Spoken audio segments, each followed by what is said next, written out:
This is a bit easier, but I still think it's a good one. So this is, we should explain what this is if you've just tuned in. It's one of those stupid lateral thinking problems. That Karl himself has created. Yeah, that was his homework. Right, this one. It's a fella. He has a normal day doing stuff. Nothing wrong with him. Right? And it's the twist in the tale. It's just like Tales of the Unexpected. Yeah. Just a normal day, nothing wrong with him. Hold on, though, he's got the legs of a fish. Go on. So, that's what he's been hiding his legs. So Go on. He does his the legs of a fish. Sorry, Karl, carry on. He has his working day and that, and then he gets a bit tired. Goes to bed. He puts the light on, leaves it on, goes to bed. Oh, that's crazy. That's mental. I can't think what's happened. Anyway, here's Radiohead. Right, okay. What? The question is, why does he put the light on when he's going to bed? He's had a normal day. He's come home from work. Is that right? He's come home from work, or he's not been working? Yeah, he's just been out? No, he's been working and stuff, I think. You think? You've made it up, Karl. You can decide. So the question is, why has he put the light on when he's asleep? There's a reason that he's put the light on when he's asleep. Has he gone to sleep? No, Karl, don't shrug. You're meant to answer these questions. He put the light on before he went to bed. Yeah, and the question you're asking me is why? What's the scenario? And the light's on and that, but he's gone to sleep. Yeah. He started reading and then he fell asleep. No. Did he intentionally, for some reason, put the light on? Every night. It's mad. Sounds mad. That's Karl, doesn't it? Every night he does it. Yeah. He puts the light on when he goes to sleep. Karl, is the point of this, he puts the light on for a very good reason. Not for us, but for some people. He's blind and it's always been on and he thinks he's turning it off, but it was on in the day and he thinks he's turning it off, but he's turning it on because he's blind. No, that'd be stupid. That works. No, that works great, Rick. Yeah. Thank you, Karl. So you've got to come up with... Hang on. If you're blind, why would you put a light on?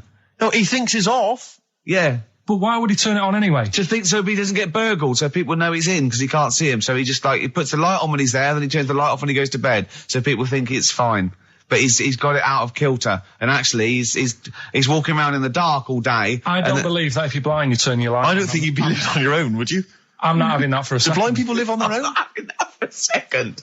Well, some people do. Lonely blind people live on their own. No, if you got bad eyes. Any even women? Are there any blind women who are living on their own? Well, never mind your concern for the partially sighted or sight impaired people coming to London. Get on with this. Yeah.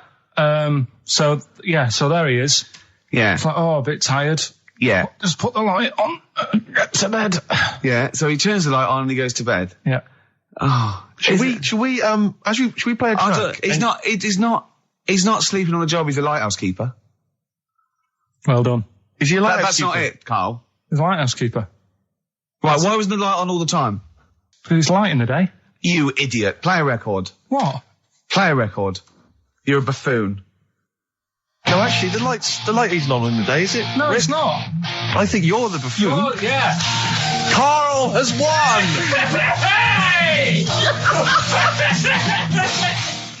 So this week's and don't say it if you know it, because the idea is that people can follow, right? There's this bloke, and he buys a new house, right? And he's well happy with it.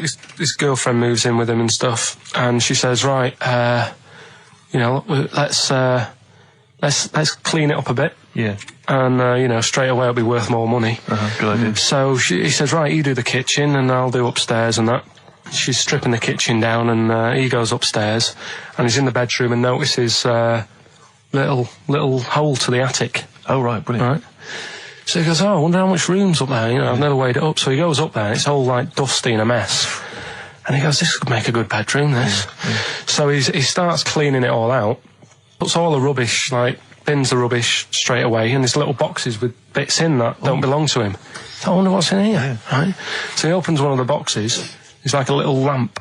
Oh, right. He goes, this might be worth a few quid, right? And he rubs it. Magic lamp. And all the room goes all sparkly and stuff. And he goes, oh, what's going on? And then this fella appears, right? In a nice sort of pair of 501s. Right. And he says, what do you want? I know already. So all the first bit is irrelevant. Yeah, but it's about building the story, isn't it? So don't say anything. You think you know it. Steve, Yeah. do you know it? I don't. So I just quickly recap the end there. I almost missed the end. So there you go. He's in the attic, right? His missus is still downstairs. She's not up there. Okay. Right. He's on his own, and he cleans this lamp, right? And this fella appears out of all this smoke, and he's wearing a nice pair of 501s, and he's wearing a shirt, and there you go. What's the song? What song are you thinking of? The lines are going mental. Because We're it's going so live. easy. Let's play a record, Carl. We'll come back and we'll find out if anyone's got that right. That's a great one, Carl. Really. Right. Did you just come up with that? Literally the last 10 minutes. Genius. This is genius. Definitely. I mean, if those calls aren't from major TV companies, I don't know. I mean, dynamite stuff. A lot of them are, what's his name's lawyer? Simon Mayer. Simon Mayer. That's my favourite thing I've done for years. Yeah, not bad, not bad. That's great. Back to form there. So, okay, line. The lines are going mental just because it's easy. Go on then. So I think- first one to get but it. The you've first just- one to get it, but... Well, it's not that though, Rick. I mean, Carl has just decided to revise the actual rules of the competition. Yeah. So that, we've decided, is very easy. So that's now a qualifier. And so then they have And to whoever- answer one live. Exactly. So whoever gets that one right can Is play it for a quick big money. one as well? Because some people will lose the will to live. Yeah. Just cut to the chase. And because they've got to qualify now, we're throwing an Office DVD that aren't Yeah, ready you'll sign yet. that, won't you? Yeah. Yeah. No. That increases value by 42 pence. Right, go on. We'll just go live, yeah? Hello, XFM. Yeah, hi, how's it going? Not too bad. Not too bad. Listen, A very, very quick recap, Carl, if you will, please, for the people listening. Very quick. Right. A man ends up in a loft. Man's, after moving into this house and that, he's in the loft, and he's tidying up. His missus is downstairs doing the kitchen because that needed doing. He's up there, he's cleaning up, emptying the boxes. He finds a little... He rubs a lamp, a fella comes out wearing 501s. What's the song? What's the song, mate? are you talking to me? Yeah, sorry, yeah. Well, look, I'm sitting in this bar, right? I'm not ringing up relating to anything that's going on right now. I'm after one of these armbands to go and meet Bowie on Monday. Can you help me out? What? What? Piss off. You can't say that to our public. Yes, I can. What I can't bear is people begging, Rick, on the radio. You know, I can't bear it. Is that the Australian People bloke just who's got the Bruce scrounge, Springsteen you know, tickets? Hello, XFM. Hello. Hello. Are you phoning up for an armband? No. No, Gene Okay, Genie. great. Gene Genie, of course it is. Well done. Well done. Right, what's so your name? Everyone else can ring off now because this. Well, she might not take the challenge. What's your name? Which of you will? Hello. What's your name? Christina. Christina. Right, do you want to take on the challenge? Yeah. Yeah? Oh, Right, So this is for. She's already won a couple of CDs. This is for the Office DVD. Right. Okay. Signed by Ricky Gervais. Did you witness a murder while you were doing this? Yeah. It was like that sort of It will be coming up shortly. Yeah. This is just us, isn't it? This is just us. We did this. When did we do this, Rick? A couple of weeks back. Hold on. What is it? What It's day the is it? 27th today. Yeah. Well, I enjoyed Christmas. I loved Christmas. I love Christmas. I had a love great Christmas. time. What did you get? Loads of presents. So did and I. I'm glad they made it to number one. I'm really glad. Stroke, he, she. Yeah, I'm really glad that the pop idols, Cliff Richard, Westlife, made it to number one. Bo Selector. Bo Selector. Yeah, just delete that. As, Yeah. Okay, well, we're going to play some of the best of, some of the greatest moments of the last 3 weeks Yeah. ever heard on XFM 104.9. What about this? Do you remember this one? Oh, which one is it? Alright, so, here's the first bit. Right, there was this, this is what it's like about getting presents and stuff, right? With my mum and dad. Go on. My mate, Colin, right? He Colin had, Mackin? no, Colin Bailey, Oh, right? yeah. He had a, little, Sinclair Spectrum, right? Yeah. Computer, Yeah. which was like the thing to Oh, have at that yeah, time, yeah, right? yeah. Used to always go round to his house. The deal was... Not the one you had to play through the window because you weren't allowed to. No, that's another lad. Oh, right? yeah. This is a different lad. And the deal was, he came to our house, and my mum gave him a pie. And then I'd go round to his, and I'd stay there for a few hours playing, you know, Hungry Horace and stuff like that on it. Right? Now, my mum and dad knew that I really wanted one of these computers, right? So I waited about a year. Came round to Christmas Day. I thought, I reckon might have one. Turned out they bought me the wrong one. They bought me a ZX81 instead of a Spectrum, right? And Christmas Day, I'm there trying to load the games up. It's not working. I'm thinking, what's wrong, right? And the thing with me, when I was a kid, I used to get quite sort of agitated. This quite is easy, the moment. right? I found out that it needed a RAM pack to make it work. right? Looking in the thing, and it's saying, and make sure you put your RAM pack in the back. And I was like, oh, where's the RAM pack? And my dad's going, I don't know, I've got you the main bit. That's it. So, I was that wound up, I just was sick, right? Just sick. I didn't feel sick or anything, I just was like, oh God. Went to the sink, just sick. Because I was that on edge about it. I said, come on, we've got to get one. And my dad's like, Tandy's shut, we're not gonna get anything today. Ruined again, Christmas Day. That was after the year when my train set got blown up by our kid. The following year, no RAM pack. And now you ask me, why don't I get good presents? He's scarred. He just I'm gonna die. Honestly, I'm gonna die. He's just being sick. Yeah. There's no RAM pack. What? Did you get to the bottom of it? Why wasn't there a RAM pack? You have to buy them separate. Oh, It's one of them okay. cons. What do you mean I can't play Frogger? Oh no. So, wasn't there another incident when you threw up? Spontaneously threw up? Oh. Through sheer anxiety? I do get it. It's not so much now because I've relaxed a bit, but as a kid I used to be quite on edge all the time with certain things. Do you think that's what happened to your The cat wind. that kept being sick? That it didn't get the food it wanted? And it just threw up? Do you remember that? Yeah. God, so they shaved it. No, like, again, I spoke to you in the week, and I had much better things, like when I tell you about Brian Blessed climbing Everest, and for some reason it made him, it played havoc with his belly, and he followed through, and he had to clean up. Shut himself? Yeah, using ice and snow. Why are you telling me that Brian Blessed, in what way is telling me that Brian Blessed shit himself once in any way educational? Because I was saying how he was climbing Everest, right? Right. I'll give it to him, he's an actor and that, but he gave that a go. Yeah. Right? It played... What's you the know, point of that, you'd say, wouldn't you? You'd say, God, he's you know... He's Oh, good. so he's alright. Me doing a boxing match for no reason is rubbish, but him climbing Everest and shitting himself Yeah, he did that. is commendable. Right, and he's only going to, like, go and do it again. He's going to climb it again. Yeah, but he might not shit himself this time. Yeah, but what's the point in going? Nothing's changed up there. Yeah, good point. Yeah, Where's you been? Well, it has. They've probably cleared it out by now. Like, but it's slip on it. I can't even be bothered. Read about Brian Blessed. Is it actually true, or have you lied with No, someone else? it was an interview with him in it. And what did he say? Come on, what did he say? He said I climbed Everest and I played havoc with me belly. Let's talk about it next week. We've really run out now. Oh, you're a fool. 3 holidays Carl's had this year. Last year. Yeah. I'd love to have 3 holidays. You've got to start putting the work No, in I there. had 2 holidays No, then. you had 3 holidays. You went away with Suzanne and her parents. Yeah, well, that doesn't count. It does count. If you book 2 weeks off the firm and you go away and you go, how was your holiday? Go, well, it didn't really count. It wasn't a really good holiday. Can I have them days back, please? My New Year's resolution is to be nicer to you, but Well talk done, sense. you've already broken that. No, but talk sense. Talk sense. You've had 3 holidays this year, and I'm just saying, you're in your 30s now, and 30s is when you should be really putting the work in. That's true enough. To reap the benefits in your 40s, 50s, 60s, 70s, 80s, 90s, and 100. Carl, what's your New Year resolution? What about think before you speak?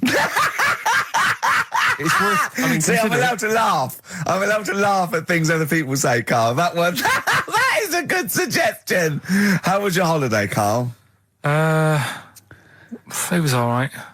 Right, brilliant. But that, I don't see, on the ratio of good to bad in Carl's mind, that might be amazing, because we never It might hear be him singing amazing, the mightn't praises it? of anything. I'll tell you what, can we have, a cracking little tune and then come back and hear about Carl's holiday? I'd love to do that, Let's really. keep it tight. Love to Tear Us Apart by Joy Division. Now, I can't put my finger on it, but that doesn't sound like the original. And it's off a compilation. It sounded a bit fast. I think the vocal was slightly different. If anyone can, put me out of misery, I think it might be in a session of the time or something. Carl, is it a New Year resolution for you? Another one. Maybe when we ask you to get a song, get the original single version. I could be and wrong, not some but- obscure but- session. Yeah, it does seem different, doesn't it? Very odd. Yeah. Yeah.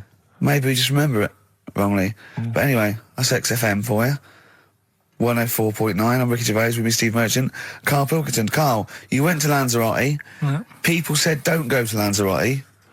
They told you it was Lanzarote. They told you, were they right or We wrong? were right, yeah. Really? Yeah, it's a bit ropey, yeah. Is it why? Just, out there. If it wasn't for the volcano they had, it'd been knackered. That's their big draw, is it? That's it, basically. That's all they've got going for them. When you landed, was it really hot? Were you quite excited? You were thinking this is okay? It was warm. It's, we can't complain about the weather. The weather was all right. Sure.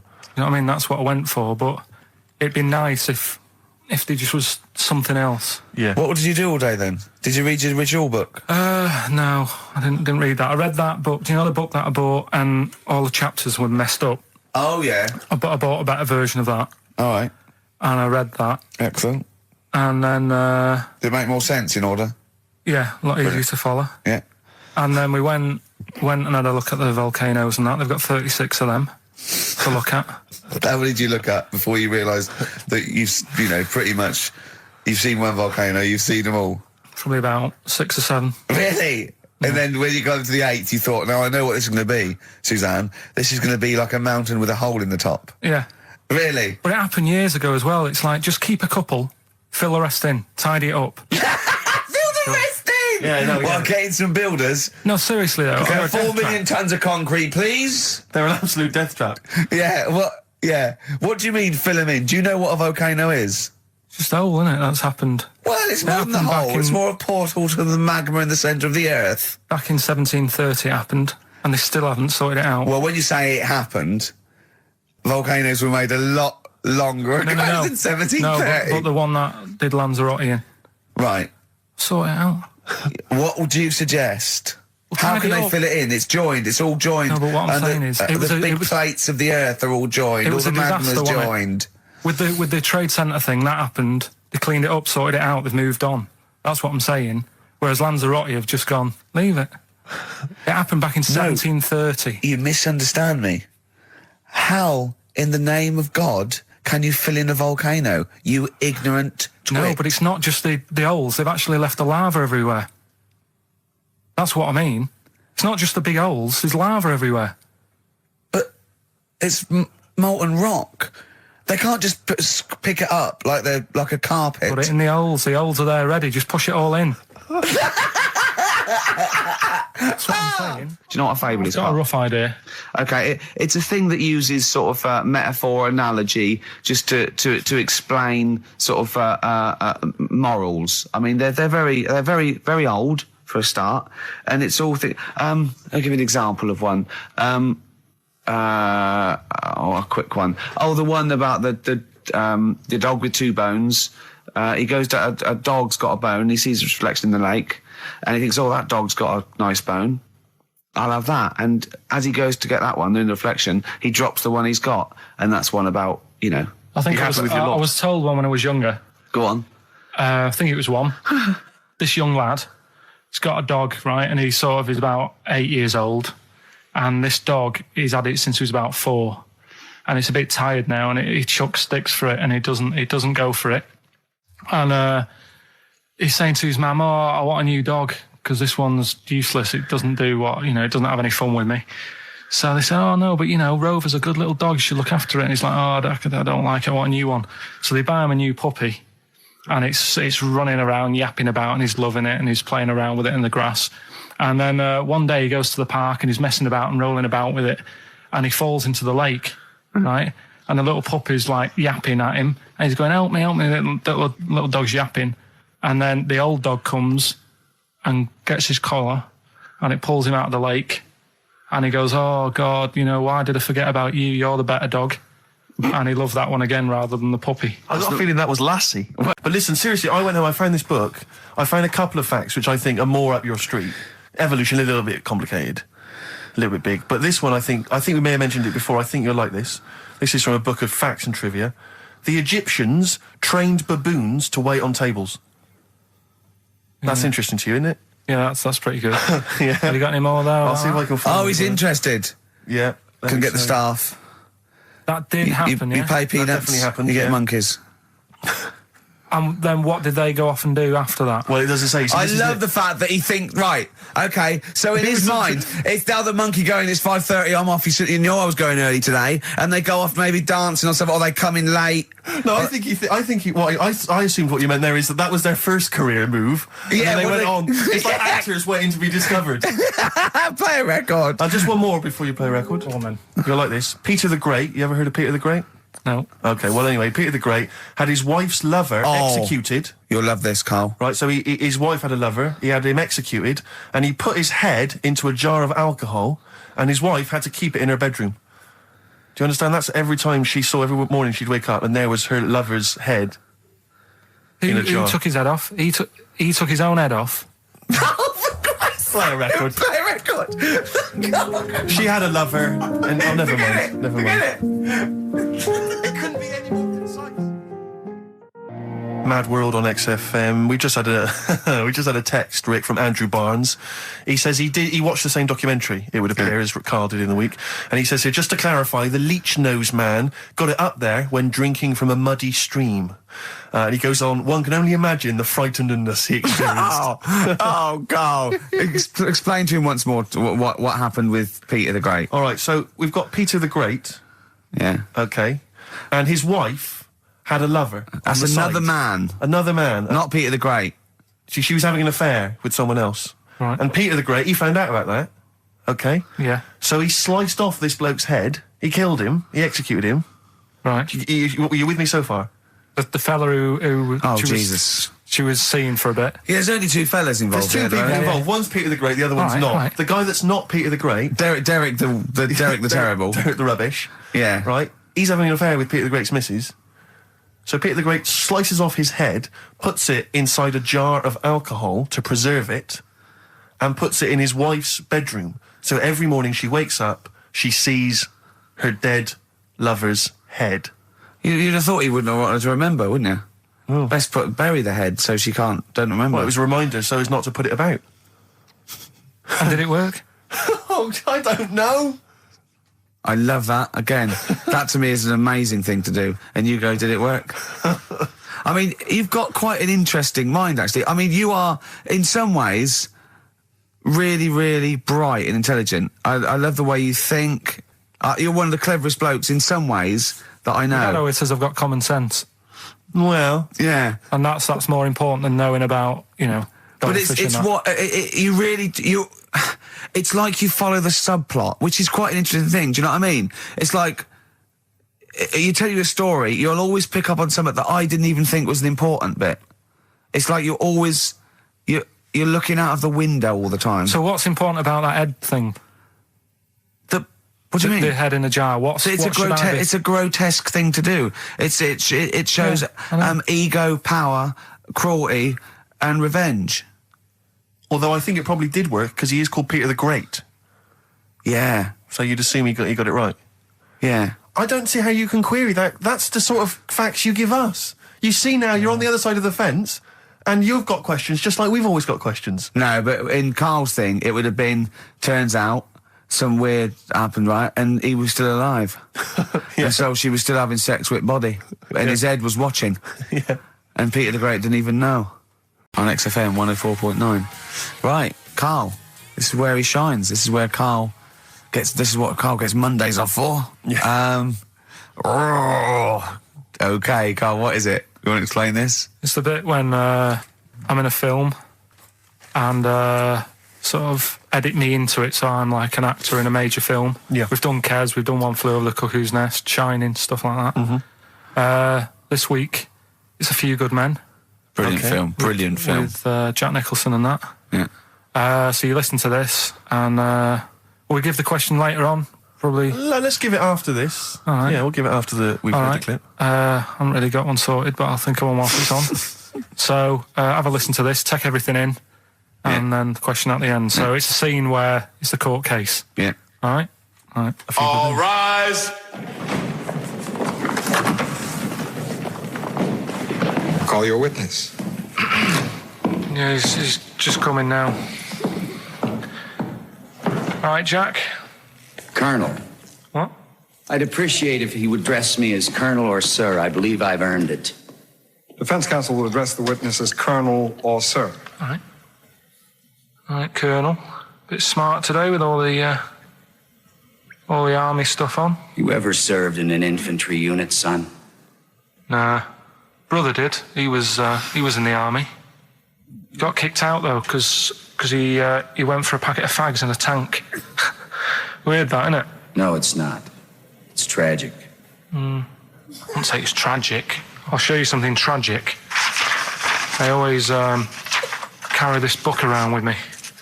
I always show it to people. It's got like the top 50 weird people in the world in it, right? It's all sorts of weird stuff in it. Look at this one here.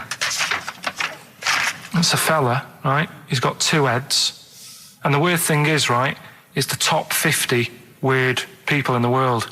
He's at number 50, he's got 2 heads, right? Makes you wonder what's going to be at number 1, doesn't it? Are these really the questions that I was called here to answer? No, but look at it. Imagine if you were his mate. You wouldn't get a word in edgeways, would you? If you maybe he didn't have any friends. Probably right. They say, don't they? They say 2's company, 3's a crowd. So. Please tell me that you have something more, Lieutenant. Yeah, I got loads more. For this fella at number 36, look at him. 3 legs. Little fella with 3 legs, right? Guess what his job is? My answer is I don't have the first damn clue. Well, I'll tell you. He's a juggler. I beg your pardon? He's a juggler. This is ridiculous. I know it's ridiculous. You're probably thinking what I'm thinking. Why wasn't he a footballer? Be great at keep you uppies and that. I'll answer the question. You want answers? Yeah, it's just that I'd like to know the truth. Because you can't handle the truth! Gentlemen. Well, I've paid for the book, so I think I'm entitled to know why I don't give a damn what you think you are entitled to. You better get somewhere fast with this, Lieutenant. What about this one, then? This lad here, he's 12 years old, he looks 48. What do you think? No. Why not, though? You said you didn't want to know any more about the juggler. You didn't say you didn't want to know what I said. I don't have to have it read back to me like I'm... Right. Lieutenant, do you have anything further for this witness? Well, just wanted to know if you thought Mr. Webfoot at number 42 should have took up swimming, but... Absolutely.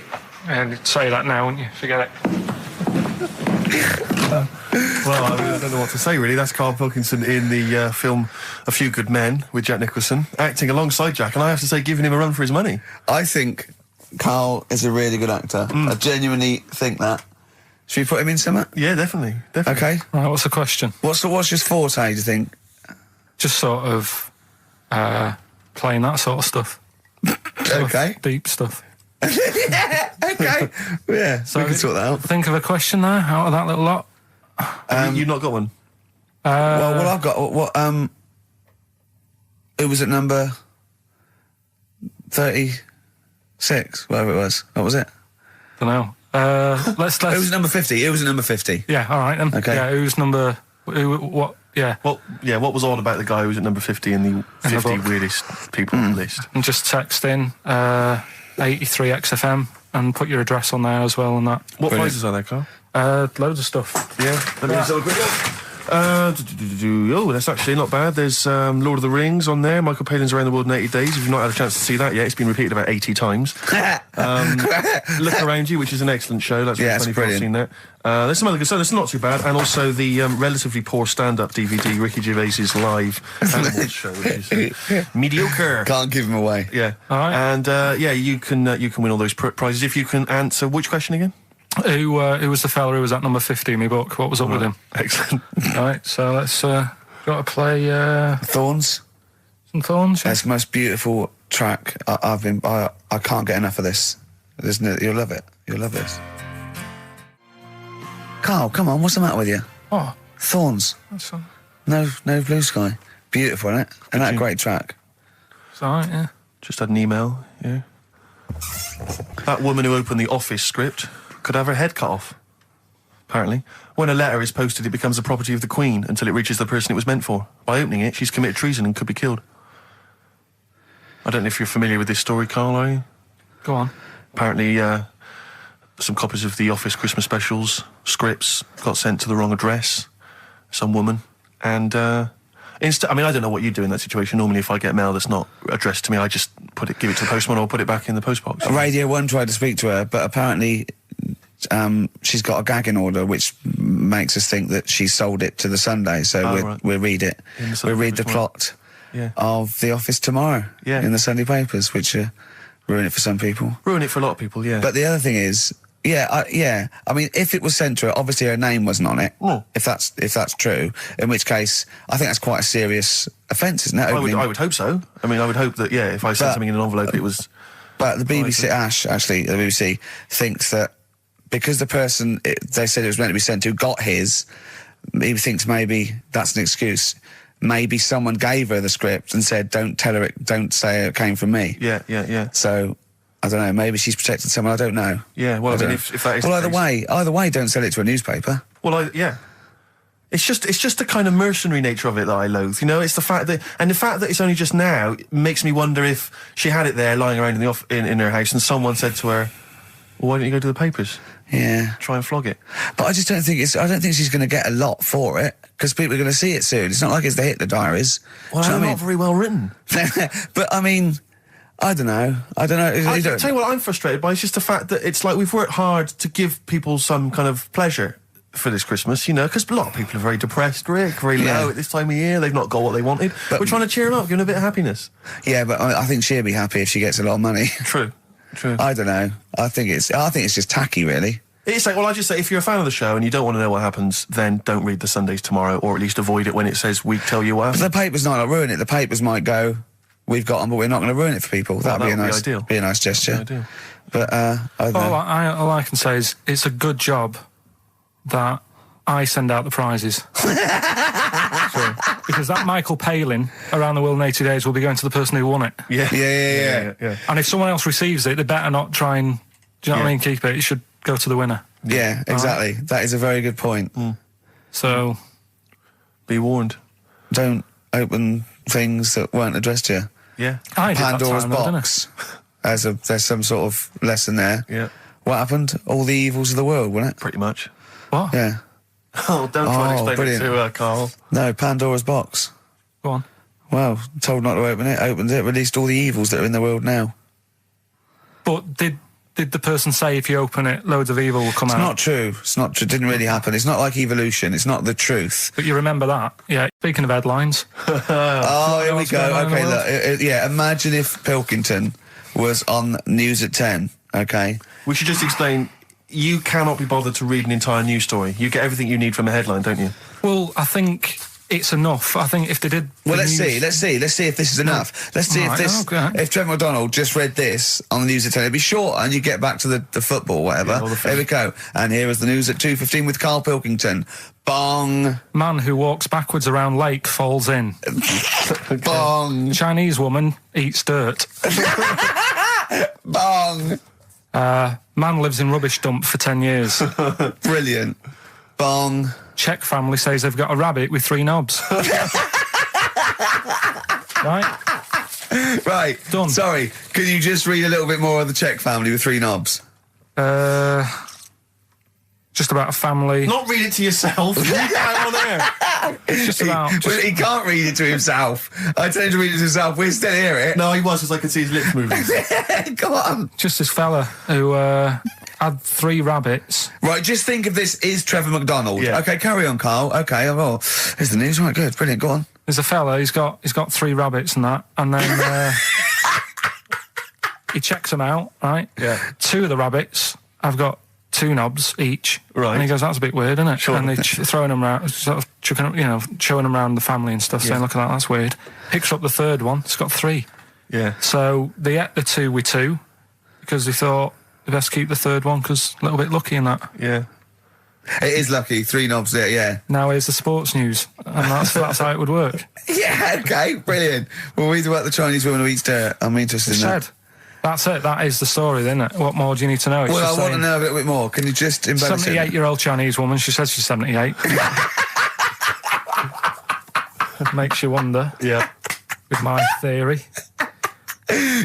Carl's theory is that Chinese people don't age well, and so those Chinese people that are saying they're 112 are really only 33. That's why he doesn't want to be recognised, because he doesn't want to walk out from here into Chinatown. Yeah. It just says she's been eating soil for 70 years. She's ate about 10 tons of the stuff, and it's done her no harm. Kept her grounded. It's probably all right for you, isn't it? Because it passes through, doesn't it? Yeah. Well, they say, don't they, if you're having a kid, let it play in soil and that, because... Well, that's to get it immune, yeah, to get yeah. But lots of, things with sort of birds and reptiles sometimes swallow soil and stones, because it grinds up stuff, breaks down cellulose for them. Doesn't do you any harm. All right, then. One more fact from this book for you, Carl. Apparently, officially, the Second World War is not over. It's not actually over because there's never been an official treaty signed between Germany and Russia. So it's still going on. Interesting or not? Not as good as the monkey one and the woman who eats dirt. And the Pete the Great and that. Sure. But, yeah, it is over, isn't it? Isn't it, though? That's what I mean about you annoying me with stuff that you go, oh, that's interesting. I don't think that is interesting. Okay. There was, what was it I learnt? What was it I learned? Think of that as a question. Well, we're all trying to figure that out. Yeah, go on. Leonardo... DiCaprio? The painter. Da Vinci. He could write with one hand, draw with the other at the same time. Right. Yeah, that's good. It's all right. That's interesting, isn't it? Yeah, it's all right. Well, if you have an interesting fact for Karl Pilkington that you think he might be intrigued by, email ricky.gervais@xfm.co.uk. What have we got coming up? What have we got coming up? More education stuff. Some good tunes and that. Yeah. And bit of Outcast. Yeah. Outcast. Hey Ya on XFM 104.9. I'm Ricky Gervais. With me, Steve Merchant. And over there, Karl Pilkington. Now we've got a new feature. Well, I don't know if it should become a feature every week, Rick. I'm not sure it's got legs for that. No. But maybe in the absence of Rockbusters. Basically, I was looking through the pigeonhole, and we got a lot of stuff sent to us, a lot of junk, stuff we don't really want. Yeah. And a lot of people, for some reason, they send us... Begging letters, a lot of that. We get sent a lot of CDs by people, bands, artists, who have not yet been signed. Maybe they've knocked something together in their bedroom. They got a band... And they just, for some reason, they want our feedback. They want us to sort of give them some thoughts on what they think, where they're going wrong, stuff like that. And I just thought, I was having a clear out, and I thought, why not just give them a little chance, Yeah. Just throw them a bone, Rick. Honest critique? Honest critique of some of the artists that sent us stuff. Okay, go on These are then. bands that have not been, they've not got a record contract. This is exciting. Okay, name the 3 bands Well, first. we'll go through them individually, and I'll hear a little snatch, and then I'll get your opinions, both from you, Rick. I know you've been in the music business, you've got a good general knowledge of music, you've got good taste. Big time, and big also time. Karl Pilkington's views as well. Yeah. We know what to think of them. So this first band is called Kellerton Road. I'm sure they're very excited. As I said their name then, they probably can't believe it. They're phoning each other now. They're getting so excited. All friends are phoning them now. Yeah, Turn your exactly. phone off. They for can't people in believe this that. band. You don't want to... Yeah. Well, okay, then Kellerton Road. Kellerton Road. Play a track from them. So that's Kellerton Road. I think that's a track called Secretly. And looking on the back here, there's 6 of them in the band. They all pretty much look the same. They've got the long hair, the usual sort of look. What do you make of them, Rick? All right. Yeah? Quite like that? Good, yeah. I mean, bit generic. The chorus was a little bit simplistic. But I like good production, good Yeah. good Reminds you of musicianship. something maybe like the Thrills, that sort of thing. Yeah. I mean, yeah, good. Jukebox or junk box? What's a junk box?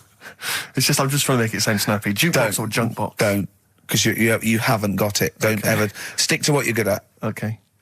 What, being sexy? Just sort of watching Doctor Who and stuff. You like that, don't you? Yeah, I love it. Okay, then, right, what's the next one? So, well, let's just ask Karl Pilkington's opinion. Karl, what were your thoughts? Yeah, it's all right. Yeah? Yeah. That's it, is it? Yep. Is that why you no longer write for the enemy? Go on. So what's this next one you've got for us then, Karl?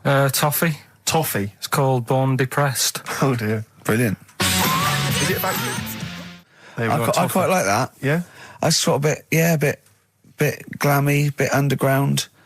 Yeah. What do you make of the name, Toffee? I don't like the name. It's not great, is it? No, but I quite like that track. Quite like the track. I'm If just that's looking at the representative. CD, they've made it themselves, and basically the band feature on there completely nude. Oh. What do you... Well, we know what we think of that. What do you think of that, Carl? I'm not happy with that. Let's have a look, though. Have a look there. That's no point, is it? There's quite a lot of blokes and there's one naked lady. Just having a look, though. Yeah. What are you looking at the blokes? What are you looking at? Why are you looking at the blokes? Just Knob.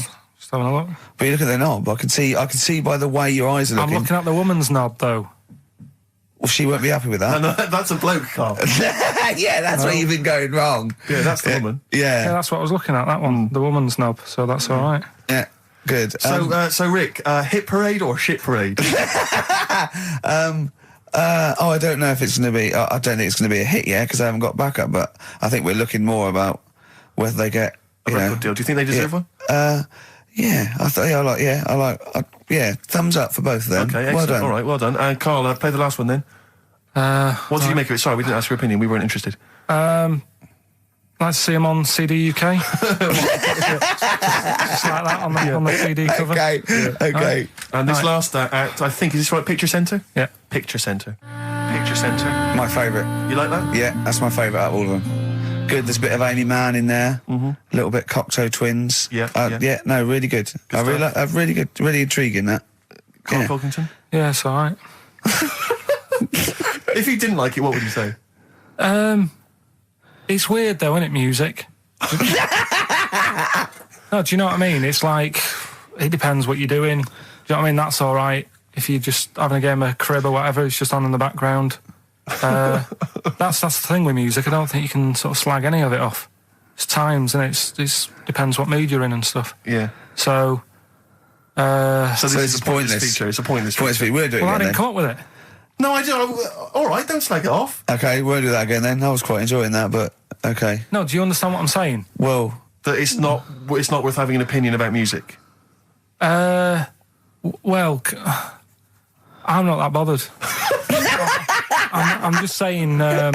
imagine if he was on the panel of Fame Academy or Pop Idol. Yeah. That'd be great. He'd go along, and Nicky Chapman go, yeah, you've really improved. I really like that. I don't know what you're wearing. Dr. Fox, you were hot, baby. I loved it. Like your legs, like all your boobs and all that. Brilliant. Come to Carl. Not bothered. All right. Yeah. Brilliant. No, we'll keep it up. Play a record. Yeah. Oh, come on. This is my favourite. Can I change? Well, this is my favourite out of all four of them. Lynyrd Skynyrd. Yeah? Yeah. Slam dunk this puppy. Jack and roll over DJ on XFM 104.9. All right? Carl, just an email, a question for you. Can you please let me know which school Carl went to? What school do you go to? Cessav. What? Cessav. Cessav? Yeah. What does that mean? It was on Cecil Avenue. Cecil Avenue in Manchester. Yeah. It's just he says, I'd like to know so that I don't send my kids to the same place. He also says, P.S., does Carl look like Gollum in Lord of the Rings? Yes. He does, doesn't he? Yeah. Yeah, that's very good. Yeah, in fact, I was just putting a little bald wig on you, wasn't I? Like he needs one. Yeah. So, if you Just want some a of the fun and games we have when the songs are on. Yeah, did it hurt? Just a little bit. The bit that worried me is when you said, let me just staple it. Yeah, well, I was trying to get it under your chin because it looked funnier, and he was scared. Oh, I remember. Do you remember I did that thing with the tea towel? Have you told Steve about that?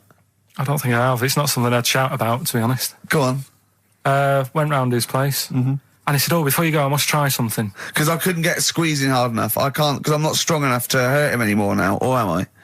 I think I can take it a bit more than I could at the start. Yeah, so I wanted to squeeze his head more. So what did I do? So he said, just hang on, I've got a tea towel. He brought a tea towel in now. I need something sort of long and thin.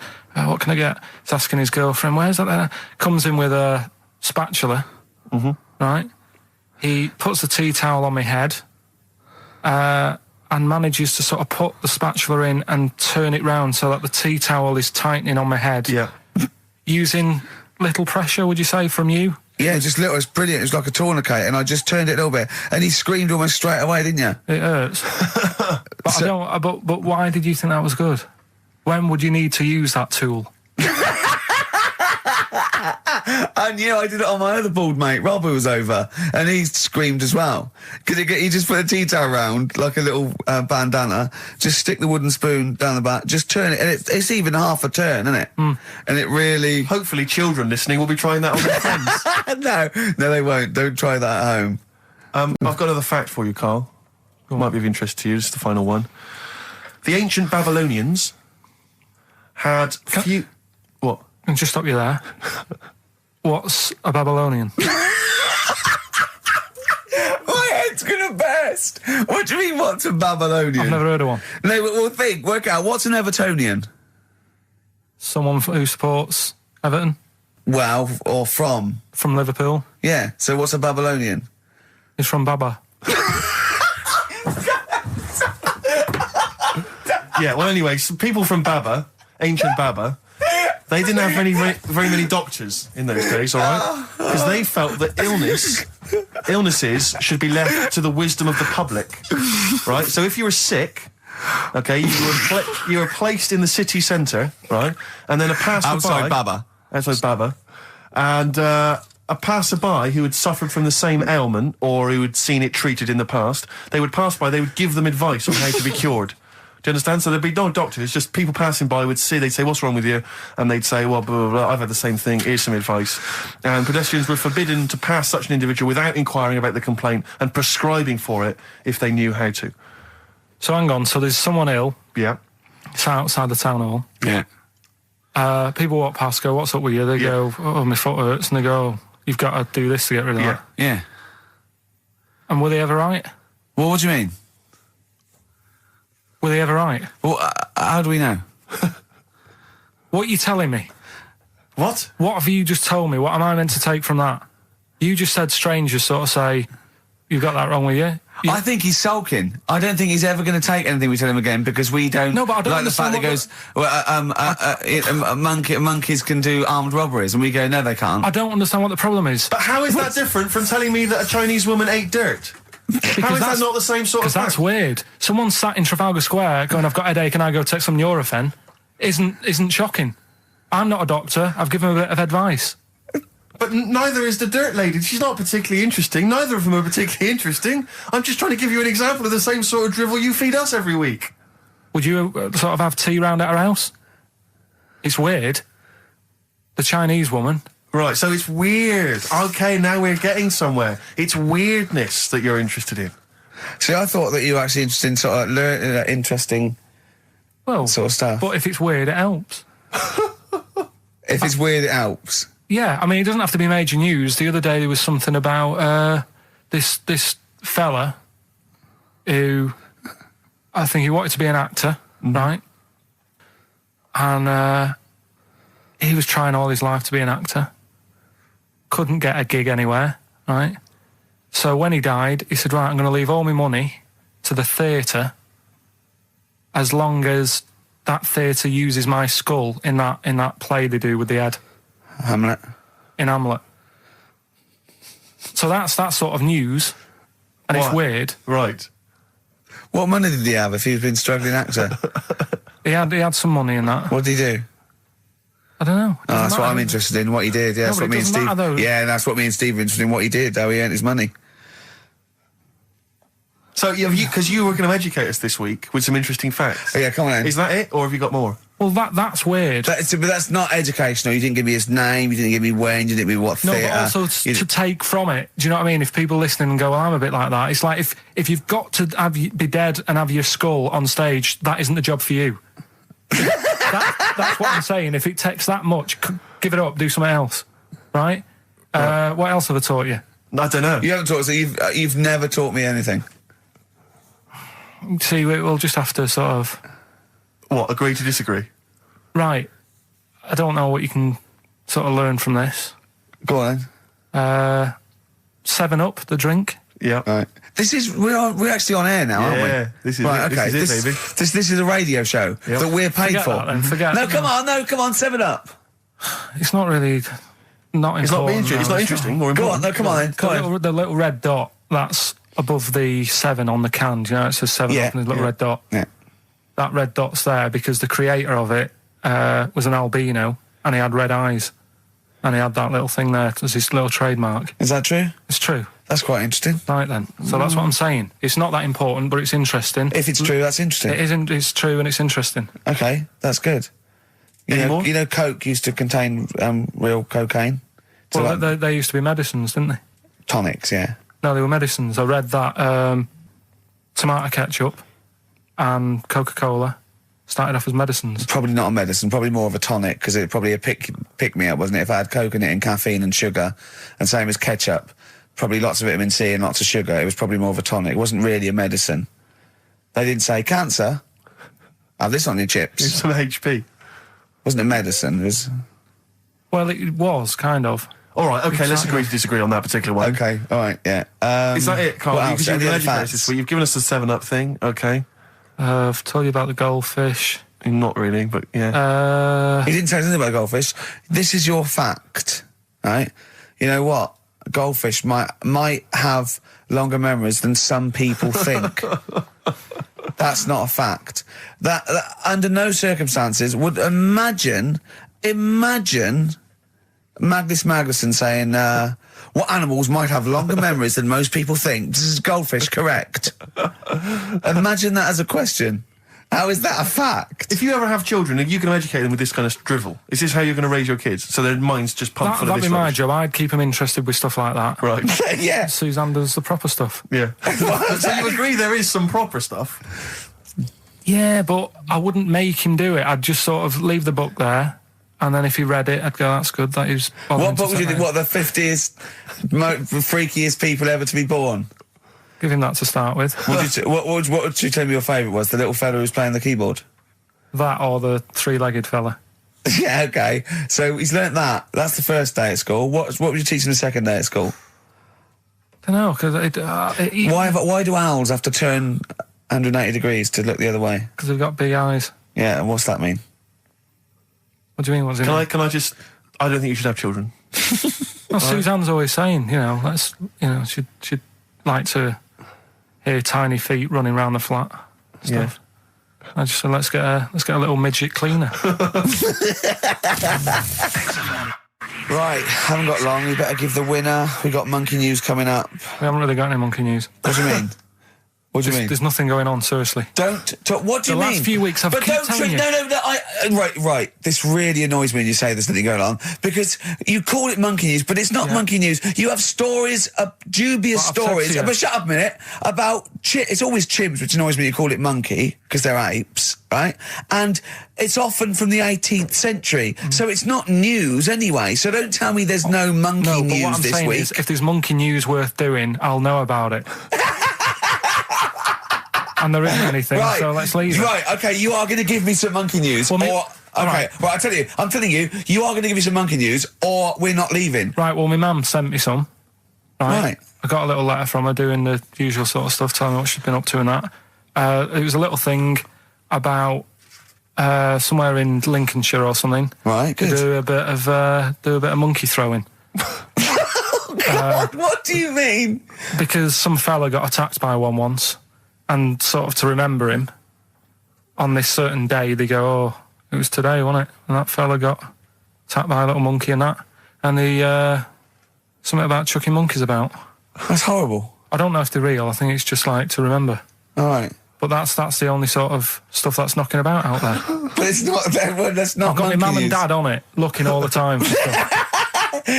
There must be more monkey news than that. There isn't nothing. I mean, there's bits and pieces. There was a bit about Donna Eyre, how when she has a kid, she's going to let a gorilla look after it for a week or something. But apart from that, it's dead out there. True. Well, I don't know what that means. She's well, that's it. Apparently, well, it's not true. She's not going to let a gorilla look after a child. No, it is. Apparently, a fella works with them or something, and this is rubbish. It's not rubbish. How can she let a gorilla look after a baby for a week? Well, forget it. So have you ever heard her speak? We went. It was a great day, wasn't it? Brilliant round of golf, absolutely brilliant. Such a beautiful place in Stoke Poges, like a really posh place. And are you a good golf player? Well, we'll get to that. Oh, okay. Wow, he bought the shoes especially for it. Oh, I'd love to have seen him in those little shoes. I know, and they were no good because they were metal spikes. We had to change them. He was annoyed straight away. He spent over £22 on these golf shoes. We hired a buggy that was brilliant fun. I was bombing along, wasn't I? I don't drive, but it was great on that buggy. Well, you've been on a buggy with me, and you were a bit scared. Yeah. What? I nearly killed us once. I was just taking banks and things, but you don't see sort of bunkers, and he'd scream and go, stop! And he'd put his foot down the brake, and then I reversed. At one point, he sort of did a handbrake turn next to the lake, and then we had to reverse, right? And you just flick a switch and put your foot down. He did that without looking. I looked behind, there's a big oak tree there. He screams, watch the tree, right? So Dukes of Hazzard. I kept jumping in and leaving him behind because I had to go to my ball. Because anyway, so the first shot, I got on my driver. I honestly did one of the best shots I've ever done. It went straight down. It was great. I thought, phew, got away with that because it's always the first one because it's a clubhouse and you want to look good. Yeah. So He tees up, and I've been saying, buy some balls. He just got 6 balls. I was going, what if you lose me? I won't lose 6 balls, right? He tees up, right? Whacks it. It goes miles, like right angles, straight into these the woods, right? He turns around, he goes, go and buy some more balls. So I'm laughing, because it's like impolite to laugh, but he broke the ice for me, and I was falling around, and then his second shot, I go, you know you're off for 3 now. If you take another shot, he went, oh, right. So it's his third shot, he puts the ball down. He hits the ground before it and misses the ball altogether. And I was on my back, wasn't I? Unbelievable. Actually rolling about on his back. And we were terrible. I went round 107. He went round in like 119 or something. Sure. It was just rubbish. How long did it take? 5 hours. Of course. And there was no one around, luckily. But it was fantastic. So then we go and have our meal. What annoys me, I said, right, I'll go for a run. He went, I'll have a bath. I said, I'll see you at 7:45. At 7:55, I have to call him. He's not ready, so he's let me down there. I can't stand lateness or laziness. Yeah, and he's let me down. Do you know his excuse? He fell asleep in the bath because there was no light bulb. There was no light bulb in the bathroom. So instantly he fell asleep, and he was late. No, do you know what I mean though, Steve? If you're sort of like nice and warm and what have you, I was tired anyway. I've been stressed out for 4.5 hours, right? My life flashed in front of me a few times in that buggy. So it's all sort of wears you down a bit. I thought, right, I've got a headache. You're going for your run. I'm going to have a bath. I walk in, put the light on. For some reason, it didn't come on, but I thought it's all right. I'll just. Doesn't matter. You can have a bath in the It's summer, so it's light anyway. Well, there's no windows in the bathroom, so... So you were in the darkness? So I'm in the darkness. I nod off because I'm shattered. He calls up, hassling me. So I said, well, it doesn't normally take that long for me because, I haven't got, like, long hair. I've got a dryer and so I can sort of one wipe. Yeah. He's already 10 minutes late, though, when I called. Well, 10 minutes. 10 minutes. Late. This is late, this. Next. It doesn't matter. Dinner wasn't until 7:15, so we had, like, another 20 minutes anyway. So it doesn't really matter. Yeah, but we said 7:45. So he's calling up, hurry up. So I said, yeah, all right. So I get out and dry and like me tackle and what have you. Calls back again 30 seconds later. No, I don't. I don't like that. Do that then. Give it a wipe. 30 seconds later, come on.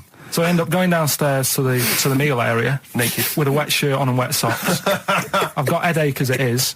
Meant to be a relaxing weekend. So is there what's the best bit about the holiday? Come on, pretend you're Judith Chalmers.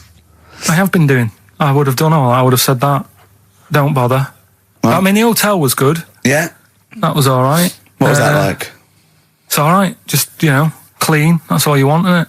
See, that's not quite what Judith Chalmers does. She doesn't go, what's the hotel like? All right, yeah, clean, innit? All right. Well, what was it like? What was it? 3-star, 4-star? Did it have a swimming pool? What was the room like? Yeah, had a swimming pool and that. Yeah. Yeah, it's good. I think it was one of the better ones on the island. Okay. Nightlife? Wasn't really. And there was a bar. There was some bands playing. Yeah. Not very good. Food got a bit boring. Yeah. It was always the same food every night, but they sort of themed it and made out as if it was different. So, like, on Mexican night, it'd be chicken with a nacho on it. Right. And Chinese night, sort of chicken with a little prawn cracker on it and stuff. Sure. But that got a bit boring. That's me just turning on my phone, because I want to read to you a text that I got from Karl. I think you sort of sum up the holiday in this text, don't you? Do you remember it? I can't remember. Let's have a look. Let's have a little look. Instantly, what did Suzanne, your girlfriend, make of it? Similar view to you, that they should fill in the holes? Yeah, it's just that thing, you see, I went on a coach trip, right? And you go and see the volcanoes. Like I say, there's 36 of them. Yeah. Which, how many do you need? And when we're on the coach going round all these volcanoes, the fella on the front's going and look out your left window at the moment, and there's a volcano. And if you quickly look out at the right-hand side there's another one. Right. And on the left, he's just like, all right, we've seen it. Sure. Do you know what I mean? Yeah. And that trip, we'll talk about that trip in a bit. Right, this is the text I got from Karl, right? All right. Been up to a volcano. Been in some dead artist's house who built his house in the lava. They said they would show me science with volcanoes, but all they did was chuck some water in a hole and it shot up in the air. No dwarves in the canteen, no scousers here, but there is a Swede woman with a big head. She looks effing gormless with a cap on. If you want, I'll pay for you to take history again. Carl, we'd love to see you get a C or above. And Well, we're I'll willing pay to... for you, and I'll get you some books. Right, now listen. We can, let's get, I reckon, when are the exams? June? Something like that, yeah. We'll try and register next week, and I reckon you can get an A or B. In history. I'm In busy. history. No, don't worry about it, it's just easy. I get you Brody's notes. If Heat magazine, they love you, Carl. They could probably sort something out. They could probably pay for a tutor. They got a lot of money, they sell a lot of magazines. I mean, it is always, almost always, and you found that out, I discovered this, it's always the Tudors and Stuarts. There's no fear for them not coming up. Now, what do you already know about them? You must already know stuff about Henry VIII and Elizabeth. No, because it's too long ago to even get interested in. Do you know what I mean? You can't. Is that why you relate to didn't- it. Okay. The Anderson thing, it was like, God, you know, I bet my mum and dad were in an Anderson shelter. You know, this is interesting. What, when they- Oh, my granddad would have, like, had something to do with this. But the Tudors, it's like, I don't know even if I had a family back then. Play record. If we come back Hang to on, this. hang Sorry, on, hang on. Steve, Because I need to introduce the new feature. Yeah, for the I record. don't know if I had a family back then. Carl, You're a listen, let me genius, just Carl. ask you now, right? If you can finish this sentence, we've got a chance. Divorced, beheaded, died. Divorced, beheaded. Died. What is it? We just need to do a little bit of work, but otherwise I think you're going to be fine. It's how you remember what happened to Henry VIII's wives. They're little... Divorced, beheaded, died. Divorced, beheaded. It's like spam. Support... What's it? Support, protection, anchorage, movement. That's how You're going to that's nothing to do with the Tudors No, and nothing to Stuarts. do with the skeleton. Yeah, see, no, we're not doing biology. Mnemonics and acronyms. and What happened to Henry VIII's last wife? Did she die, or did she not die? Divorced, beheaded, died. Divorced, beheaded. Do you know that the only king that has got a moustache is... No. The only king that hasn't got a moustache is the King of Hearts on the playing cards. Carl is genuinely... I don't know if he's actually upset or embarrassed, but it doesn't matter. Why does it matter? You were 15 and didn't go to school. If you were my friends, I think you would have just said, oh, we can't find them. Why? But you just wanted matter, to know. though. What's to do with that? Well, what do you mean? What do you mean?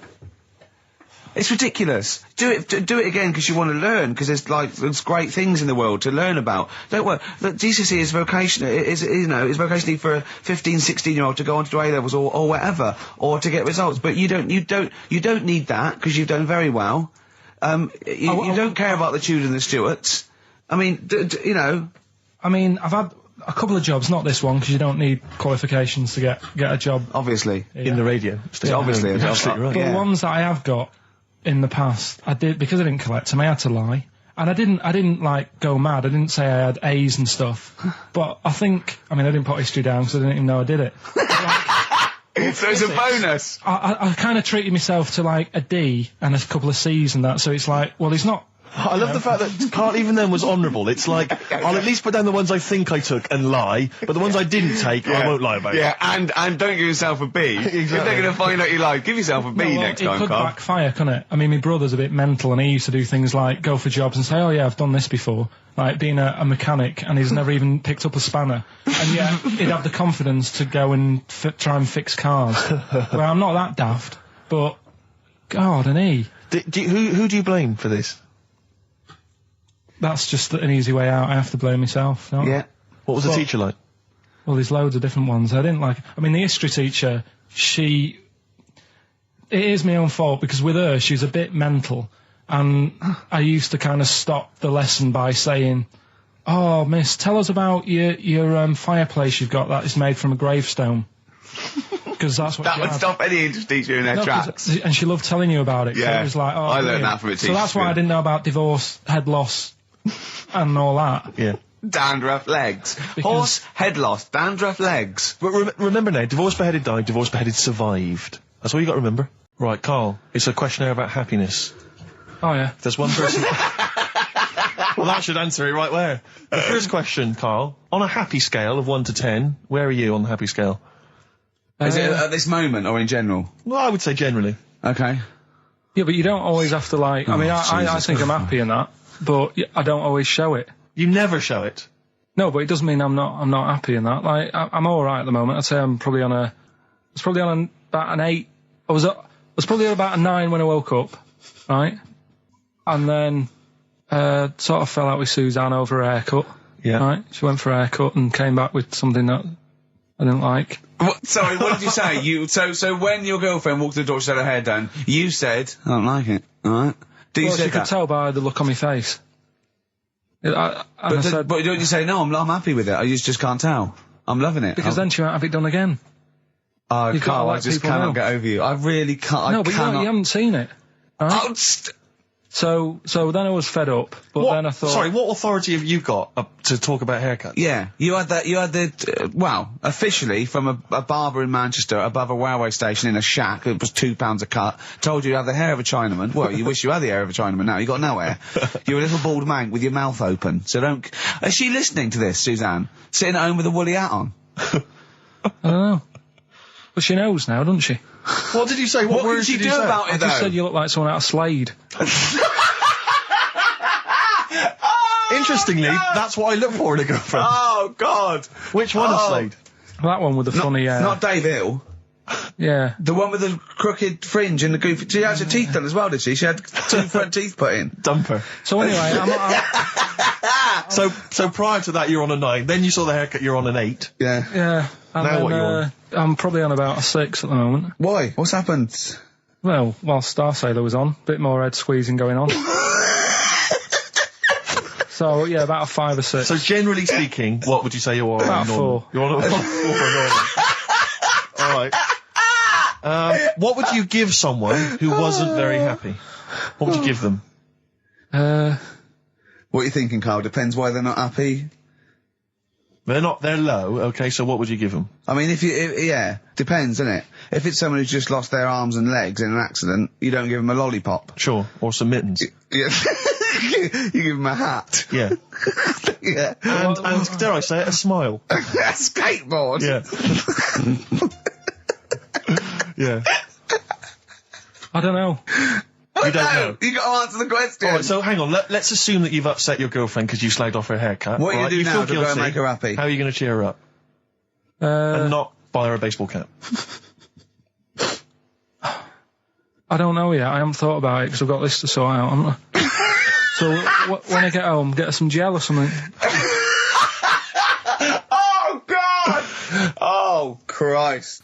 Oh, that's a wonderful, wonderful clip, and a great record that preceded or followed it, I'm not sure. But, could I make some dedications? Yeah. Because last week, just before we had to come in to record this, popped out trying to get onto the tube, and I had a nightmare because there were millions of protesters, so-called protesters.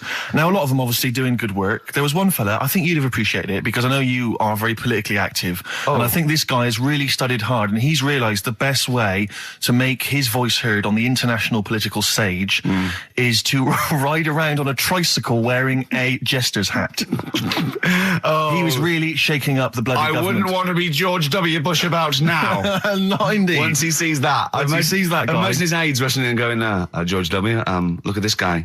Where's that? That's in London, England. Okay, call off the forces. Is that a large tricycle? Yeah. Is he wearing a nappy? Get me Colin Powell. Why'd you call him Colin, not Colin? It's the way he likes it. Don't about. Just call off the troops. There's a in a jester's hat. Call the troops off. Just bleep some of those bits. Well, we're running out of time. We've got to get on with the show. It's near the end. I hope you've enjoyed it. I hope the scientists stuck in a big, hut in the middle of nowhere in pitch darkness, 10 of them. I've actually been fascinated, Rick, by the finger up the arse discussion. We had Chinese don't age well, gingers, all that. The big fat kid. Well, actually, they're probably secure in the knowledge that if they want to kill some time and it's dark, there's anything better than stick your finger up someone else's ass. Exactly. So enjoy that. But they've been hanging on for Rockbusters clues, I imagine.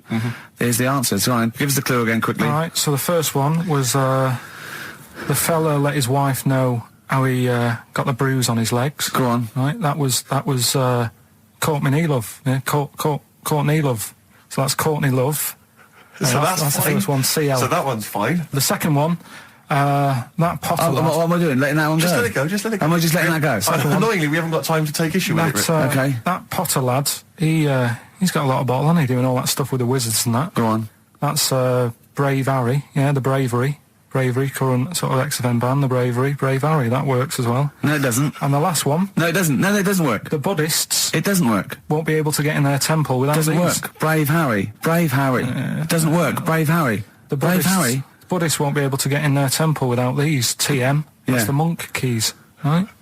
So who got all them? The Monk Keys? Who got all them like Which band are called the Monk Keys? the monkeys? Oh, the Monkeys. Yeah, the monkeys. From their classic first album, Velvet Underground and Nico, which apparently peaked at a disappointing 171 in the US charts. Think of that. And that's obviously Louis de Velvet Underground and Waiting for the Man. Yeah, great track. So we were talking, we were doing White Van Man, and we got onto Genetically modified babies, but and then somehow Carl started telling a story about someone with a horse, and then he got onto, he was trying to make money selling flowers. Just do the flowers briefly. Well, hang on, I just want to recap slightly. So there was a family, and who had the horse in the family?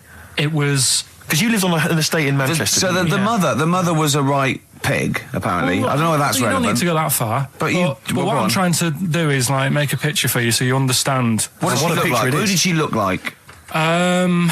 Bit of a, and no disrespect to her, bit like Pauline Quirk. Quirky, yeah. Right? Okay, I knew you were going to say that. Yeah. I knew it was going to be Pauline. Did she have any tats? I've never got that close to it. Okay, all right. So who had the horse? Was this her son or her husband? No, her daughter. Her daughter had stolen a horse. Yeah, from I don't know where. I think there was some stables down the road or something. And they kept the horse in the house with them. They kept it in the house. Did they didn't get have caught? it for long. No. Sorry, and you said you were in the house one day and you saw the horse. No, what happened was I was. They did this thing at school about raising money for charity, right? For some local charity. And they said you can do anything to raise money, and they came out with all these ideas, and I thought that's good. What was the charity? I don't know. I thought forget the charity. Yeah, that's just a good way of making over. So you're a charity. So I asked my mum for some. She used to have a lot of flowers around the house. Sure. I said, can I just take some snippings off them, and I'll go and buy some plastic cups, and got some soil out of the garden, planted the bits of plants in them. Yeah. Got a tray. Yeah. Had about 25 plants on it, selling them for 25 pence each. Excellent. Did you sell any? Yeah, so loads. Did you just cut? You didn't just cut them and stick them in the soil? Yeah, they want to survive. Oh. But I think people sort of thought, good on him for trying. But anyway, so I went round to theirs because I thought their house could do with a bit of colour and stuff. Yeah. Because it's a bit rough. So as I went... The horse went, thank God for that breakfast. They've been feeding me kitty cat. So I got up to the door, and they opened the door, and it was one of them houses where no carpet. Yeah, a horse in the living room. You know. We've all been there. And the horse was walking around the living room. Oh. I looked quite happy and everything because I always say that about animals. Black Beauty was on. Yeah. Well, think about it, right? If you were a horse, where would you rather be? In a little wooden hut with a load of hay, or in like a house with a central heating, 3-piece suite, and a telly and that? It was my birthday, right? Went home after working with you a couple of Saturdays ago, right? Girlfriend was like, open your card, and I said, no, it's my birthday on Monday, I'll open it then. You obey by the rules, certainly on birthdays, birthday rules. Well, there's no point. Well, exactly, chaos leads that way. Yeah, right, so... Not an anarchist, never has been. So anyway, she was kept going on, it was doing me head in, so I said, all right, I'll open it. Yeah. So I opened it, ticket fell out, surprise holiday to one of the Canary Islands. So... And what was your reaction? I mean... First one was, we haven't got enough money. Right. For this, but I didn't want to ruin it, so no. So I didn't go on about that, and I said, it'd be great, so I can't wait. So, did you say it in that tone of voice? Well, it was good timing because I was tired and everything, and I'm not a big holiday fan, but the timing was right.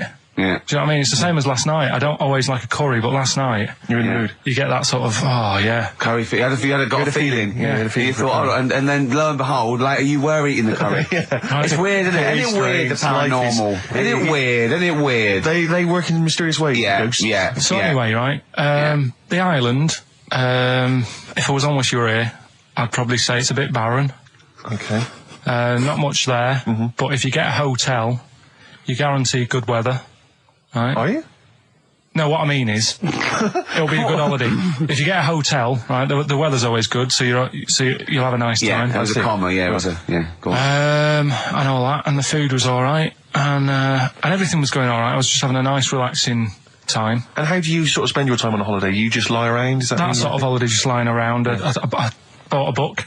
You bought a book? Yeah. Okay, ghosts? No, it was short stories, right? About It was ghosts? it was about like special days in our time and time before me and stuff. Oh, yeah. And it was like, it was telling you about how in, I think it was 1814, the Thames frozen up. Yeah. And all these stories are told by eyewitnesses. Yeah. Right? So there's some fella who was around in 1814 and the Thames was frozen and people used to put market stalls on there and they'd do the shopping. It was like an Oxford Street. Was that Mad Liar Charlie? No, because he's famous for that. Well, I'm sure, you know. No, I think that was Mad Liar Charlie. Right. Yeah. So I was reading that, and then after a couple of days was a bit like, boring. Yeah, you can only do sort of so much lying around And so much reading. So Suzanne said, let's go on the beach, have a walk. You ain't gone on the beach? Where had you been up to this point then? In your room? No, just like around the pool, just relaxing and having a swim and that. Yeah. So she said, let's go on the beach. I said, all right then, yeah. So wandered down to the beach, and first impressions are, it's all right, it's clean. Your criteria is so basic, it's weird. Right. Hotel, yes. Roof, good. Food, adequate. Beach, clean. Next. So I'm walking along and everything's good, and there's a woman feeding fish bread, which I thought that's different.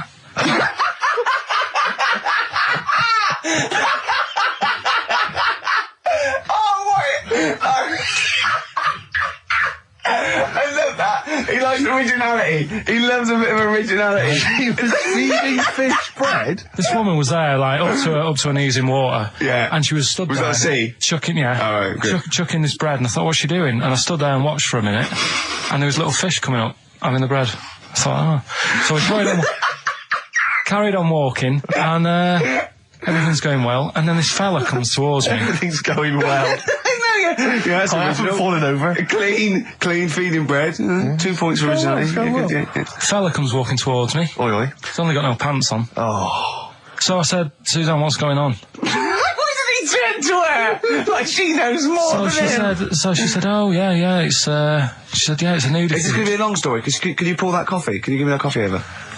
Sorry, this is really bad. Yeah, because he's pouring... Thank you. Just amuse yourselves while we sort the coffee. Thank you very much. Steve, do you want I'll have a cup of coffee, Carl. Thanks, yeah, cheers. Cold. Right, good. Okay. So... Great. Thank you.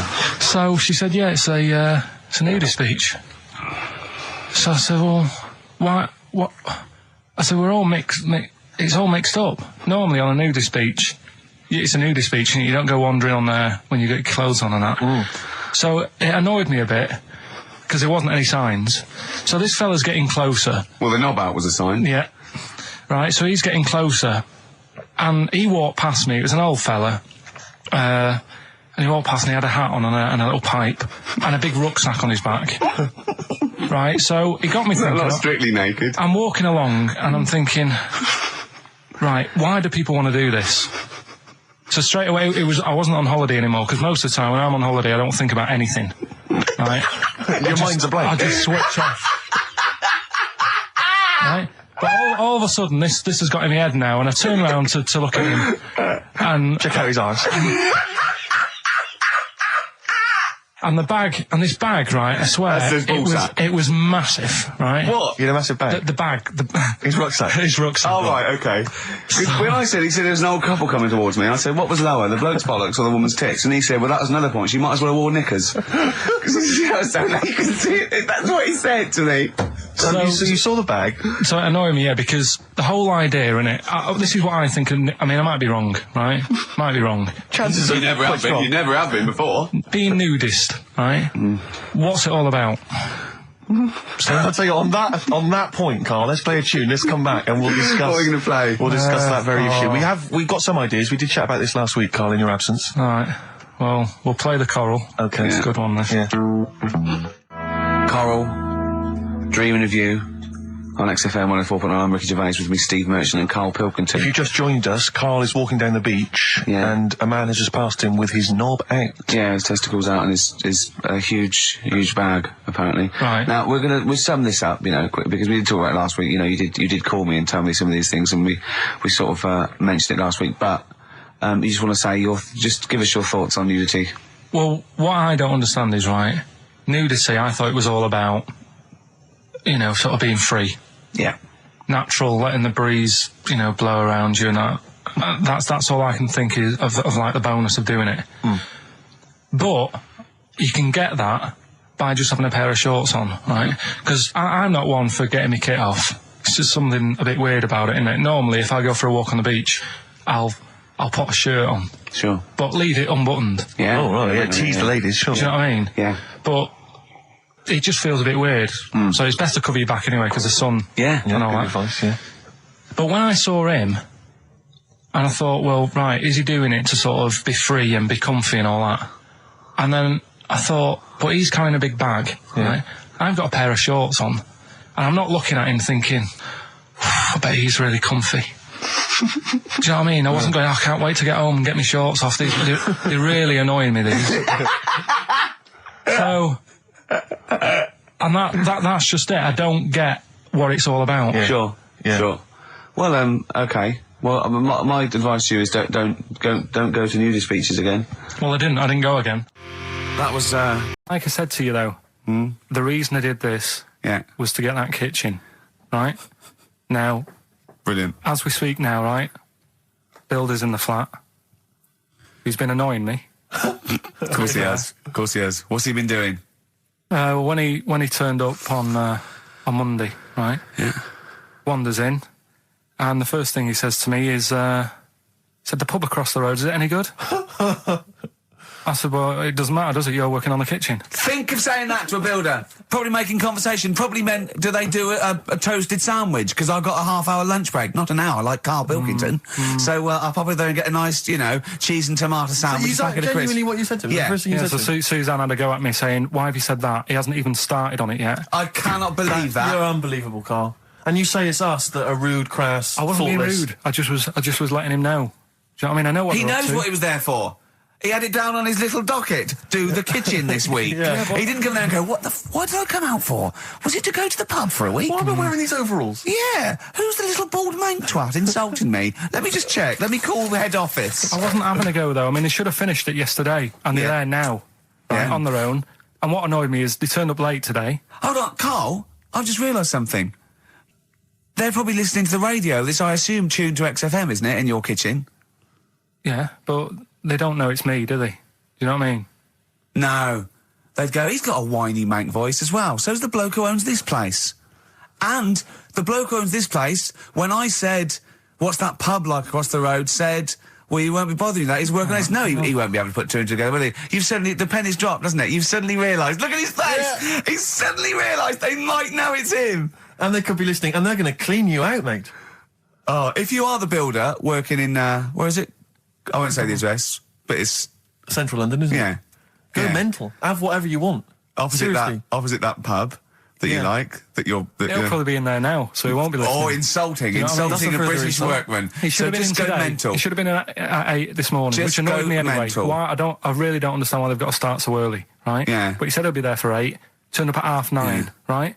Wanders in, and what annoys me is he could have left all this downstairs. He had a paper under his arm, one of those crossword books, and a pot noodle. Now, I'm not being funny, but most of them take quite a bit of time. A crossword book, he's not happy with just the one that's in the paper. If you're listening, if you are the builder that's listening now, doing Karl's flat, what about pissing in the laundry basket? All right, this is Karl. You may remember that last week we opened with some quality knob news. Knob news, yeah. It was Hitler's knob. Hitler's knob was one of them. That just sparked off into a whole bunch of other kind of knob-related discussions. Yeah. And I'm pleased so far to see that we're almost at the halfway mark for this first hour. And so far we've only talked about nudity and/or todgers. Yeah. So excellent work from us. Well done, lads. Yeah. I'm looking forward to Dr. Fox and the rest of the Sony award committee listening to this one. Yeah. But more knob news. I don't know if there's a jingle for that, maybe. You nearly had me eye out. Knob news. Knob news, excellent. This is an extraordinary story. A woman tried to sue her bosses for £210,000 after finding a cooked penis in a canteen stew. Hospital cleaner Sophie, something, I can't quite pronounce that name, was eating goulash for lunch and could not cut one of the lumps of meat. You can see where it's going. I've got so many questions already. I know. She picked it up and tried to chew it, but it was too tough. Then she inspected it with workmates who all agreed it was a penis. Imagine that discussion. Yeah. Miss McLata said she vomited for the rest of the day, instantly became a vegetarian, and had to have psychiatric help. It's not known whether the organ was from a human. The case continues. Well, it can be found out, so that's one thing. Obviously, the doctors aren't confused. They're not going, I don't know, I've never seen one like it. Yeah. Also, why is she eating goulash? I know. I mean, that's my first question. Why? Yeah. You got your lunch. Oh, what do you want? I fancy some goulash. Yeah. Oh, some gooly lash. Gooly lash, Thanks very like much it. indeed. Lancashire cockpot Oh, is on the menu. Brilliant. Only £5.50. Wangers and mash. I'd love some wangers and mash, please. Coq au vin. Coq au vin. It's already done for There's you. wangers and mash, coq au vin, Lancashire cockpot. You know. That's just off the top of our brains. Yeah. So, if you've got any of your own, keep them to yourself. We're not interested. What do you make of that knob news? And he's in a hospital. Oh, yes, it was. No, hospital cleaner. You're right. Hospital Oh, cleaner. God. I know how your mind's thinking already. There's been a mix-up. What kind of mix-up? I love that. What, some bloke's gone in, some lesbian's gone in, wanting a sex change. She's got a carrot for a cock. Bit of stewing steak. Stewing steak. Oh, that would be great. No, you'll remember this when you hear it. It was when Karl said something that was basic. Well, I think for a lot of people it sounded like a lot of old bollocks. Man grows penis on his arm. I mean, why people are constantly losing their penises around the world? I've no idea. But why? I didn't realise it was a bit. What do you mean why on the arm? It's just a graft, isn't it? Yeah, but put it on like your buttock or your side. Not you can't wear a short sleeve shirt. Why did it? They've done that before. I don't understand it. Why not just graph it onto the side of your leg or something where it's high up, close to where it should be? I don't know. To get it used to the environment, like when you were like released a duck into the wild. I've never understood that. If there's a doctor, again, you know, we had a doctor last time. There's someone who can let us know why they put it on the arm. So they can keep an eye on it, presumably. He's not going to work with this knob on his arm. He's probably in a hospital bed and under examination. Right. So what do you think? They pop the knob on the arm, say, come back in 3 weeks. What do you do, by the way? I'm a mechanic. Keep the knob, keep the long sleeve shirt, because the blokes go, why have you got a knob on your arm, mate? What are you talking about? He doesn't go back to normal as a teacher. Sir, what is it, Simpkins? You got a knob on your arm. No, don't worry about that. Do your maths. What do you think this bloke's walking around with a big knob coming out of his arm? Why on the arm? So they can keep an eye on it. So it's not But if he's in bed, just get him to not put any undies on or whatever and just have a little sly look at how it's going. Even in hospital, if you're in a shared, like, little hospital room, people going, oh, I've had heart problems, what's your problem? He's there with his arm out. He's got his knob out. Yeah, but I don't think it counts as indecent exposure when they're grafting a knob on your arm, sticking that out the bed. Imagine if he's driving, he's just got it out the window. People driving by. Yeah. At the end of is that bloke giving me the finger? At the end of the man grows penis on his arm story, it says, a Moscow surgeon said the man will be able to have sex in a few months. He said, women will never suspect. But what kind of a doctor talks like that? Yeah. I'll tell you, it's his cock now, seriously. The birds will never know. He'll be able to go berserk. Yeah. They'll never realise we grew it on his arm. That is unbelievable. Will he have a little scar on his arm, do you think? Yeah, I don't get it. Like I say, 83936 if there's a doctor out there. Or indeed if you've ever grown Or a tailor. Making you a shirt. What side do you wear your cock on, sir? It's on my left arm. But what's the name? I tell you what is interesting, Steve. I didn't know that much about it. Autism. Okay. Oh, good. With some more entertaining stuff on XFM 104.9. No. Just to cheer up people. Go on, End. What? Go on. No, right. Have you heard about it, Steve? What Autism? It is? It scares me to death when he comes up, when he touches on a serious subject. We've been talking about wheeling a dead pope round, the Chinese don't age well, and ginger people are hated. And now we're going to touch on a really, my heart's in my throat. Go on, Carl, then. Tell me your insights to autism. Right, well, there was this, again, Channel 4 coming up with some good stuff at the moment, right? It might have been Channel 5. But what's the name? It's the attention span I like. These people who they've got like this autism thing going on. Yeah. And they sort of take in a lot of information. They get sort of they get so into it that they know everything about that subject and what have you, right? And there was this lad who he knew everything, right, about EastEnders. Right. He sort of, the cameraman was saying to him, so, you know, why EastEnders and that? And he said, I don't know, I just like it. And he said, I remember when I first watched it was a Thursday, it was 5 to 8, Pauline Fowler walked in, she had a pink jumper on, she said, all right, love. And he remembers everything from that moment on. Yeah. Right, and everything, which is great, but then the way the programme was making out, it was almost like they were saying it's a disability. Right. When in a way, it's more like a superpower. Sure. Like Rain Man. But if you can take It's Rain Man. No, I'm he not. has special autistic powers. Oh God!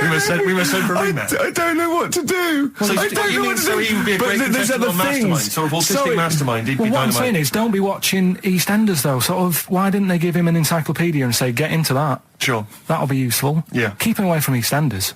Wasting his time there. But I don't think it is a disability. No.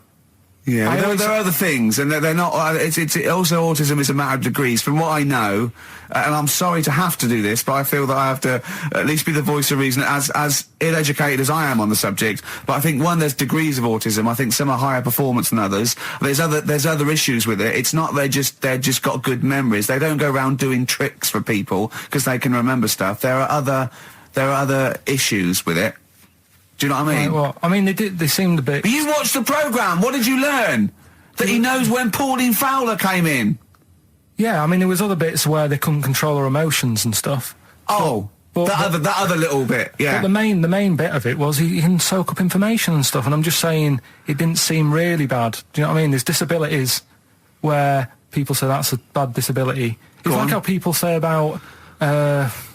This is brilliant. This is just like this is amazing to be in a room with this man. It's incredible. You just wind him up and listen to what comes out.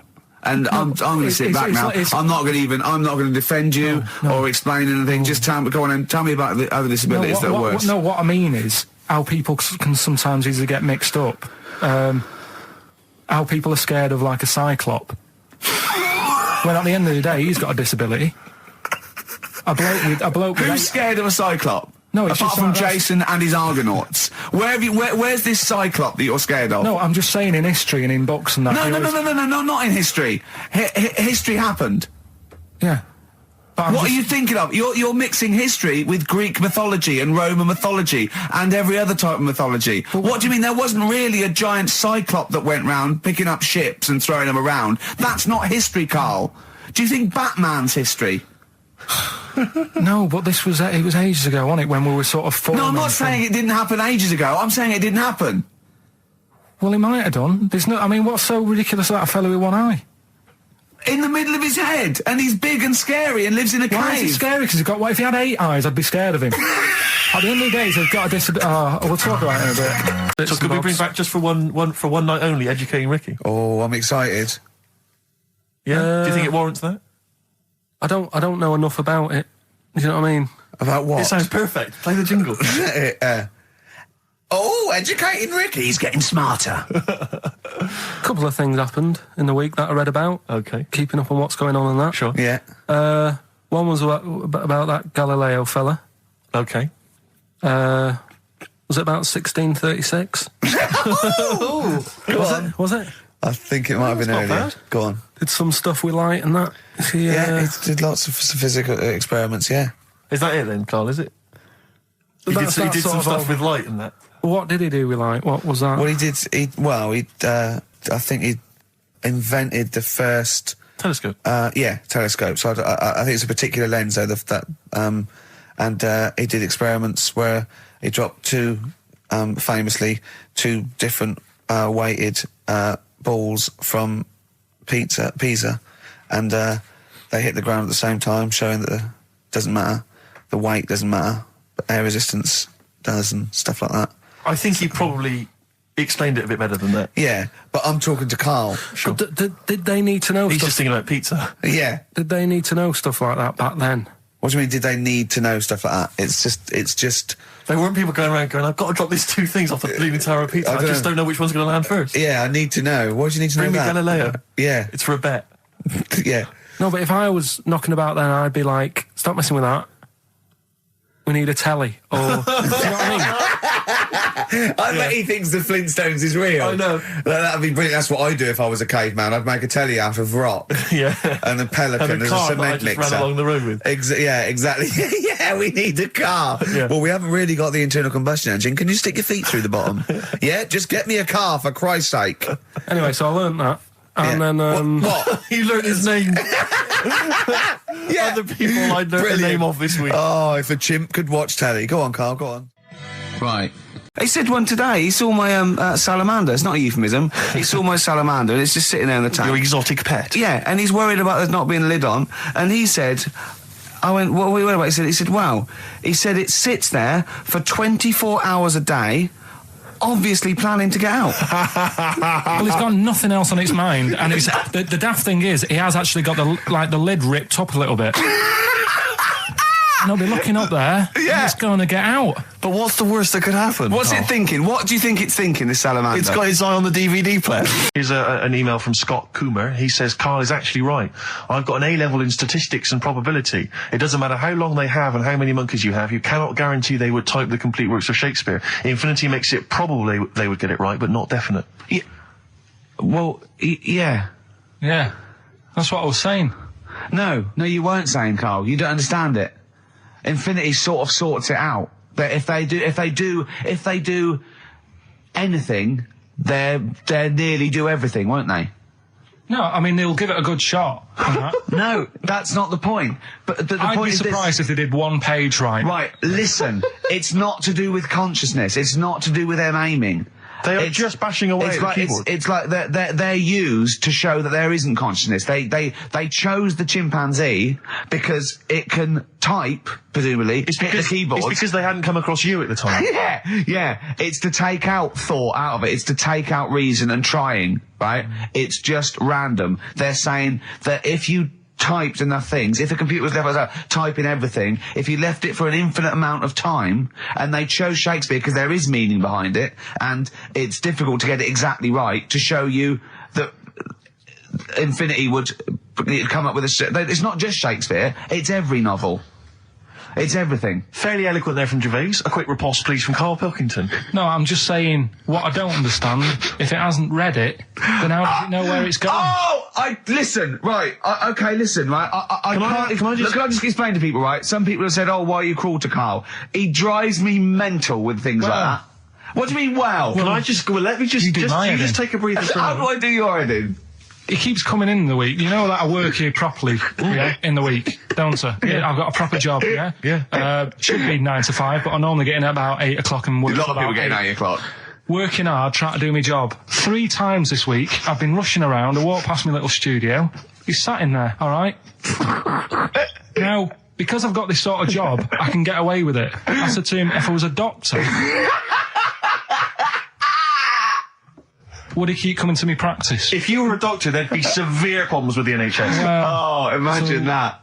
The standards would have lowered so much if you can arrive at the hospital, you're a We'll doctor. pop in, I'll go to lunch, don't we? We have a little lunch break, don't we? I go, come on, let's go now. He goes, I'm busy. I go, come on, let's go now. He's going, no, you're doing me head in. Well, when I was talking about the monkey conundrum with Carl, he said to me, right, if I had a day off work, and I was, say, watching the TV, and with one hand I was typing a typewriter, would I type Shakespeare? I mean... Yeah, but you see, there's certain things. We were talking a little bit about this stuff the other week, weren't we, when we said you were going on about Einstein, and I said he's not that good. E equals MC squared. It sounds good, but I've never used it and that. Right? I've never used it! You haven't used 2 and 2 equals 4, Carl! The fella with an apple fell on his head. It could have been anyone sat under that tree. Do you know what I mean? It's just annoying. Lucky. And It just happened to be a genius. Newton gets all the credit do you know for what his I mean? laws of the universe. Well, other people were working whilst he was having a lunch break under the tree. So in a way, it's like he didn't deserve to have that success story. Again, forget the apple and the tree and whether he was sitting down having a lunch break. It's totally irrelevant. Yeah, but what I'm saying is there's certain things that will just happen. It's like, I think we were talking when we were out eating the other week. We were talking about Noel Gallagher. Well, this is the reason the monkey discussion came up, right? Noel Gallagher... I don't know what to say. I don't know what to say. Rick, I don't want to misquote Noel. I'll be like Herbert Lom in Clouseau. I'm going to get a twitch whenever he opens his mouth. I don't know where to start with some of his statements. Well, as I say, this discussion began because we were talking about a quote that Noel Gallagher supposedly gave. Now, I don't want to misquote Gallagher, but the gist of it was that he said, had I written Wonderwall or whatever, instead of the Beatles writing Strawberry Fields or whatever, I'd be the one that was considered the great songwriter and it wouldn't be the Beatles. You know, it's just the fact that they came first that meant that they get all the credit as being the greatest band. I don't know where to start with that statement either. I mean, that's Gallagher's thing, and he's, you know, well, whatever. We know what we think of that. What was your point, Carl? You agreed with him, didn't you? Yeah, I reckon, right? Do you know we've talked about putting a baby in a room before and it'll know what colour it is and stuff? If you've got a room that's painted red, right? But forget that, because that's going to confuse Hear him out. Listen to me. Say if they did some new TV show, right? Like, what's that film with Jim Carrey in where The Truman Show. The Truman Show, right? So they make up a little room and some woman has some kids and you say, right, let's put the kids in this room, and they don't know what's going on outside. They don't know anything about, like, EastEnders and that. It's like their little world, right? They don't know anything that's gone on. How could a child survive without EastEnders? Right, listen. So you sat in the room, right? And then when they're all asleep, right, Wait for this bit. Someone Have you heard this? Yeah, bit? wait for this bit. They're all in a room. Yeah. They're asleep. Yeah. Someone pops in, puts a guitar next to the bed, right? Nips off out again. They wake up in the morning, and one of them goes, "What's this?" They don't even know it's a guitar because they've never seen one, right? They're talking English, though. Yeah. We just left guitar out of the vocabulary. Right, so There's plenty more to come. So, one of them will pick it up, and they'll go, I don't know what it is, and they'll start strumming, they'll go, that sounds good, doesn't it? Give them a few weeks, they could come up with Hey Jude. Whereas, type in Shakespeare, a monkey that can't even spell... I see that. Yeah. There was one... Here we go. There was one about a woman whose husband died, and she had him cremated. Yeah. And made like a little egg timer out of him. Right. And she said, I did that so it can still help around the kitchen. Well, that might be true. That might be a joke. That's quite sweet. That might be true. It's a true story, again. It was all... No, not again, because the ones I just told weren't. Nor is the boiling the brains in a bag curry microwave. Head story true. Yeah. They're too convenient. Will you be buried or cremated? What? Will you be buried or cremated? I don't know. Cremated. I imagine. Like you, Steve? I don't know. It's out of my hands. Yeah, I haven't thought about I've it. not thought it through, and I don't care either way. Have you heard the one So about... Sorry. I'm just worried that we're getting into a macabre world now of ashes, boiled heads. I think we should play some music, let people just calm down. Levi's. Just think about some of the urban myths they've maybe heard, assess them. Maybe they are absolute bollocks. Yeah. And they can move on from it. Well, Yeah. it's just that the death thing, right? Yeah. There was an argument on there about, do you know that Twilight Zone or whatever it was, Tales of the Unexpected? Oh, yeah. Where the woman got buried alive. Yeah. They were saying how, like, years ago, they'd bury people thinking they're dead. Yeah. And they've recently, like, dug coffins up, and then the people who were in the coffin weren't dead. They might have just been, like, in some sort of deep sleep or whatever. Catatonic. And they've lifted the lid off. Yeah. And there's scratch marks on the thing. Yeah. And that's pretty scary. And Makes you think. I mean, I hope they check these days. That's all. Running a bit late with this, but it's time for Do We Need 'Em? We're looking into what I'm animals... really worried about this because everyone's getting that last clue wrong. I reckon it's so rubbish that even your mental fans can't work it out. Yeah, it's a tough one, but... Give that final Rockbusters clue again. The Jamaican fella had to have some aspirin. Why is that? Why did he have to do it? No, FD. hold on, that's changed. Well, I mean, it doesn't matter. The story Oh, it doesn't matter. That's the point of a cryptic clue, isn't it? Oh, do. What have you got now? Right, so we're looking into animals that we get rid of. I've spoken to someone about snails. I spoke to someone about jellyfish and that. And looking at cockroaches today. Right, now who's the expert? It's a woman called Jessica Marshall. Right. Does she know that you're going to play this on the radio? Well, I called up, right, in the week and said, can I talk to someone about cockroaches? And she was like, is that Carl?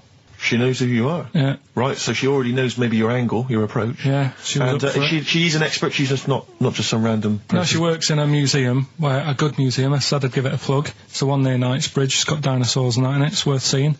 On And the this is Natural her. History Museum. Yeah. So, Not sure. He's not sure.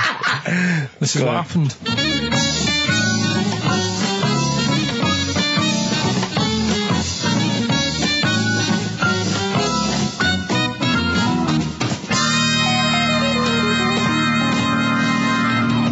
what I'll do, I'll tell you as much as I know, and then you can fill me in if I'm right or wrong. And then at the end of it, we'll get to the bottom of whether we need them or not. Okay. All right. So first of all, the first thing that I found out is that they have 18 knees. That's not exactly possible. They're insects, so they have 6 legs. Yeah. And a knee is usually the junction between femur and tibia. That's sort of classic human knee and every other animal knee. So with 6 legs, you can only have 6 knees. Could somebody sort of got mistaken for seeing one that was a bit double jointed? I think you're grasping at straws or something. All right. Well, we might have to come back to that one then. Okay. They can hold the breath for 40 minutes. Well, they don't do that because they don't breathe in the same way as us. They breathe through little spiracles, holes down the side of the body. So, no, they're not a very apt simile because the method of breathing is so different. What do you mean? Because insects have a totally different system. They don't have lungs in the way that we do, and just breathing through one part of the body. They're actually breathing through every segment of the body all of the time. So even though they've got their mouth shut, they might be able to slide. Nothing to do with breathing. So only just feeding. So you see, maybe that's where someone's gone wrong. Someone's got hold of one and sort of taped its mouth up or something and got bored after 40 minutes and said, well, we'll call it right. It's a pretty unkind thing to do to an insect, even to a cockroach. Yeah, but it's all... You can't do that. Yeah, but... No. Pretty unkind thing to do to anything, even a cockroach. Something else I found out. Yeah. They can live for a week without an head. Well, that's true if they don't bleed to death in the process. But the weird thing is, when I told you that they had 18 knees, you seemed a bit sort of like, don't talk ridiculous. But then we're talking about an animal that can live without an head. So there's a little bit of truth in that one, yeah? Yes. Why, when it was invented, has it got that facility? Say if someone said to humans, we could do that with humans, and, you know, if you lose your head in some accident, it gives you a bit of time to sort of go back to your family and maybe write them a note. You won't be able to have a chat, but write them a note saying, it was my own fault, and it was nice knowing you. Oh, well, that would be a useful facility, I agree, but cockroaches are great survivors. I mean, they've been around for over 300 million years. They're one of the most primitive insects. All right. Well, I've also... is it true that they do a lot of resting? Apparently they can sort of rest for 75% of the time. Rest? Yeah, they just sit about doing nothing. It's probably true of a vast proportion of the world's fauna. Well, I mean, maybe the 25% that they are working, they're really giving it some, so it might make up. They're probably searching out food and, they can slow down considerably. You can chill insects in the fridge and they'll become very, very quiet. You might think they're dead. Yeah, but I'm sure, you know, if we were sat in a fridge, you know, we'd go a bit quiet, wouldn't we, you know? Well, you might not know much about it, of course. Yeah, but... Not quite reading the right sources. Well, I've been using the internet.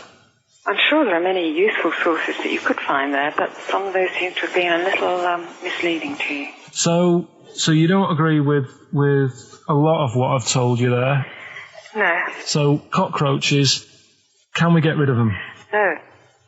So we're keeping them then? I would say so, yeah.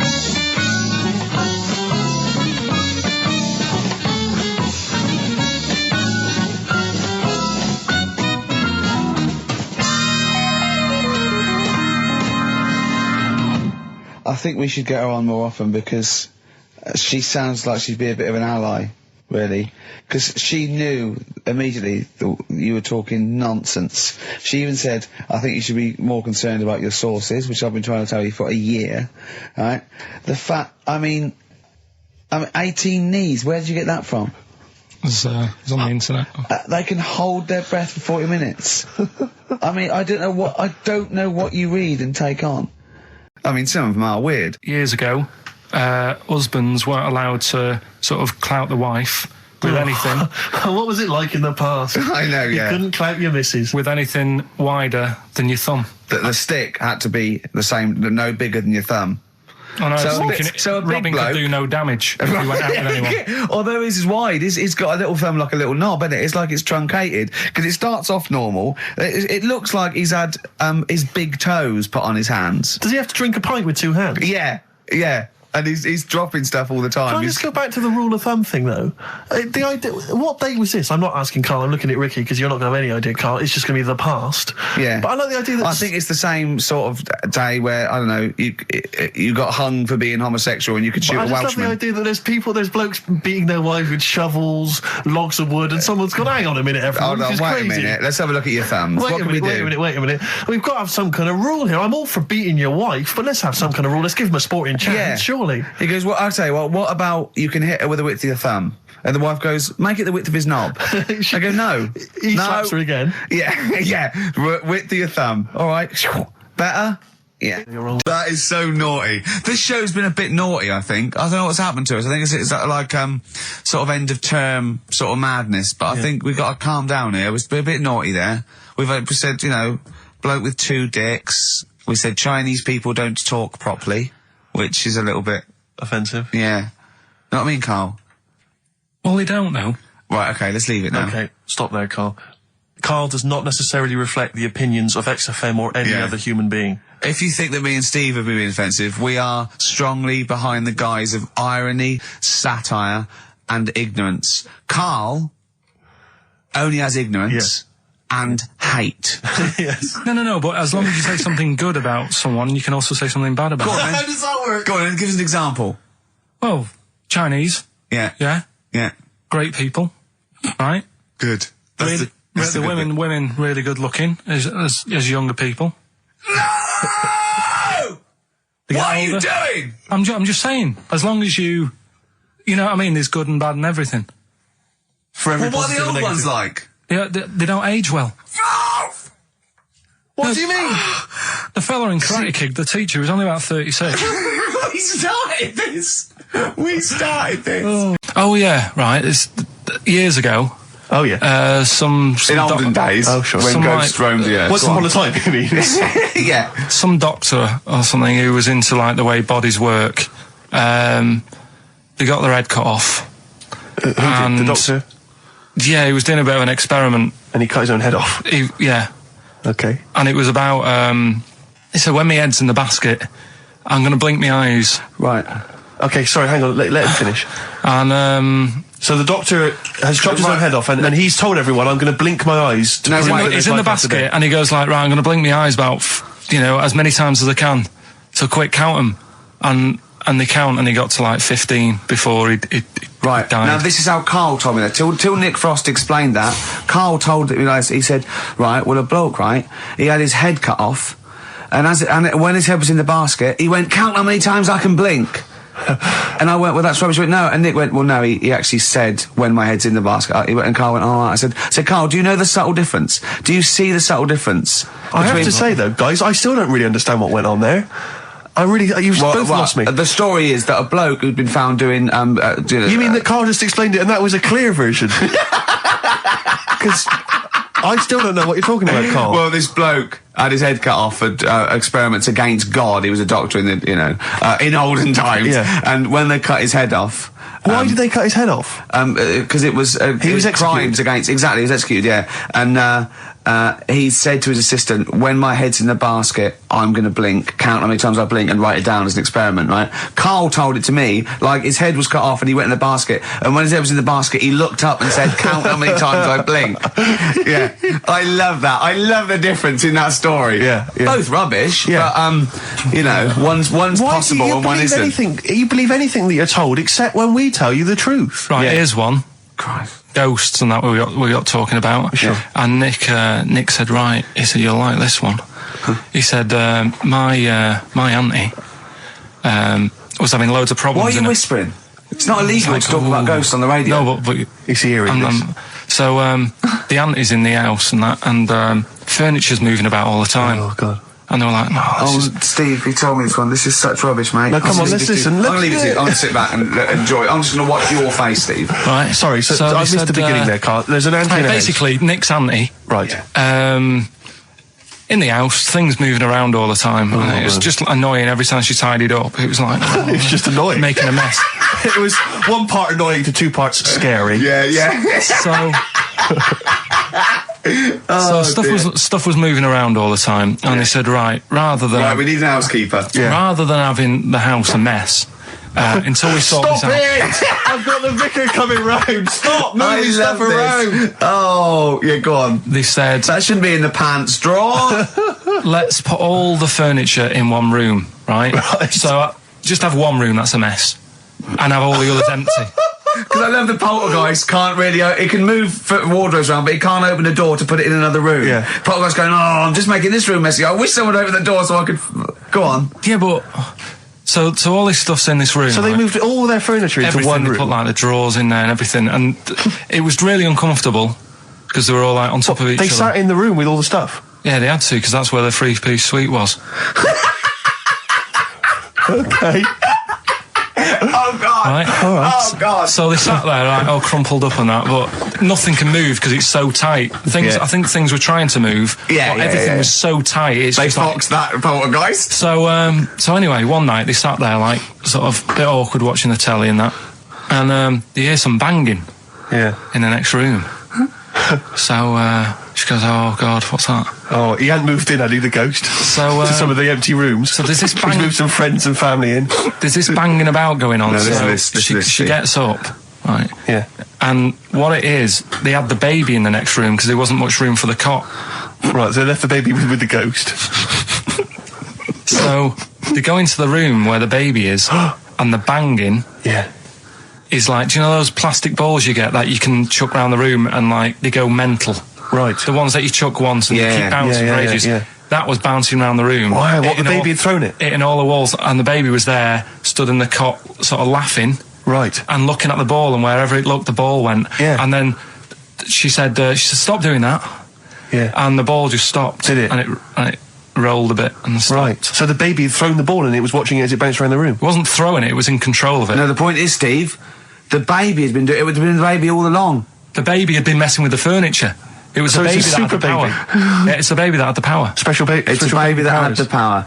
It's a baby that had the power. The power of telekinesis. Right. They were then trying to convince me that telekinesis was not like all the other stuff that I didn't believe in, but that was a science. Right. Telekinesis was possible. Yes. Yeah. It's not like ghosts and demons and all that stuff. Telekinesis is different.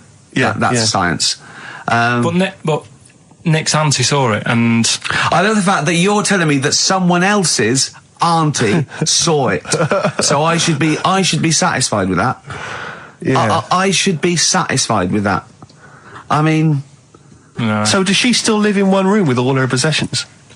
No, I think... The baby grew out of it, apparently. The baby grew out of it. So it doesn't use its telekinesis powers anymore? Well, no, it's like in Carrie, innit? She was upset for a bit and then she got over it. Okay, I'm just going to say one thing, Carl. That was a film. Do you want to play a record or...? Get free.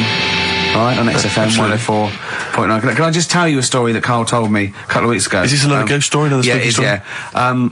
I called him out. I was, what are you doing? He said, I've just been reading ghost stories again. He said, you don't believe in them, but how do you explain this? Right, I went, go on. He said, I'll tell you as he told me it. He went, bloke, right, just sitting at home, doing, watching telly with his cat. And, the phone rings, and it's a bloke going, is that fire, in your oven okay now? 'Cause your wife called. And Carl went, well, 1, there was no fire in the oven. 2, he wasn't married. I went, right. Go on. He went, well, then, right, there was a knock at the door and there was 2 sort of people in sort of white coats and they came and said, we've come about that fire. Your wife called us. He went, 1, there isn't a fire in my oven, and 2, I'm not even married. Right? And he said, they saw the cat and they looked at the cat. It looks a bit weird at the cat came out, nothing. And he said, and then he went back, sat down, phone rings, and they said, did they sort out the fire in the oven that your wife told us about? Oh. He went, 1, there is no fire in my oven. 2, I haven't got a wife. And Carl went, what do you think of that? I went, that's not it. He went, yeah. I went, That's the end of the story. What? He went, well, how'd you explain that? I went, explain what? I thought he was going to say, a year later we got married, but she died in an oven fire. Right? I thought it was going to be that. And I went, That's what? people winding him up. Yeah, or someone did report a fire oven, and their name was Johnson, and they looked up Johnson, they got the wrong thing, it was the gas board, and they sent it round to the wrong person, right? You know, he went, yeah. I said, I explained it to him, he went, yeah. Why did they look at the cat funny? Oh, man alive, Carl. This is really weird, right? I was in my house once, right, and the doorbell rang. Yeah. Right, I opened the door, and there was no one there. Yeah. Right? And then I looked across the street, There's some right, kids and there were some running kids running away. Yeah. Now, how do you explain that? Yeah. There was another time, right, where, like, I opened the door, and there was a bloke goes, you've ordered pizza. I went, I haven't ordered pizza. And I heard my mate upstairs giggling and putting the phone down. Yeah. How do you explain that? Carl, seriously, why did you tell me that story? What do you think that was weird about that? The fact that it was 3 different people. Is this all the information? Is that the entire story? Did you 3 different people. Did you fall hassling asleep him and not read about the end? A fire that didn't happen, about a wife that didn't exist, and a cat that didn't look happy. Yeah. Someone here who I work with, Yeah. right? I'm not going to say the house, it doesn't matter. But they were eating space cake, right? What do you mean by that, Carl? Explain. What's a space cake? For people who... It's some sort of druggy cake, isn't it? Yeah. Right? A dope brownie or whatever, yeah. Right. So with cannabis in it, is that what you're saying? I think it's something stronger than that, isn't it? I don't know. But anyway, he was having this space cake, and... You better give me the name now, Carl, because I've got to report him. No, listen. It's only, no. It really doesn't matter. No. Is he Sturgis?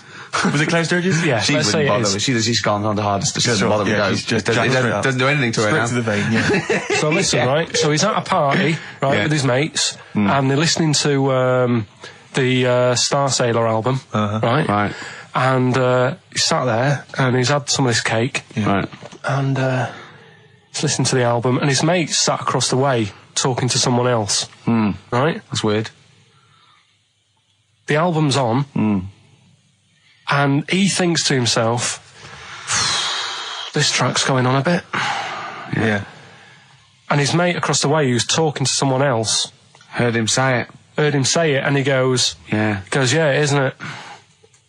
Yeah. So he goes, oh, Right. and he goes, See, usually at this point, I say, had this bloke taken drugs, but you started the story Yeah. with this bloke no. had done some But drugs. since, Right, Rick? No, if he was here now, Yeah. right, he would say, yeah, I know it sounds mental, Yeah. but it happened. And Yeah. it wasn't just a one question. It wasn't just like, oh, this track's a bit long, innit? Yeah, it is. He had a It whole was conversation. A whole conversation Sure. with the guy. And Yeah. the- What, and but the- sorry, I just want to clarify. You mean he had the whole conversation telepathically? Yeah. Right.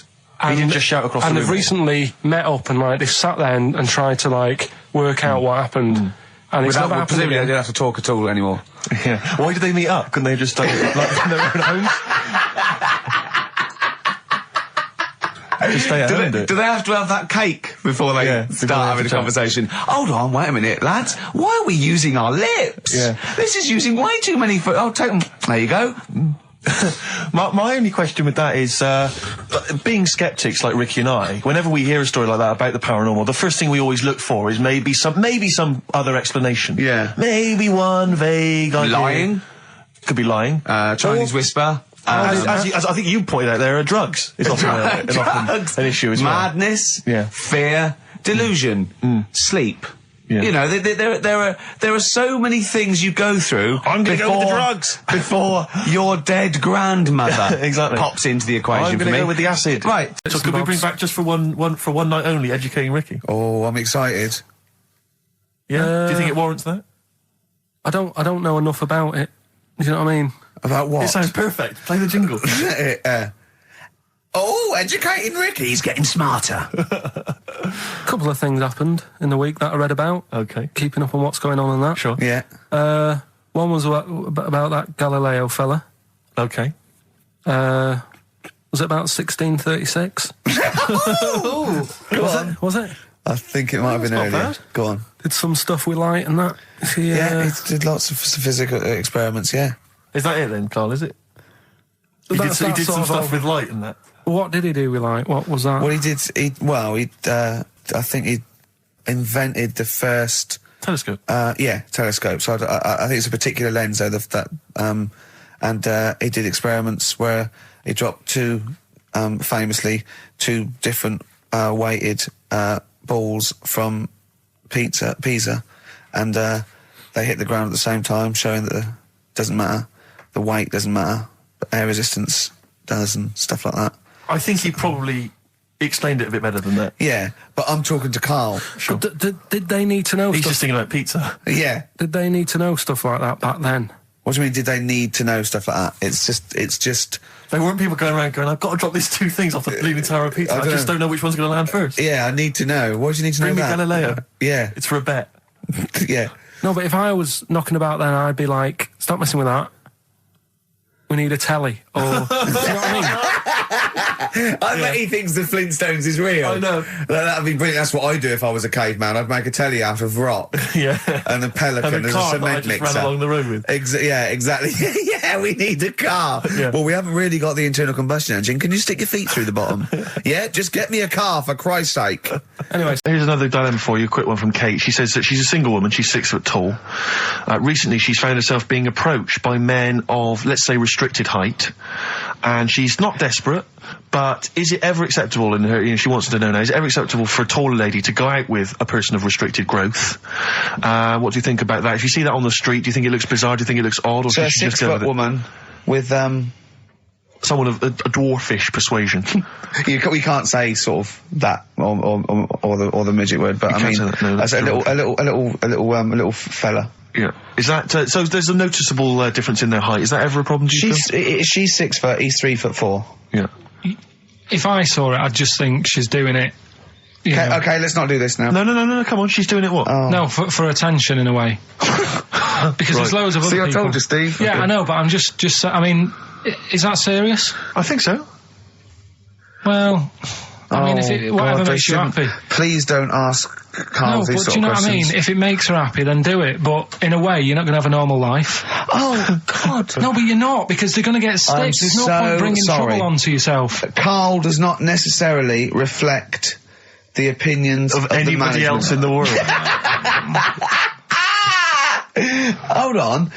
This woman, she doesn't live in a forest in a little cottage, does she? She hasn't got long black hair and wears a sort of... She says the guy she's going out with is a miner. In a crystal mine, yeah. And he just sings all day on his way Has to he work. got 6 mates? Apparently so.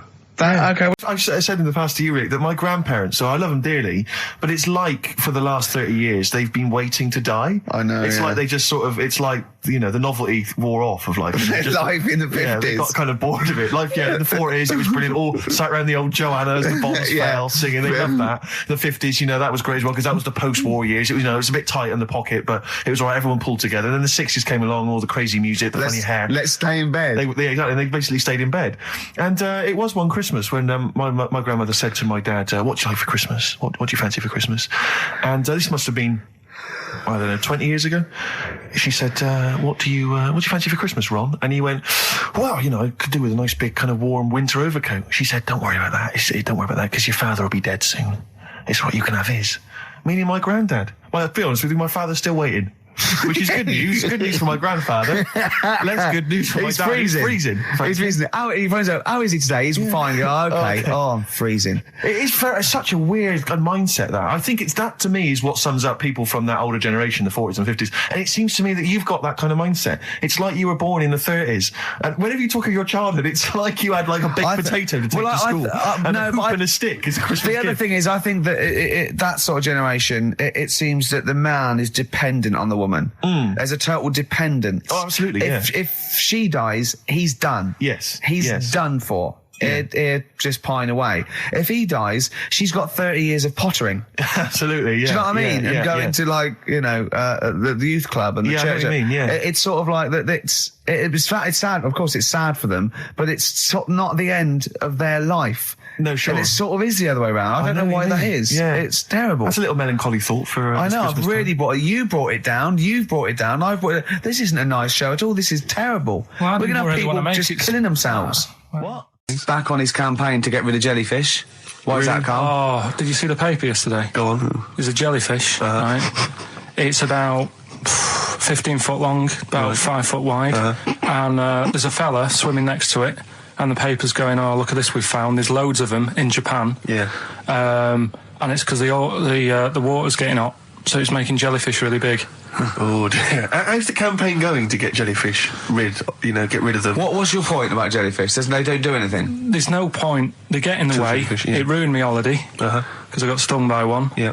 But you think the same thing about Liverpudlians, and we can't just go around, wiping out things that ruin your let's holiday. do the jellyfish first, and then we'll move on to the Scousers. Yeah. But yeah, I don't know what they do, and I'm trying to look on the internet. I've been busy this week.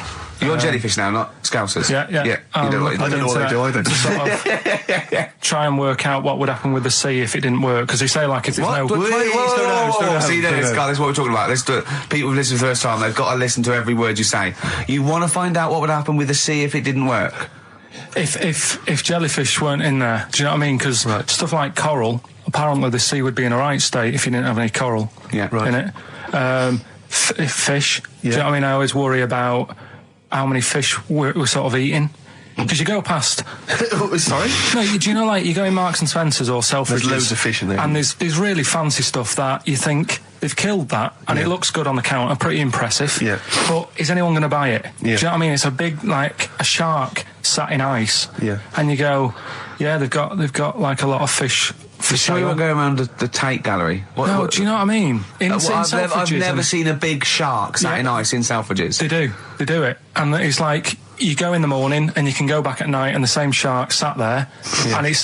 So you know it's the same shark, do you? It's the same one. So what, same face? Are you sure he just hasn't lost his mum?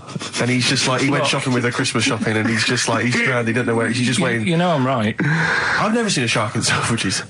Well, all right, then say maybe that's one day a week, but on other days they'll have Shark Monday. I think, Selfridges. Today at Selfridges is Shark Monday. Yeah. No, it's just that... So your point is that there's all these fish not being eaten. Yeah. So and they're being killed. They're taking them out of the sea, no one's eating them. And you're worried, that the sea's going to rise because the more things you take out? Well, we're just going to run out. Because the fish drink it, don't they? And that keeps the water level down. Yeah. No, well, you know what I mean? There's stuff that worries me. You're worried that... Was it you who said that you were worried that... Because, there's sponge in the sea. Yeah. But if they took it all away... No. Is that him? That's a Stephen Wright joke. Is that Stephen Wright? What's the joke? Sponges grow in the sea. That kills me. How deep would it be if they didn't? Let me explain why. Go on. Steve, and to you, the listeners. Well, we came in to a big bunch of stuff. Dropped off was it Becky from Marks and Spencer? Just lovely stuff. Food, presents for the cat, books, just, to Ricky and Steve. Ricky and Steve who do the show, right? Ricky Gervais and Steve Merchant. GQ presenters of the year. Creators of The Office, right? Award winning. Carl's looking over, I go, maybe, it's not for you, no. And then he told me why he's grumpy anyway. Go on. Do you know what XFM are giving everyone? How long have you been here? About 6 years. What are you getting for Christmas from XFM? 2 CDs. Is that of your choice, or do they choose them? There's a list of about 30. Right. Tell them what you chose. 30 CDs. I've gone for Kings of Leon album. Yeah. And the best of Bob Marley. Haven't we given them away in the past or something? Or you could have burnt them off, couldn't you? You could have done copies. Illegal, but you could have done that anytime you wanted. I don't think Bob Marley minds if you bootleg his CDs. It's out of order though, isn't it? It is bad. Although is that always the case? Has it always been the truth of all the time you've been here? No, it has been better than this. Yeah, although you do get paid quite well and you do have an easier time. Yeah, but don't give me the CDs then. If it was a milkman, you don't go, I have 2 bottles of semi-skimmed. Happy Christmas. Yeah. That is a valid point. Do you know what I mean? You complain. Who is it who made this decision? There's no point. No point, is there? Why? Just no point. I don't like moaning anyway, just... Has it come from up top? Is it from the capital people? Just everyone. That's what everyone gets. Yeah. Yeah, but will Christian get 2 CDs for getting up at 4:30 every day for about 5 years? And keeping this station afloat. Probably. Yeah. So that's why I'm a bit fed up. What you listen to first, Marley or Leon? Well, you have a bit of Marley. I'll tell you what Marley's good for as well. You're going to have a little beach holiday, aren't you, over Christmas, going to Lanzarote? listening to that on the beach, you'll realise how wise XFM are in the long run. You know, you go, well, look, they could have given me 400 quid, right? Well, I'd have spent that. But this is, you know, the legend lives on. That keeps on giving. So you're probably, you know what I mean?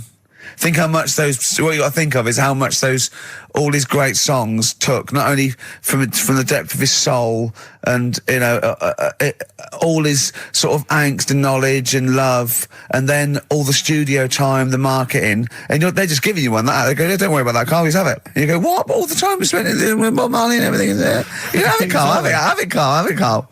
And Gratis.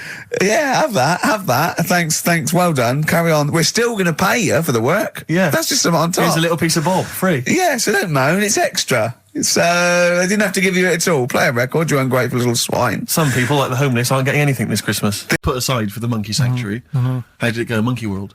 We were on our way, right? I found like a little, in the little cottage that we had, right? It's like a little folder, you know, with little leaflets in saying if you're into mountains, you want to go here. Yeah. If you're into castles and that. Little monkey on the leaflet, right? So I thought, I'll be needing that. Took that out, made sure that's safe and that, right? We get in the car, getting ready to go. My dad says, where is it? I look on the back. It's in a place called Low or something like that, right? Yeah. So we're on our way. Can't believe me luck. It's going to be a great day and all that. Yeah. And then start looking at the leaflet, right? And noticed didn't have any chimps there. Yeah, it's not Monkey World. It wasn't a Monkey World. Well, what was it called then? Something like Monkey Town. Yeah, it was just it had like woolly monkeys in it. That's what they had. What? Woolly monkeys. What are woolly monkeys? Those things Johnny Vegas off the advert. Loads of them. They're dumped now since ITV Digital went under, so they just put them in a cage. I don't understand. They're woolly. They're like they're sort of like little fluffy little baboon type things. Woolly monkeys. I mean, it's not your chimp. It's not your classic chimpanzee. So did the car screech to a halt? It was like yeah. It was like the mission in Armageddon. As you said, abort. We're on the way back. One of my uncles, right, Tattoo Stan, he's just caked in them. Tattoos. Right. I don't think he's my proper uncle, but it's just like my dad's got Tattoo Stan. No, my dad's that's a province in Russia, isn't it? My dad's got loads of mates who. When you say he's not your proper uncle, do you know, like when someone comes around, you're all right, Uncle Stan. Yeah. Do you know what I mean? And there was my dad had loads of mates like that. There was John the Screw. Right. So he either works in a prison or he likes to have sex. Cabbie. Cab driver. Okay. There was Jimmy the Hat. I don't know where he Jimmy did. the Hat? Yeah. And, did he wear a hat? No. No. There was Fred the Veg. You sure he wasn't a relative? Sorry. Fred the Veg used to get us like big bags of potatoes and that. Fred Veg, okay. And there was Tattoo Stan. Right. And he was just caked in them. And I used to always look at him thinking, why have you done that? I must have only been like, 6 I or suppose 7. if you're born with a name like Tattoo Stan, exactly, you're destined, aren't you? Were really? they like a 1950s gang? I'm worried about doing a bank job. What was his name? The Hat? What was his name? Jimmy the Hat. I'm worried about Jimmy the Hat. Yeah. Not having a hat. I don't understand it. Are you sure he didn't have a hat? Not when I met him. Did he ever wear a hat? I didn't see him that much. Do you think it was a joke, like, when your mate's sort of like, 8 foot and huge, you call him Little John or Tiny? Do you think the fact that he never wore a Yeah, hat? they went, hold on, I've noticed something about Jim. Go on. No hat. And I go, oh, true, let's call him Jim the Hat. Jimmy the Hat, yeah. But my Uncle Stan, he had like loads of them. He did them himself. Oh dear! And it was always that thing. God. What was it? Things like he had like the cross cut here, made in Britain. And if you're going to do them yourself, I'd say at least make sure you're sort of a good drawer. Yeah. And don't do it in the mirror so it comes out backwards. Well, that was the other thing. But like, I remember he did. Names are all right. He had like all his kids' names down his arm. And, what were they called? Yeah. Oh, God, it's Tattoo Stan Jr. Yeah. And Paul shits to bed. went for some food. Yeah. And it was the last few days. I didn't take much money with me, and we were in Florida, and we were hungry, and we went for some steak. And we had our dinner and that, and I think it's their equivalent to the Angus Steakhouse. Yeah. Right. And sat down, had the steak, and that's huge, big portions. But anyway, we didn't have much money left, and we had like another 2 days left, so we didn't leave. We didn't have much money for a tip. Do you know how over there they expect it? Yeah, a big tip, yeah. So we left what we could, and I don't know what it was. It might have only been the equivalent to 60 pence. Yeah. But he didn't have to do that much. We didn't have loads of courses because we didn't have much money. So he brought us like the main course and I don't know, a couple of Diet Cokes. And anyway, left them the 60p. Yeah. On the way out, and he comes running over. Excuse me, sir, you can have this back. Because it wasn't enough. I mean... Yeah. It's outrageous. What did you say? I said, all right then. Yeah. Well, I needed it. I mean, I thought it was nice to leave them something, but obviously it wasn't enough, so he got us a couple of more. Is it good fun with you on holiday? I mean, do you enjoy yourself? Yeah. Do people go with you on holiday? Because I remember when we, I was growing up on this estate. This is going to be good. Go on. No, it's not. It's just an example of how this doesn't work. Go on. So we don't need to worry, sort of thing. Sure. Right? Okay. So I'm growing up on this estate. And there was this woman about 4 houses down, right? Who's a bit rough, all right? Didn't fancy her. Oh, God, no. Right? But she had a baby. Well, tell me about her first. I'm interested in this woman. Why was she? It was a very... Was it like being a man in a dress? I mean, I didn't grow up in a posh house or anything. And I'm not saying that if you live in a bit of a rough house, you're a bad person. What did she look like? But anyone can Tattoos? clean up. Looked like Tony Green with a fag on. They didn't clean up much, right? Oh. Which, even if you've not got a lot of money, you can still try and make the place look nice. Yeah. Right? But she didn't, and a kid used to take a horse into the house. Sorry. Whoa, Neddy. What do you mean a kid used to take a horse into the house? Where did he get a horse? Must have nicked it from somewhere. Must have done. You've seen a horse in it? No. What, is that from outside the saloon round the corner? Yeah, was it just tied up with a bit of lettuce? Right? Oh, that's great. Big Jake coming looking for it. I'd been out. Oh. No, sorry, let me get this. This was before the lynching stopped or after. Where did he get a horse from? What do you mean he must have nicked it? His mum said, where'd you get that from? I bought it. All right then. But keep it out of the kitchen. I don't want you going Catlin rustling. Where did he get a horse from, Carl? And how long did he have it for? Was he leading it or riding it? Mum, open the door, I can't stop. I can't stop it. Open the patio door as well. Looks like we got us a runaway. What do you mean? I don't know, but the thing is they couldn't afford to buy one because they're not cheap. So I'm just guessing. Maybe that's wrong of me. But I think... He had a horse? Yeah, right. So that's why the family didn't have any money. They'd spend it on the horse. No, I don't think, that's what I'm saying. I don't think they would have bought it. So anyway... Yeah, it's wise to whisper, Carl, in case they're listening. Yeah. And they could be in the room next door. It's not buying it, it's keeping it as well. Oh, so I was like in the car with my dad coming into the avenue, and you used to have to drive down it to turn round and sort of go back to our house. You had the traditional method of transport. Yeah. And the horse was in the lounge. Reading a paper. Just like walking around. Oh God! What? And when I was doing, I tried to earn myself some money once by flogging little flowers in plastic cups. What? This is genius. It just keeps coming. What do you mean you're trying to flog little flowers? What do you mean? Wait. Let's play a record. Let's play a record and come back to this, because it's always going to just unravel and unravel. It's going to go on for hours. Let's play a track, deeper Carl. and deeper. It's like an onion, isn't it? We've created a whole world here where there's a man living with a horse. Just walking around the lounge. I come from the West Country. I've never heard anything like that. I just think of a big sort of like orange carpet, and it's got a rediffusion telly, and this horse going, I'm fed up in here. Exactly. This is really... I am not taking the rubbish out again. Yeah. Just going to give the email address, ricky.gervais@xfm.co.uk. But if you want, I'll pay for you to take history again. Carl, we'd love to see you get a C or above. And well, we're willing I'll pay for you, and I'll get you some books. Right, now listen. We can, let's get, I reckon, when are the exams? June? Something like that, yeah. We'll try and register next week, and I reckon you can get an A or B. In history. In history. No, don't worry about it, it's just easy. I get you Brody's notes. If Heat magazine, they love you, Carl. They could probably sort something out. They could probably pay for a tutor. They got a lot of money. They sell a lot of magazines. I mean, it is almost always, and you found that out. I discovered this. It's always the Tudors and Stuarts. There's no fear for them not coming up. Now, what do you know? What do you already know about them? You must already know stuff about Henry VIII and Elizabeth. No, because it just. is too long ago to even get interested in.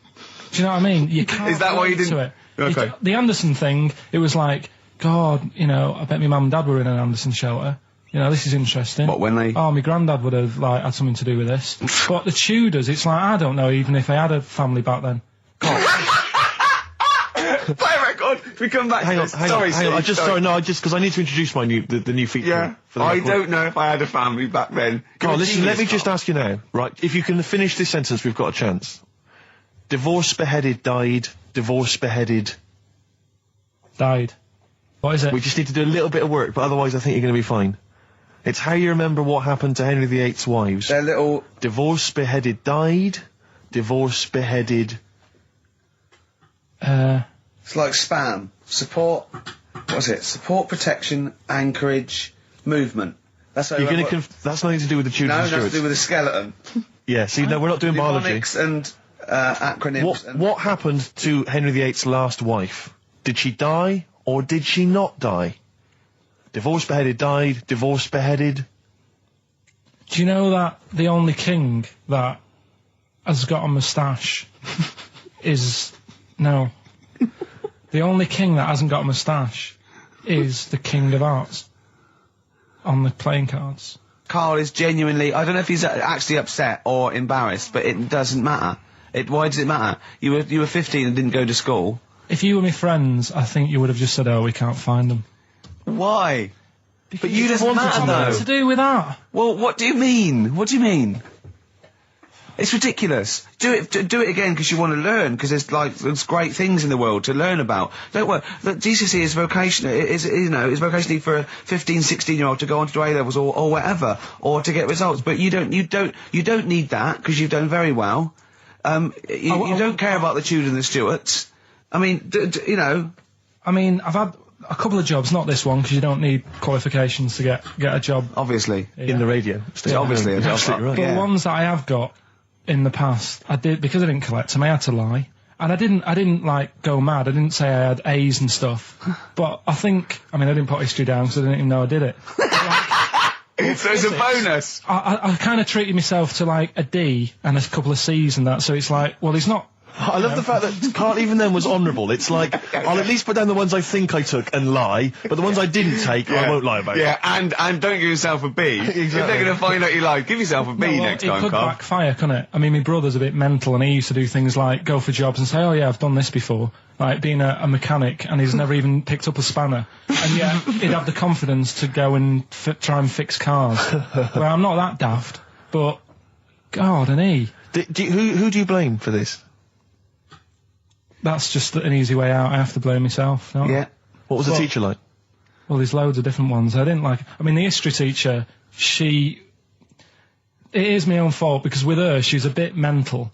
And I used to kind of stop the lesson by saying, oh, miss, tell us about your fireplace you've got that is made from a gravestone.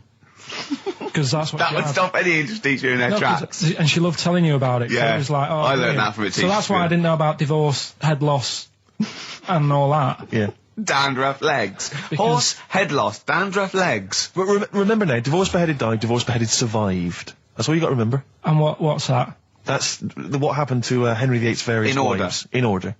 What does it spell out? No, it doesn't spell out anything. You just It's got to remember saying the rhythm. In order in which he married. Yeah, but it helps. It's like when my mum taught me the alphabet. She taught me as like a song. A, B, C, D, E, F, G. Yeah, consonant. No, not like that. Huh. That's how everyone else could do it, and I couldn't do it that way. Right. What tune did she do it to? A, B, C, D. It was A, B, C, D, E, F, G, H, I, J, K, L, M, N, O, P, Q, R, S, T, U, V, W, X, Y, Z. I feel like, feels like Christmas Day. Well, you didn't get the gift you wanted. Yeah, do you know that, like, anticlimax? Yeah. When, You've been looking forward to it for so long. Yeah, you know. Well, I mean, I knew you were looking forward to it. That's why it took you 14 years to get the result, and then it was 2 other people that got them for you. Do you wish that we hadn't done it? No. It's alright. It's alright, isn't it? What's your girlfriend going to say? I don't think I'll see her again. She likes a man who knows about the Tudors and Stuarts, does she? Yeah, first gladiator, then the... Yeah, you've been bluffing. Whenever she said, where did you go to Stuarts? You go, good. Like, lots of things, but look, there's a bird. What happened to Henry VIII's last wife? Oh, I wouldn't... oh, yeah. Oh, look, Friends is on telly. Friends is on. No, I just changed the subject by saying things like, you know, about the only king in a pack of cards. That threw off the scent. That threw us off the scent. That wouldn't fool an invigilator, would it? That's the thing. You can't use that one. And it's about a monkey who became king. No. So we've No? Have you got monkey news this week? got a little bit of monkey news coming up. What does he do? Drive to Spain, rob a bank, or get married? No, we're done all them, haven't we? We have done all them. Yeah, It's but you know no, what- it's a good one, it's a good one. And in fact, it's a bit related to what we've been talking about in a Oh, way. God. Isn't that brilliant? Van Dando, All My Life. Beautiful. On XFM 104.9. Well, it's nearly it. It's the big one. It's what people tune in for. They probably tune in about 10 to these days. For Monkey News. With, Karl Pilkington. Can we hear the jingle? Only 4 to go. Oh, chimpanzee, that Monkey News. Right, this one's about it's been emailed into me. Right. I haven't really had time to check it out this week. No, you're joking. Been busy. Ooh, I hope it's not stupid. Goes back to 1908, and the person's saying it's a good story and that, and they're surprised they haven't picked up on it yet. Right. The Olympics, right? In 1908 in London. Apparently, it was meant to happen in Italy, but it was cancelled. Don't know why. Right, and it happened in London. Anyway, 400 metres. Right, it was meant to. There was a fella who was going to do the run, right, and the favourite to win it was this Bulgarian guy, right? Who was like a newcomer. Okay, these are a few things it cannot be. One, he injures himself, so a monkey steps in and wins. 2, he does a drugs test. It turns out that he is a monkey. So if it's either of those, right, I'm gonna go mad. So anyway, so the fella, right, this favourite, everyone's putting the money on him, thinking, yeah, he's going to do it. Is he hairy? Is this bloke hairy? So anyway, so the race happens, Yeah. and everybody's lined up, ready to run. And, everyone's saying, yeah, he's going to win, he's going to win. Then suddenly, a bit of murmuring going on, people going, oh, what's going on here? Oh, he's eating a banana. And there's a fella in the lane next to him, Yeah. right, he's going up, who's that? He doesn't look familiar. Oh, Christ, Carl. You go. Right, doesn't look familiar. Who's he? Weird. What's going on? What's going on? What's going on? Yeah, what is it? What is it? Or who is it? I mean, not what is it? So they go in. So they say, well, he might not be that any good. Do you know what I mean? He might not be good. He might. It's just A bit short, and doesn't matter. he's only 3'6", and he's hunched over on his knuckles. So I didn't realise it was fancy dress. yeah. So I don't think he's gonna be any good. No. So the race Oh, starts. he's put his finger up his arse. That's weird for runners to do that before a race. It's weird, isn't it? Yeah. Race starts. Yeah. The fella that no one recognises wins it. People go, what's gone on here? Yeah, sure. Do you know what I mean? We had our money on the favourite. What's gone on? Who is this guy? Yeah. Anyway, he stood up there, right? He's looking well happy. Yeah. He's lifting the trophy and everything. Right. Long arms. That trophy's higher than... So anyway, He's only 3 foot, but the trophy's 9 foot in the air with those long arms. It's suspicious. Go on. They had the picture in the paper the next day. Sure. And everyone's going, yeah, he was fast and everything, but quite hairy for a run. Oh, I'll tell you Come what. on, Carl. come on. Quite It's hairy for a run, because ridiculous. normally they shave themselves, don't they, to make them faster. And No. that. How did he manage it? It's really hairy and that. So anyway, he wins the stuff. He walks away with a cup. The people who are in charge of the running, or like the Olympic Committee, look further into it. Turns out it was a chimp. Right, keep talking. No, don't keep talking. Why encourage him? Shut up. This is monkey news. If you can't handle the news... It's news from 1909, and I haven't heard about a chimp winning the Olympics. Be quiet. What happened there, then? 400 metres, right? Now, the Don't thing is... talk shit. The only Please, thing was, Ricky. it took so long for the Olympic Committee, right, to find out that it was a monkey. It was going manic. It went into loads of races. It was picking up loads of, like... Oh, shut up! He right? became a celebrity. It was doing endorsements on TV. Don't talk shit. It said he managed to win the Right. same race 4 years later in Athens because... How did he get to But it's a joke. They're winding you up, Carl. Weird. It's not weird. It's isn't it? right. I do not believe it. Well, that's okay. There's only 3 of them to go then. Right, because we're probably all leaving in 4 weeks' time, and that's the end. I've got to get onto a sort of mainstream radio station, because I don't think there's any other sort of tin pot place like this, is there? No. So I'm going to clear up my act a little bit. I've got an album from the Capitol Radio Library, and it's the best punk album in the world ever. So if Captain listening, I'm just going to show that I can do a mainstream. I'm going to play a classic song, and I'm going to announce it right and everything. So if you get a job on a decent station, you'll take me with you, will you? We're a pair. Brilliant. So okay, here we go. Right, if anyone's listening, just to show that I can do mainstream radio. Okay. Well, that's all. Okay. Well, you're getting nervous. Okay. So come on. Shall I get a monkey and do it? It's all right. Okay. Well, that's about all there is time for today. You've been listening to Ricky Gervais with me, Stephen Merchant. Across the way, K-Man Pilkers. We're going all the way back now, a classic song from the late 1970s, and this is Devo with Mongoloid. Monkey News? Monkey News is safe, isn't it? That's a Monkey News, that goes without saying. I told a bit of Monkey News. I did a photo shoot at the zoo this week, and one of the people in charge... Trying to make yourself look good. Yeah. They told me that they used to have an orangutan, right? But it escaped. It worked out. It lifted up a drain, got out the drains and got out up into the zoo. It actually did a Coldix type escape, right? And Karl goes, what happened? I said, well, they sort of like, they surrounded it and sort of got it back in. He went, that's no good though. I mean, it's not Monkey News unless it steals a car and goes to Spain. Exactly, yeah, or opens a small I mean, bistro. That's real. That actually happened. Yeah. But it's not real unless it, takes a gun, gets mistaken from a president and, runs the country for 3 years. Monkeys, Pleasant Valley Sunday, brilliant. XFM 104.9, Karl Pilkington. This show is monkey heavy, isn't it? It is monkey heavy. Karl, if you were president, would you sort of make it compulsory to maybe have a little monkey? Everyone has a little monkey of their own? Little chimps out and out, old age pensioners? It's not a bad little, It's funny, because there was a story the other day, when I was looking for Monkey News.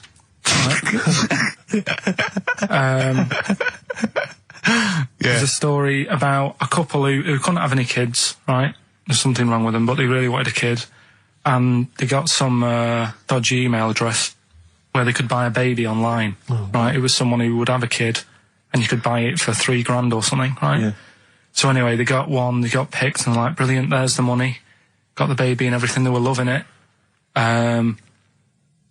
Playing with it and stuff. As it got older... Feeding it. It got airier. Oh, shut the Oh, Karl! Turned out they'd been sold a chimp. You maniac. You stupid mank twat. Don't talk shit. That is as if... what? Didn't know it. Oh, don't talk. Are you mental? You stupid... That didn't make it into Monkey News. I know, yeah. It's a bit sad though. We don't like to bring the feature down. Yeah.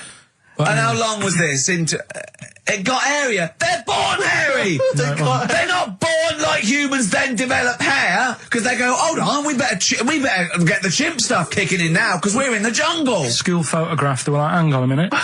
He looks a bit weird. Oh, you are just the rubbish. Mad, innit? Mad, innit?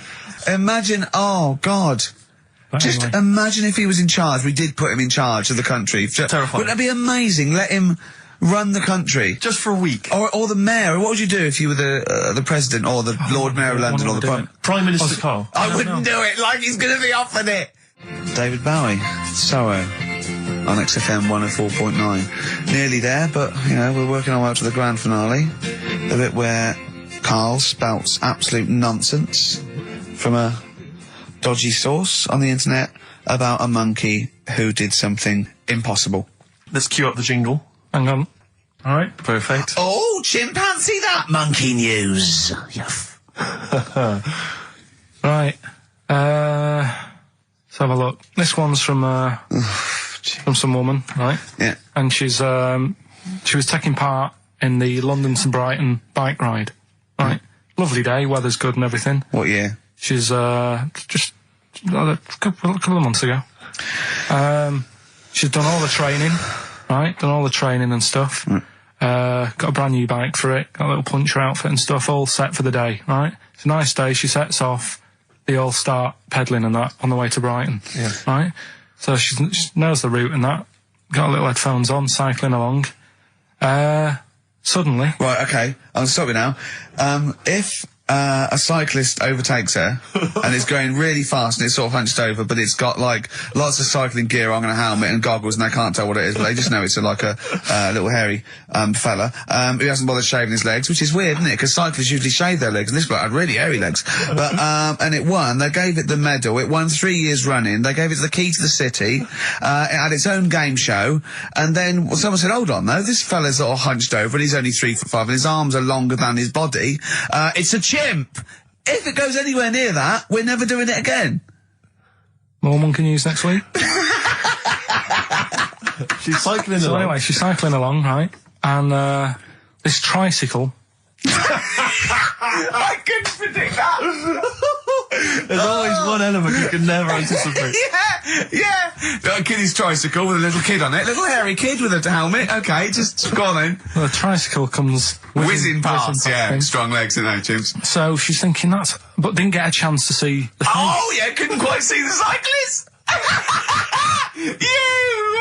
Oh, God! You bald mank git. Go on. Yeah, research scientist Karl Pilkington. So anyway, she gets to the end line, right? And they got talking. It was a nice day, nice race and all that. He said, "Did you see a little thing on a tricycle?" Thing? Well, a person, surely, just a human. Did you see that? No. Did you see that bloke on the tricycle? So anyway, it turns out... Yeah! Well, what did you say thing? Well, no, wasn't no suspicious. I mean, what did you say? Did you see that fellow on a tricycle? Anyway, so it turns out... Go on. It was a chimp. You're joking! Right. Well, Christ almighty, there you go. Unbelievable, and it was a chimp all along. So anyway, right, so the woman's like... We're never doing this again. Checking out the news, right? There's nothing on it. She checks out XFM Monkey News. Right, okay, I'll stop you there again. Right. If it turns out she does on the news, right, and the circus goes, "We're looking for our chimp, it used to ride this tricycle, and it escaped with police chasing it." No. So she listened to XFM, see if I'd picked up on the story. Yeah, sure. I didn't have it and stuff. So she got in touch with the organisers of the London to Brighton bike ride, said, "Look, saw a little hairy fella." Why did she care? Because she wanted to know. She thought it was a bit odd. Well, turns out it was a chimp. They weren't happy about it. Of course not. Because now the owner of the chimp wants to enter it into the Tour de France. No! Oh, God! I'm gonna die!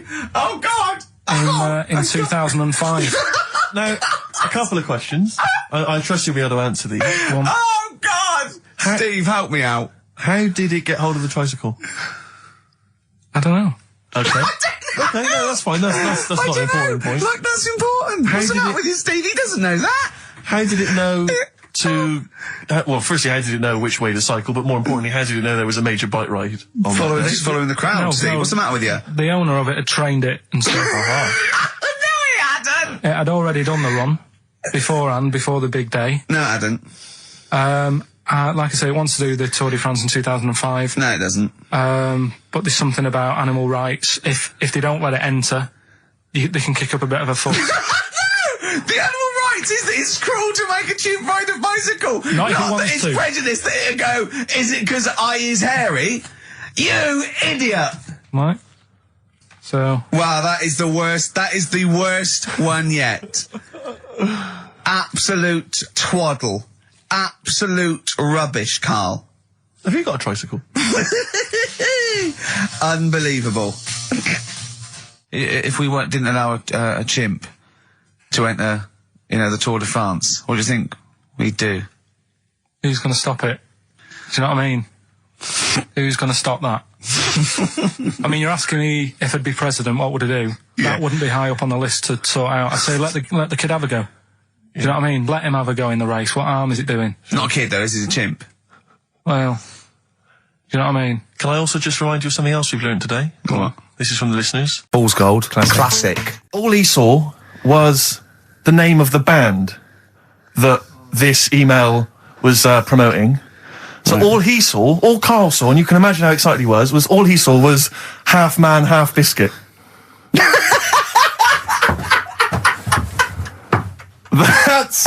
That's all he saw. I've never seen anyone so excited. Oh, God. It was actually just plugging the popular joke novelty band. How Half you Man, Half heard of them, Biscuit. then? Imagine how excited he was. That is fantastic.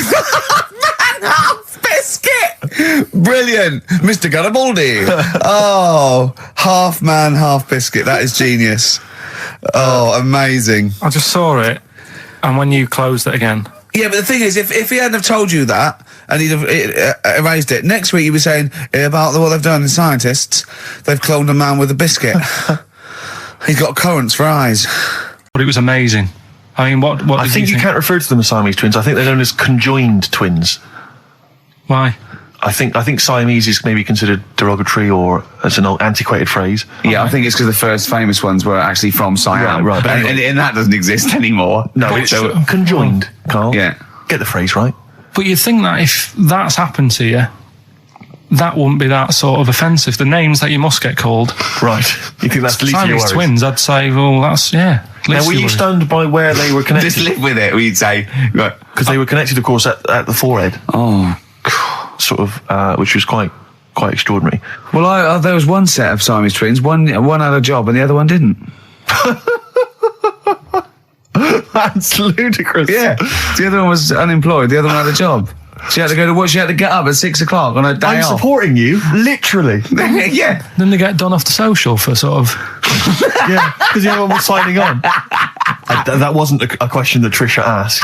Annoyingly, because I know that much of the audience was thinking that. There's a few things that didn't crop up. What questions would you have asked of them? Because what things did you feel weren't mentioned? I'd love to just watch Carl watching amazing things. Exactly. Do you know what I mean? It's like early learning thing. Mouth slightly open. Yeah, mouth open at a dribble, looking round to see if anyone else has seen it. You know, I hate that. Like when a cat sees a bird land on the balcony. Exactly. It can't believe it's luck. I'd probably say, how do you buy her a birthday present?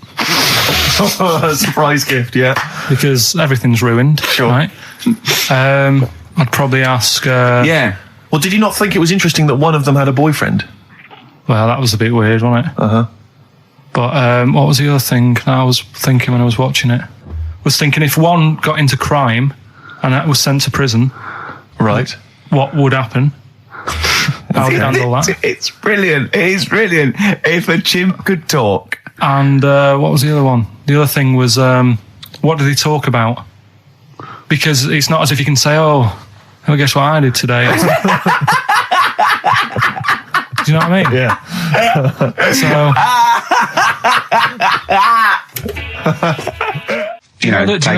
The really weird thing about all this, right?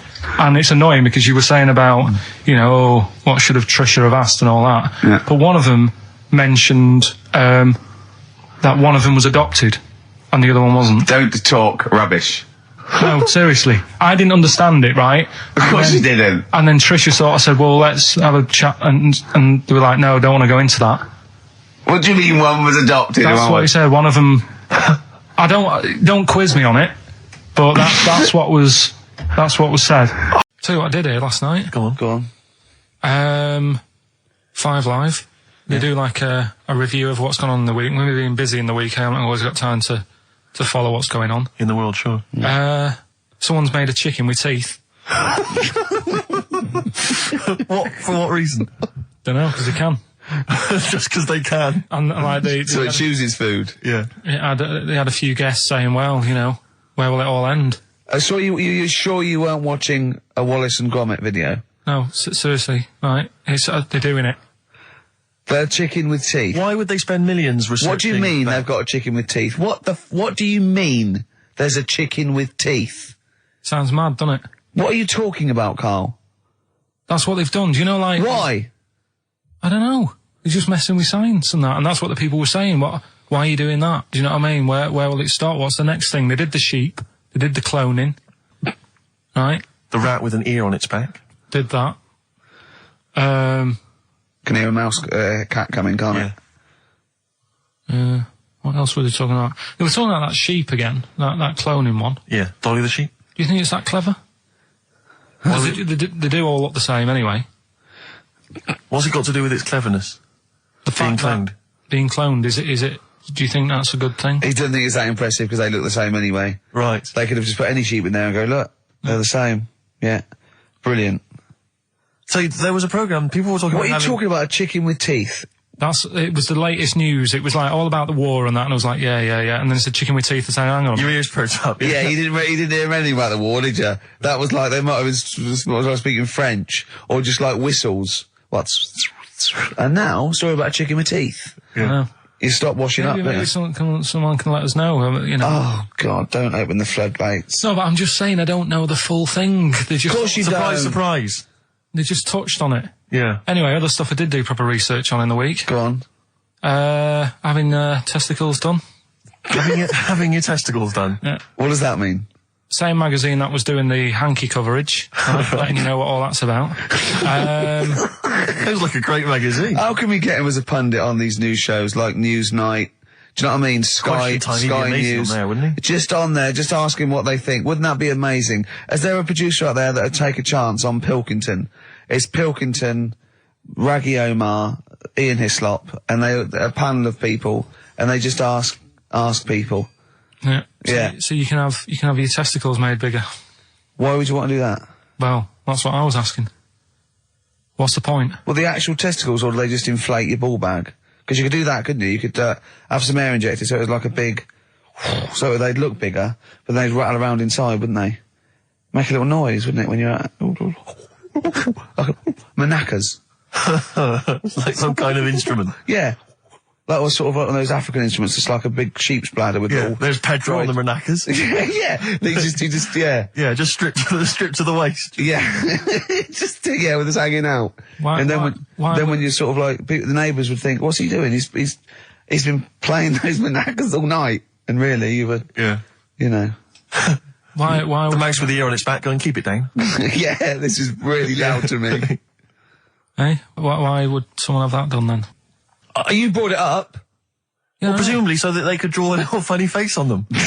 Yeah. Obviously. And you could let them down after the holiday, like you do a Lilo. Exactly. Just let them, yeah. On holiday, you're floating round, you know, like you're just in the sea with your big instrumental manacas, right? Just floating. You're having a whale of a time, like people playing it as they go past. Exactly. All right, Carl.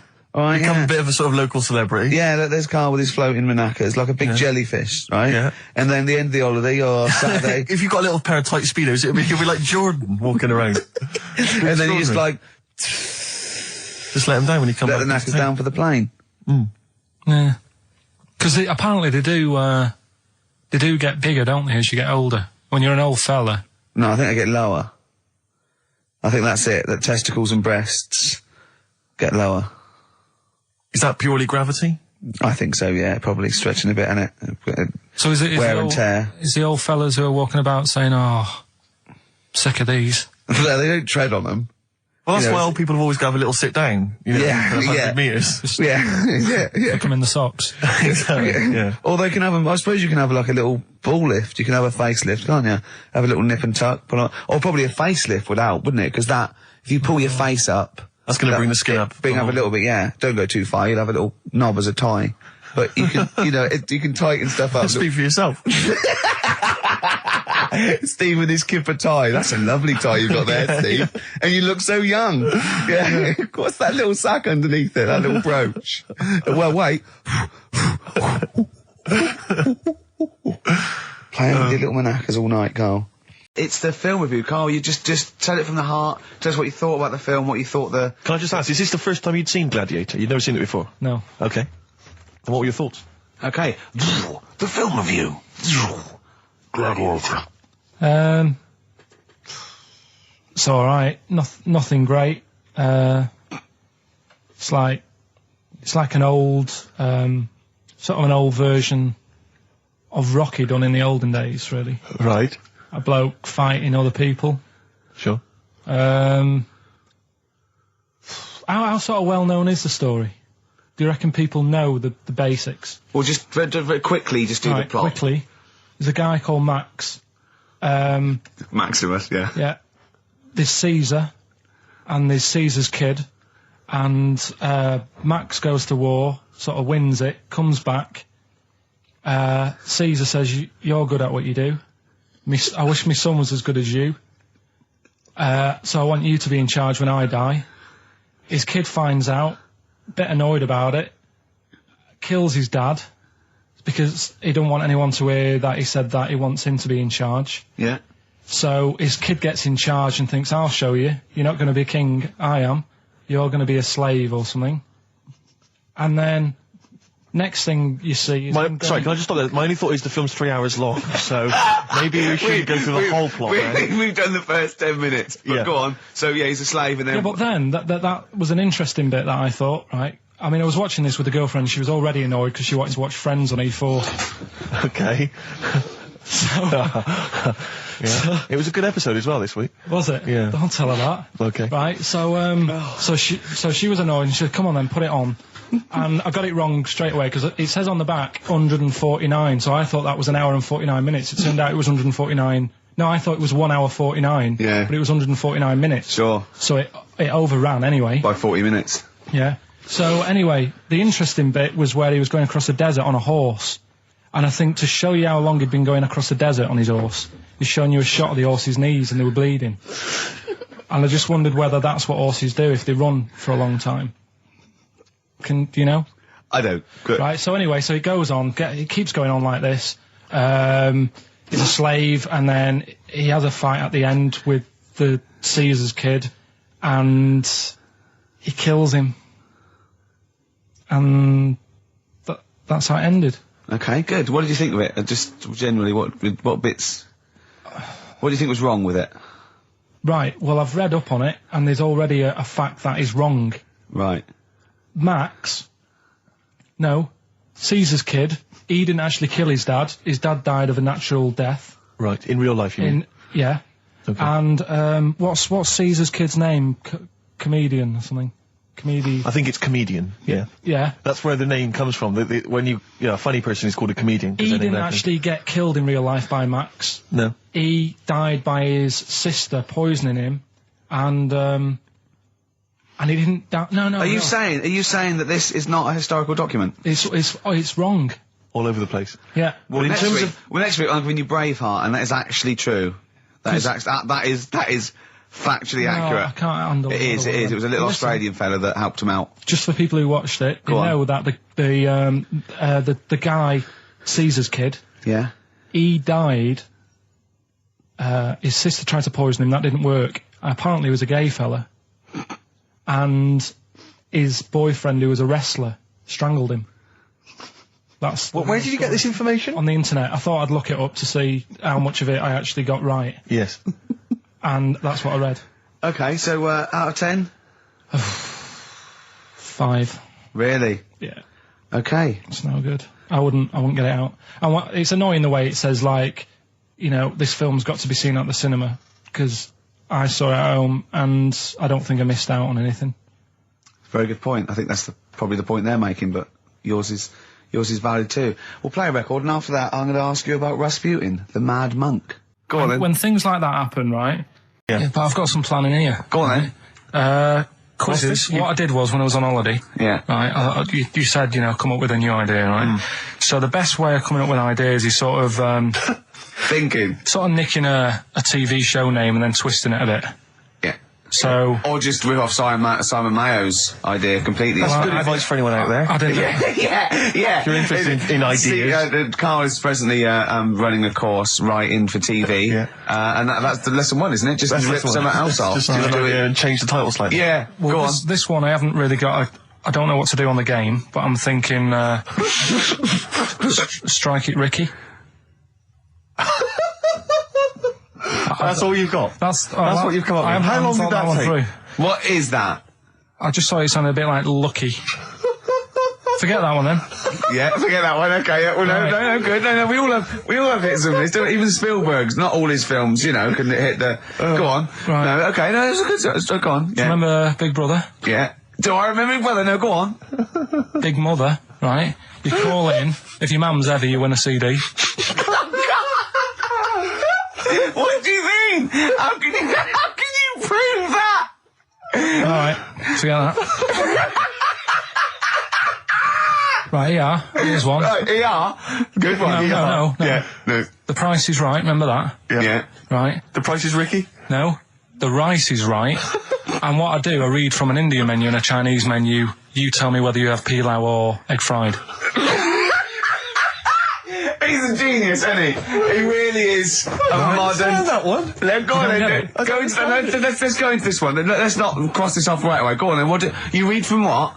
Well, I'll get a couple of menus from like an Indian and a Chinese takeaway. Yeah. And I'll go like, chicken korma. Well, could I just suggest that as it's an Indian, it'll be pilau, and anything you read out that is... Yeah, but you don't know which one I'm reading from. What, the chicken korma's Indian, isn't it? Yeah, so you go pilau. But then Well, you might as well say Indian or Chinese. No, because then the name wouldn't work. The rice is right. Okay, yeah, I forgot you was working from the title backwards, aren't you? Okay, yeah. Okay. I'm so confused. I don't know where I am or what day it is. I'll tell you a job I don't like. What? I wouldn't want to be doing. The woman, there's a little woman who sits in the little snack stall on Finchley Road station. Yeah. And I don't know how to describe it really. She is surrounded by snacks. She can't move for snacks. It's Does like... it look like American Beauty, but with different... Not dissimilar to that. Yeah. It's a little hut on the station. And it's like, if you go to the seaside, you can put your head through one of those cardboard cutouts and it looks like you're a big fat person or whatever, and you can have your photo taken. It's like an equivalent of that, but it's just snacks everywhere. She's got bananas up to her chin.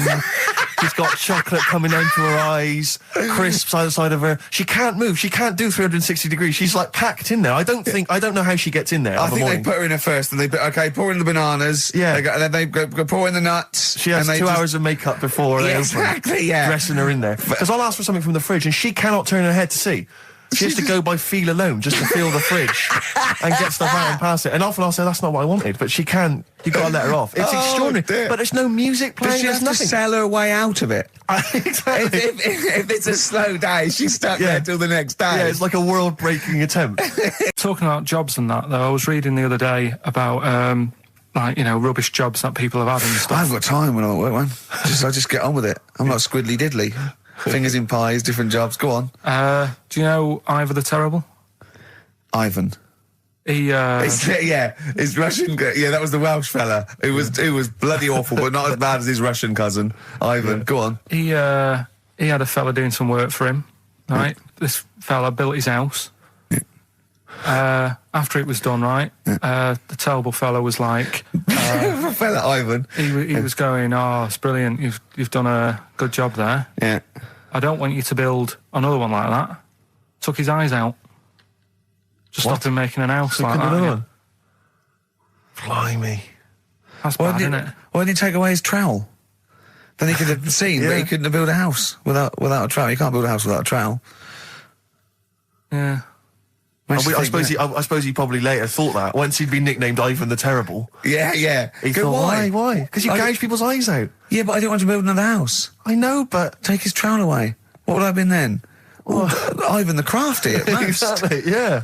Ivan the Jealous, Ivan the spoilt brat. But gouge someone's eyes. That is bloody terrible. I'm surprised you're not called Ivan the... Do you know what I mean? You're going to get on in history like with Vlad the Impaler. Yeah. He's mainly remembered for impaling people. Yeah. He did a lot of other stuff. Did a load of great charity work he did. The impaling is the thing that's really gone down in history. When were you reading about Ivan the Terrible? No, it's just or Ivor the Terrible is the thing you remembered from this informative article? No, it was just little bits like that. Talking about him, there was a thing about someone who worked for that fella who painted the ceiling.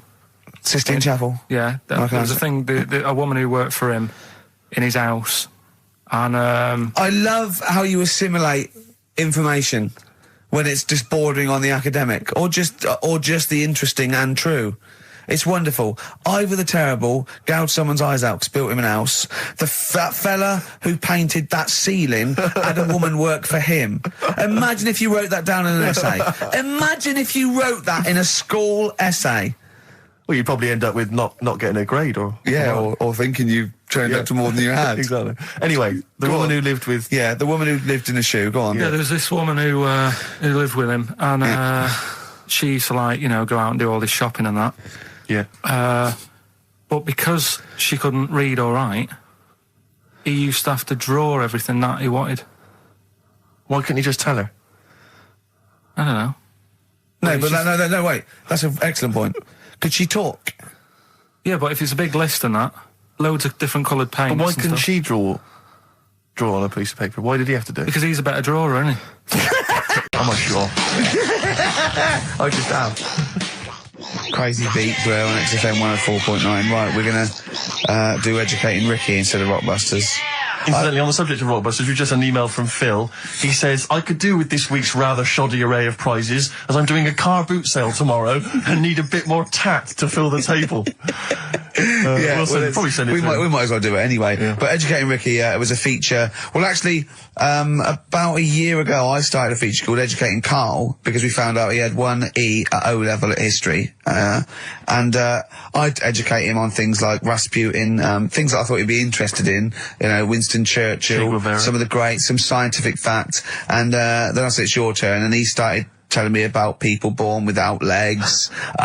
Some people have got a funny eye. There's a woman whose tongue's longer than her arm. And really, you know, turning the screw on education. Yeah. So I don't know what he's got for me today. Maybe a dog born a cat. Let's have a look. We've done that one. We've done that. Is there, because often we should point out there's sometimes a crossover between Educating Ricky and Cheeky Freak of the Week, just in terms of subject matter. Yeah, so we've done Cheeky Freak of the Week. We've done all the freaks. What have we done with the Freak of the Week? There's a dog. There was a woman that had the back legs of a dog. There was last week. What was last week? It was the girl who was born with 4 eyes, 2 mouths, and 3 legs. Sure. You weren't that impressed. I thought if we've got to that and it's not impressing you. We are a tough audience, I admit. Let's move on. Is there a jingle for Educating Ricky? Educating Ricky. Oh God. You've told me Educating Ricky. Very similar to some of the other jingles I've done. Yeah. Well, they're made by the same people. Yeah. Right, okay, well, it's just, I mean, Educating Ricky is just stuff that I learn in the week, and I think that's interesting. I keep it up here, and then I share it with you, right? And, some interesting stuff. One of them, right? Mount Everest. Go on. I need more. Right, well, there's a problem. Yeah. Because people are leaving rubbish up there and that.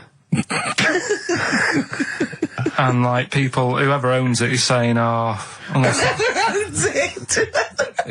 he's saying, forget this. They're leaving a mess and all that. But do you know why it's called Mount Everest? What was that? That's one, is it? That's one. There's rubbish on Mount Everest. No, how many people go up there? Are we talking about people dumping old tellies and washing machines? Who's fed up? The Yeti? What are you talking about? No, I mean, that isn't what I'm educating you. I'm just telling, this is part of the story. I'm just telling you. It's just a bit of context for you. Like, they're leaving loads of rubbish up there. Well, they're not leaving loads of rubbish up there, are they? No, they are. They're apparently not like trams and washing machines and seagulls flying everywhere. It's where Blue Peter, like sending, sort of, you know, I remember, they made a chest of drawers out of 3 matchboxes. Yeah. For Barbie doll or something, or Action Man. Roll Over DJ by Jet on XFM 104.9. I'm Ricky Gervais, with me Steve Merchant and Karl Pilkington. All right, Karl? Yeah. Bit miserable today, Karl.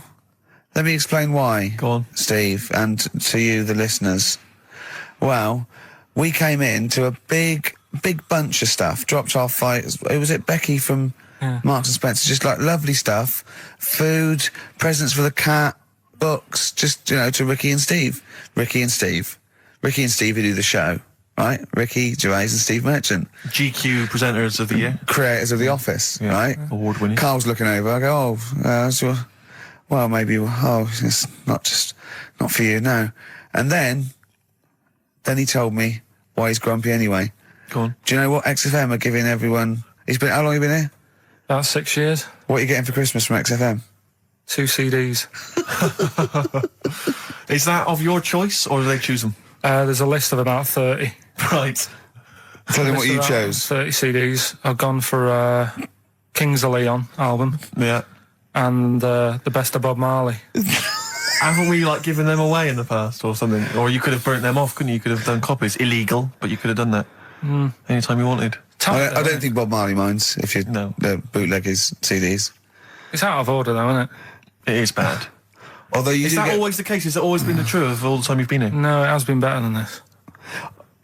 Yeah, although you do get paid quite well and you do have an easier time. Yeah, but don't give me the CDs then. If it was a milkman, you don't go, have 2 bottles of semi-skimmed. Happy Christmas. Yeah.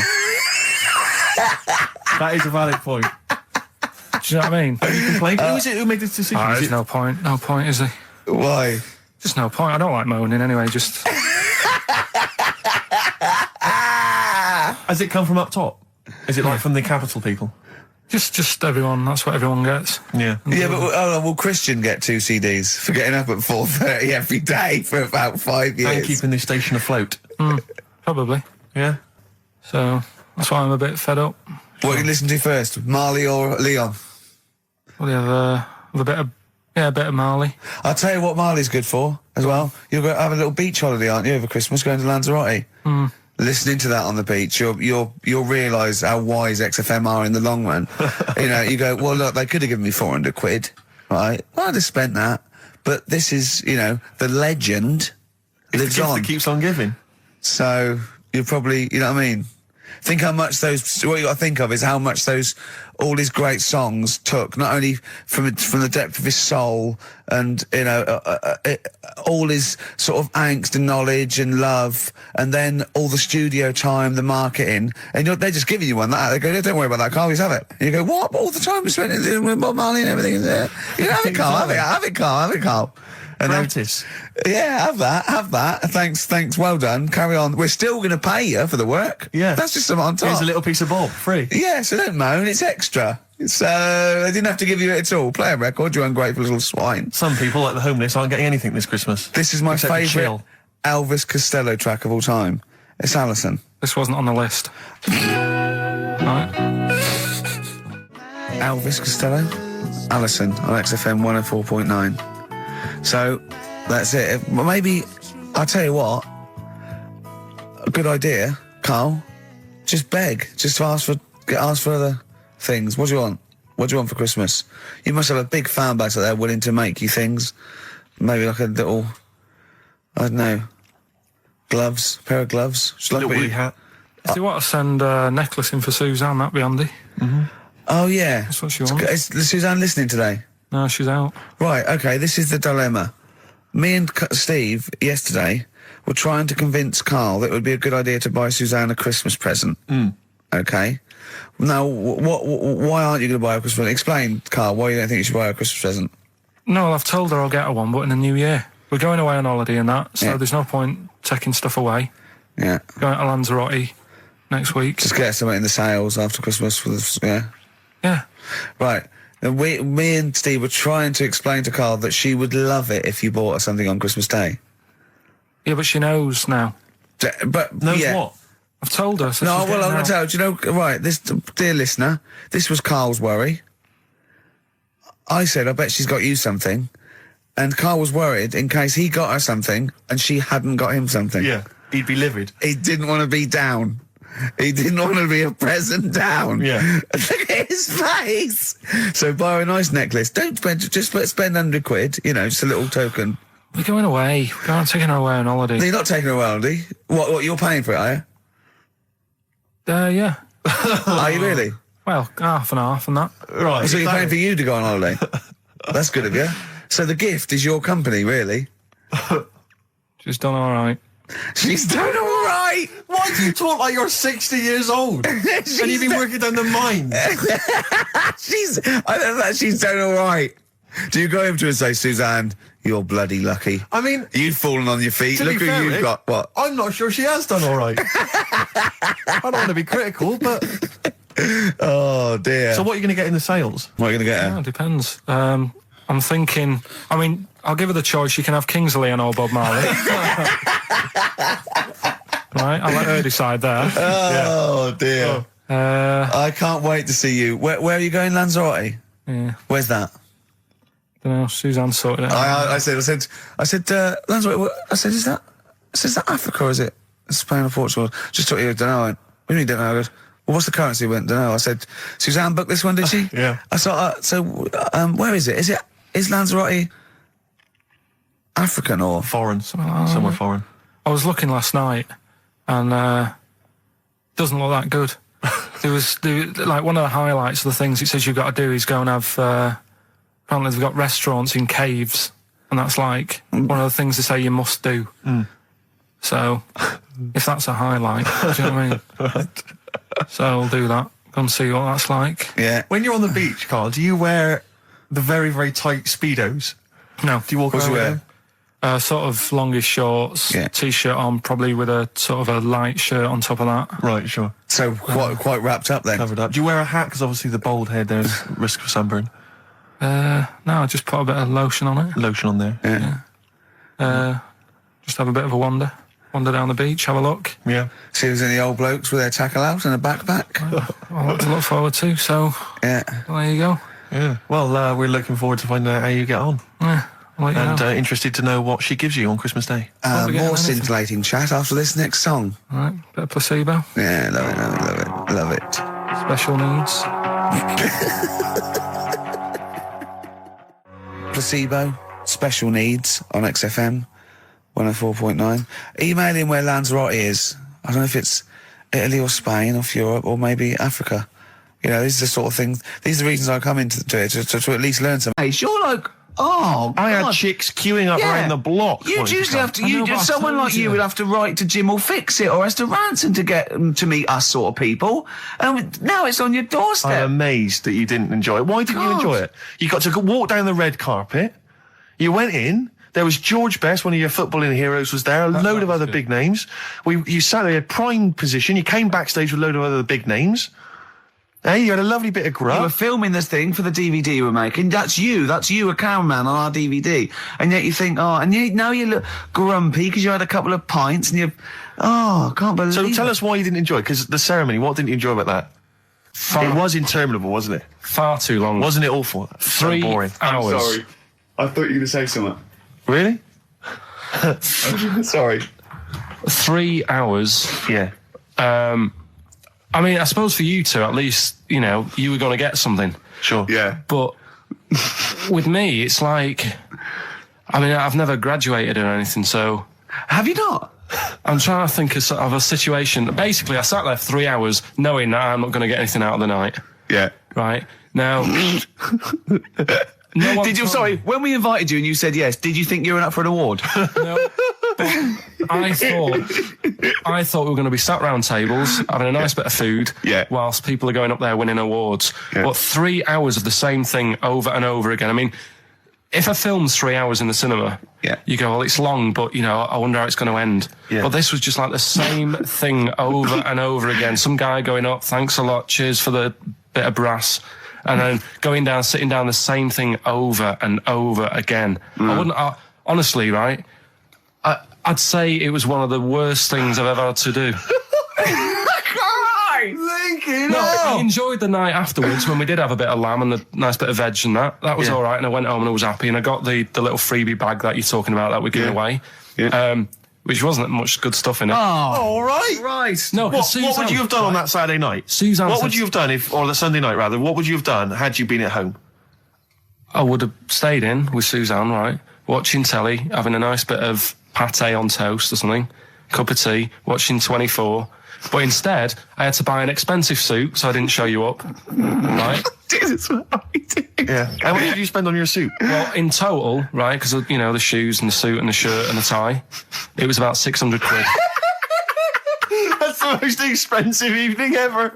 And that's what I'm saying to you. And the daft thing is, it's dark in there. I don't know why you've got to wear a nice suit. You can't wear a tracksuit, for goodness sake. It's dark in there. No, just the shirt and that. It doesn't make you a better person wearing a suit. No, doesn't Do make you you a know what I better mean? person. No. We're not claiming it made you a better person. No, but that annoyed me. Yeah. I mean, it was an experience, innit? That's why I went, because you think, if I didn't go, if I would have said to you when you invited me, no, Steve, I don't want to go, then I would have never known, right? Yeah.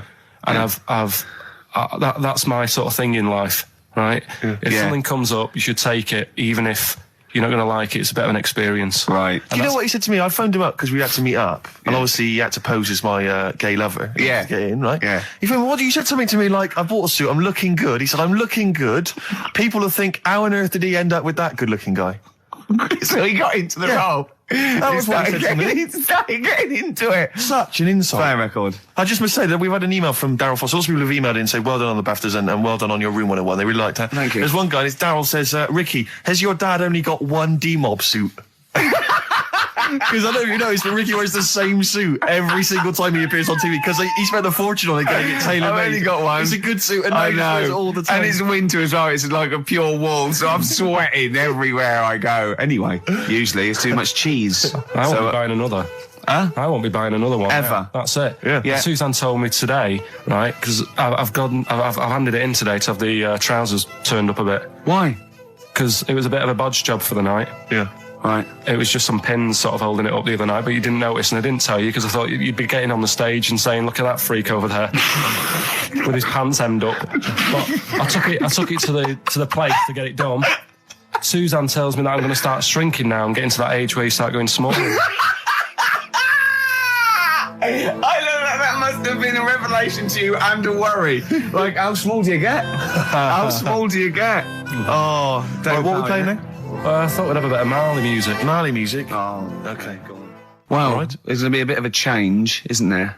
Yes, that's absolutely right, Rick. Normally we would end the decided show, obviously, with just- a song for the ladies. But because it's sort of Carl's penultimate show, and we're going to play one of his favourite tracks, what are you going to... Yeah, I just thought we could play this. It is obviously the killing of Georgie. by Rod Stewart. I thought it was he'd gone away to some sort of like theme holiday. Yeah. But no, this is I think Gran Canaria or the Canaries or whatever it's. And how called. old is Carl? 30. Is he 30? Is this 30 the big last reveal? week, I think. Yeah. Oh, so it was actually a birthday present. Oh, Yeah, it's it's a big deal. Yeah. Okay, I just so, thought, but that's all right. So have you got a competition that you can regale us with, Claire? Because obviously Carl provides a lot on this show. Hold on. We could do White Van Claire. White Van Claire? Yeah. Are you familiar with this? We ask No. you questions, topical questions, just Okay. getting your opinion really on the week's news. Okay, yeah. It's on the If you spot. look forward to that. But you know I'm a little bit, A little bit simple? That's well, fine. just a little bit, What? I always sit on the fence. Oh, right. Well, don't You sit on the remember fence. You see, last the worst time? thing there was she was saying I'm a little bit like, liberal. I was and you went simple. Yeah. You Well, assumed. I didn't know. I thought I'm a little bit, coked up? I don't know. Who knows? It's Sturgis. Anything could be possible. But the other thing is with Carl, we didn't know how good value Carl was until we asked him sort of intelligent this is questions. true enough, yeah. Because he looks quite intelligent. Well, this doesn't is he? it. I mean, So the thing with you, Claire, is I don't think we've probed you enough. We don't know what, your haven't views are on a lot of probed me things. enough, But we actually, don't know what Steve, your no. views are, This Yeah. is what I'm saying. We don't know where you stand. I mean, don't sit on the fence. This is the new Claire Sturgis. Yeah. All right? We're Yeah, going to delve deep, dynamic. find a personality in there, Claire. Let's go back All to right? the old days. How about a bit of the Smiths? That was beautiful, Rick. Go on. Oh, you've been practicing. Richard Ashcroft. Check the meaning on XFM 104.9. We're back, Steve. It's Saturday. That's true enough. Steve Merchant, that is. Hello there. I'm Ricky Gervais, obviously. Hello there. Carl's still away. Claire Sturgis is back. That's Hello. absolutely true. Yeah. Hello there, Claire. Nice to see you. I think a lot of people were hoping that Carl will be back this week, but we're pleased to have you. No, they were actually. I did get some emails during the week. Really? Saying what? Just saying it's really nice to hear you again on the Saturday afternoon. It's nice, and but you're not really very funny. And when's Carl coming back? So it's sort of being Sure nice it wasn't to to me. us. No, it was definitely Because they think that as well. directed to me. But no one can compete with Carl. They can't. Well, we used to sort of like come in and when we discovered Carl early on, we just thought this is comedy gold. Just let him speak his mind. But then we started thinking, we can't follow him now. Yeah. So I remember Steve going, look, we've got to come up with some stuff. We need to chat. If anything we've got to say to each other, we've got to say that in the first 20 minutes, and then you just unleash Carl. Yeah, And he's like because it's just you can't follow him, and he's off on one. And they have stories of upbringings with bizarre creatures that lived in Manchester that were half human, half bat and frog and things. I'd love to take him back to Manchester in some kind of TV documentary. When Carl went home. And just wander back, maybe try and find the amphibian twins or whatever those people were. They weren't. Yeah, so there was two boys, both had big heads and webbed feet. They weren't related. They didn't hang around with each other. That was all the information we had. I went, why not? He went, that would have been too obvious. Yeah. Like they look at each other across a room and go, you think if I'm coming to see you just because we're a similar species? Yeah. You're mistaken, mate. You make your own friends. One starts to walk over, the other one shakes his head and just mouths too obvious. Yeah, Don't do it. Too obvious. Out of one of his mouths. Yeah, that's what they're expecting. Yeah, Don't do it. Don't do it, Webby. Yeah, but anyway, he'll be back shortly, I'm sure. He phoned me. His dad's ill. His dad's in hospital, so Carl went back to sort of look after his mum. And he was so sweet. He said, "I'm back here, just driving my mum around." He said so unbegrudgingly. He just went, "It's like old times." And I said, sorry to hear that." And he went, "That's all right, yeah." I think it's going to be fine. And I said, "How was your holiday?" He went, "Yeah, we're good. Except it were a nudist beach, so he didn't tell me." Of course it was. I went, "What do you mean?" He went, "Well, sitting on the... I don't know why they have to do it. I don't know why they have to do it. Why do they have to do it? He went, Suzanne said they think there's nothing wrong with it, like being a transvestite. Right? I went, I love the fact that your girlfriend has to tell you what's wrong and right in the world. And he went, well, we're walking along the beach, fella coming towards us with knob out. I went, oh, what's going on here? Right? And he said, and because it wasn't all nude, he's walking round, he's stark naked, and he wants the freedom of that, but he's got a big rucksack on his back with his clothes on, just to get changed. He went, so what's the point in that? Right? And I went, he should just carried a book. He went, what, and covered it up? When he went, oh yeah, good idea. See? He went, but I wasn't happy. He says, and that was the first day, so we didn't go there again. I can just imagine his little face. Yeah, just going, all right, gobsmacked. That's out, that's out. What's that doing out? Why has he got his out? I imagine Carl sort of dressed in a suit, in a sort of safari suit, done right up with a cravat. I'm not undressing. I don't want people seeing the flesh. That's for you, love, and no one else. But I love the fact that as this girl goes, Carl, they don't think there's anything wrong with it. They're just happy that way. and he in his own mind just goes, like being a transvestite. He knows there's nothing wrong with that. I'm always a little bit suspect about people who like walking around nude. I think you meant transvestite. No, nudists. What? Hold on. Can you be a naked transvestite? What are you then? Yeah, I suppose you're a... When Eddie Izzard's naked, is he a naked transvestite? That's an interesting metaphysical question. Yeah. Yeah. On XFM 104.9. If you know the answer to that metaphysical question, or indeed any of the famous ones... We've had a couple of texts. People obviously can text in 83XFM. That's the text number for the big quiz that's coming up shortly. Rockbusters, still your opportunity to win some of those cracking prizes. Enter your name in the draw if you can unravel the, I don't know what you call them, conundrums that Carl sets. Sort of. We've had a couple of texts. Obviously, we're leaving early today. This is a shortened show and our last show of this run. But we've got to leave early. We've got to go down and try and make poverty history. But Rob's texted and he says, only an hour and a half today. Well, poverty does have some benefits then. He's a fan. He understands the show. Who was that little fella that used to write in who hated the show? I forget his name. I haven't heard from him for a while actually. I don't know what happened. No. Maybe he realised that if he hated the show so much, the obvious thing to do was to switch off. Maybe that finally dawned on him. That's annoying. What's his name? Someone will remind us of his name. I like people who hate us to carry on listening. Yeah.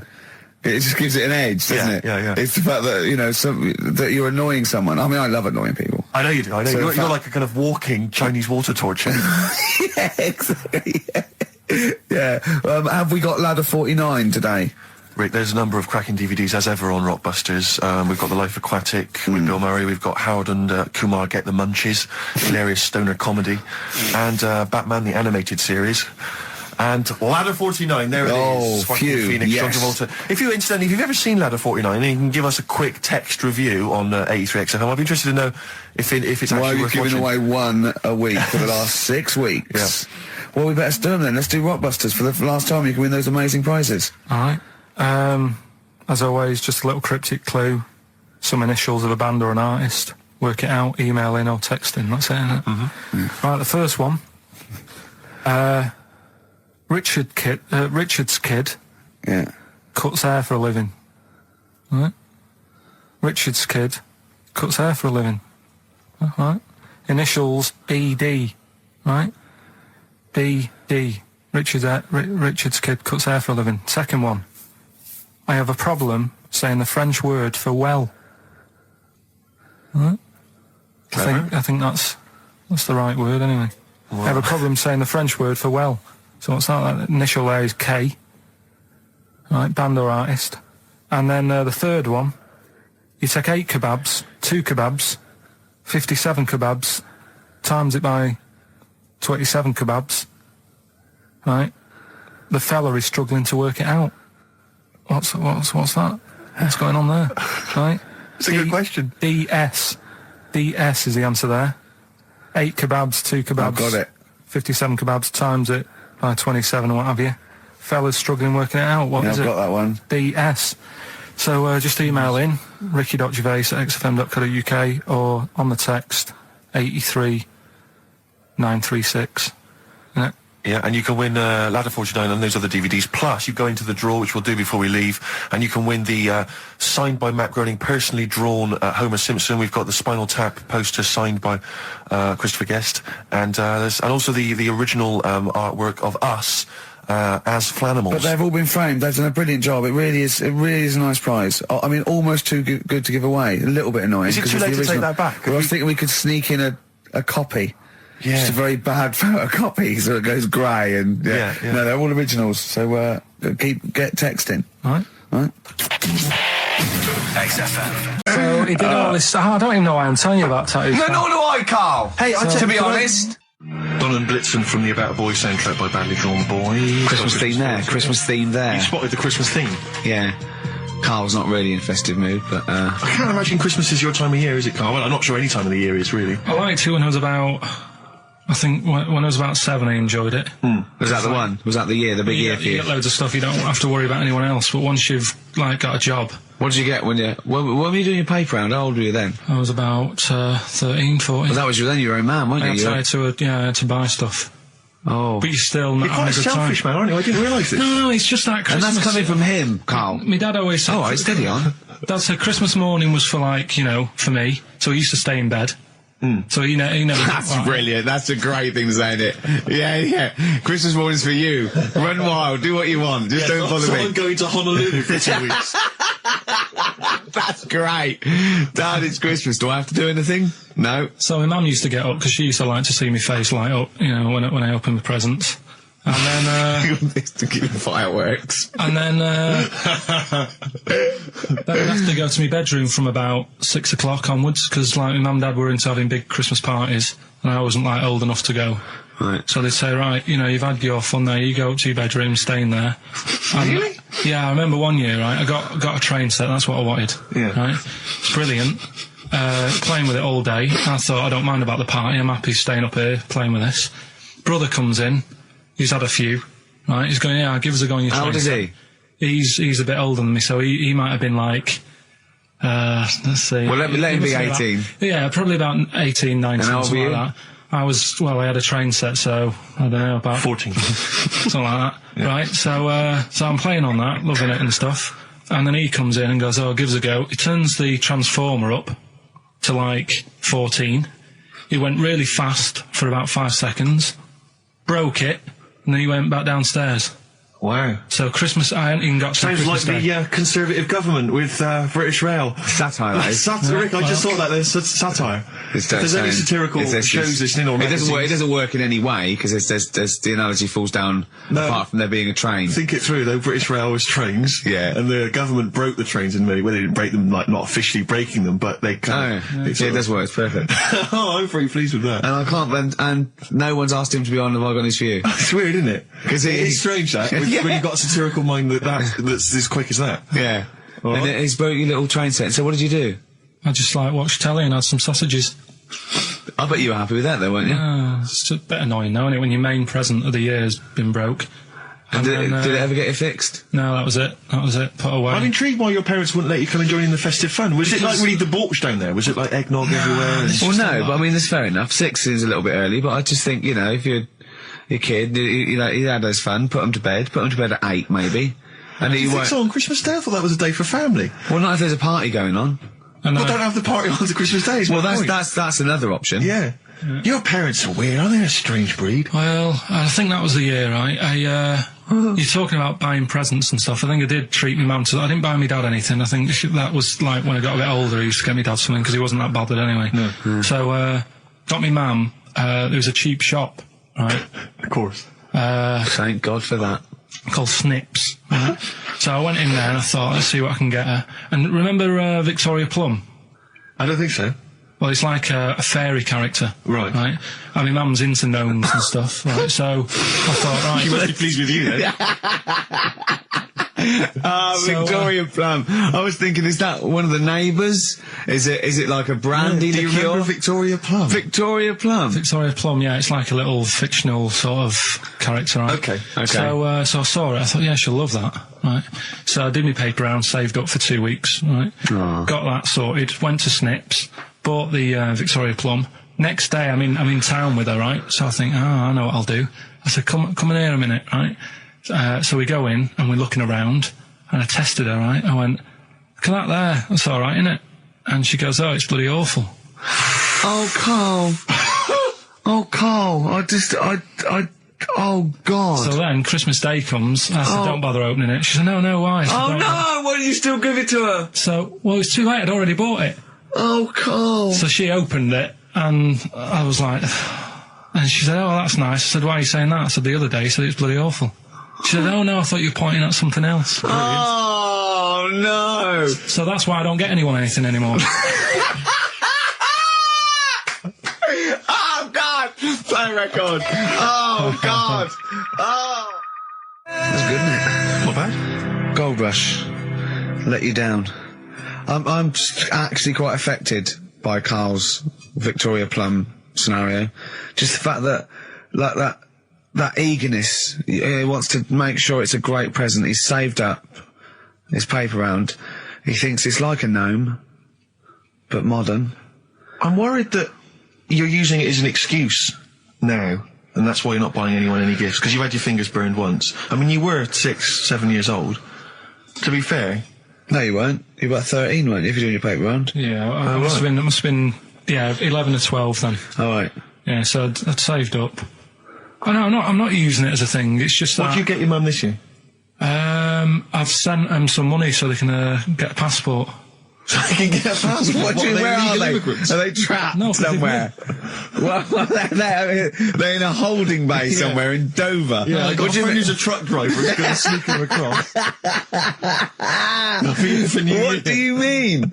So they can buy a passport. What do they do? Sell it when they were a bit down in their luck?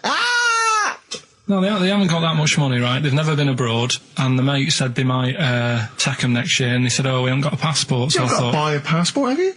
Isn't that your God-given right as an Englishman? No, you've got to pay for them. They're 30 quid each, so you better add do, otherwise they're conning me. Right. So you send them 60 You don't quid? get born with a passport, of course You send them 60 quid in an envelope, have you? Well, check. Right. I love that. He'll be watching telly and France will come on and he'll go, oh, what do you think of that? She goes, it looks bloody awful. I go, don't open it. No. Don't open it. Yeah. Don't open it. So you've not paid for a holiday for them? No, I've just sorted out well, it's the better prize, isn't it? Because they can't go anywhere without it. Well, the passport keeps on giving. Yeah. So 10 years. That is, yeah. So, but no, I never used to, I mean, I can't think of other things. I used to get my dad once I started getting him stuff, it used to be a dressing gown, and then, but as an extra surprise, I used to put like a cigar in the pocket, so he'd think that was it. Yeah. Then he'd put it on and put his hand in the pocket. Right, and then he'd just hit you because he thought you'd nicked it.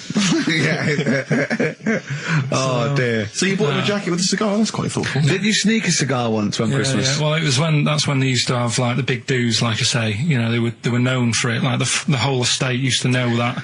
You know, we were having a party. Yeah. So they'd all come round. So they'd all come round and just have food and drink and that. I cannot imagine how unpleasant that must have been. Awful. And you locked in your bedroom with a broken train set. Yeah, crying. And looking at Victoria Plum, whatever that was. In the bin.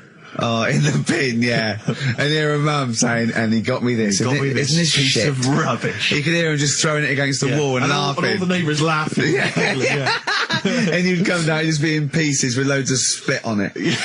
Just loads of gob on it. Eyes. And all the Polaroids of them just like laughing at it and pointing. Stamping on it. Yeah. Alright. Just put it all flooding back. But no, I used to get up in the morning and then like they'd still sort of all be there asleep on the floor and on the sofa. Oh, that's awful. That's terrible. Christmas is surely the one day a year which is a family thing. It's for the kids. They're the ones that was Boxing Day. Well, I know. Oh, that's all right.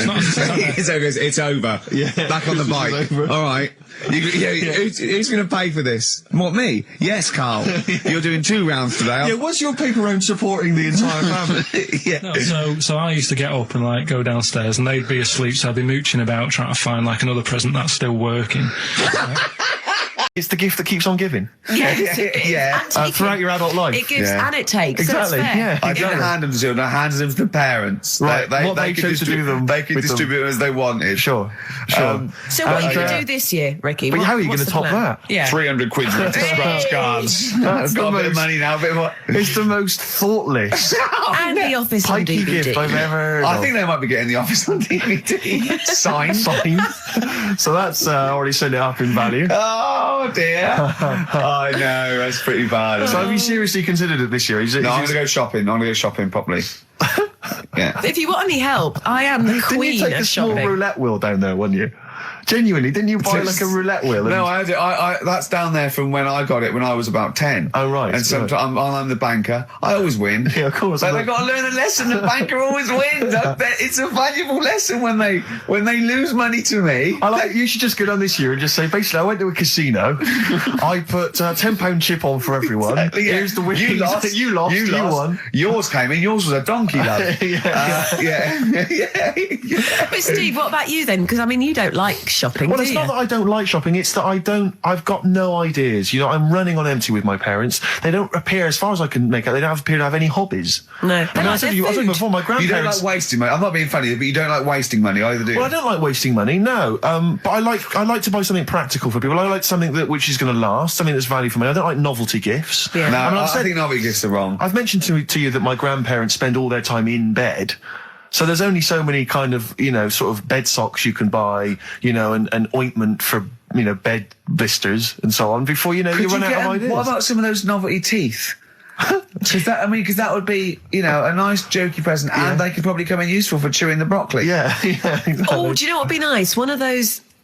No, I'll tell you when. No, one of those sort of travel pillows. So when you're travelling and your head sort of falls down. Like, but they travel from vertical to almost horizontal. They're sitting up in their bed. Get on one of them beds that come up. You're not made of money. What am I talking about? Like Thora Heard's bed. Thora Heard's bed. Does her feet ever touch the ground now? Do you know what I mean, though? No, it's literally... She goes shopping in one of those little trolleys. She goes straight into her room. She's up the stair lift. She gets lowered into the bath. Yeah.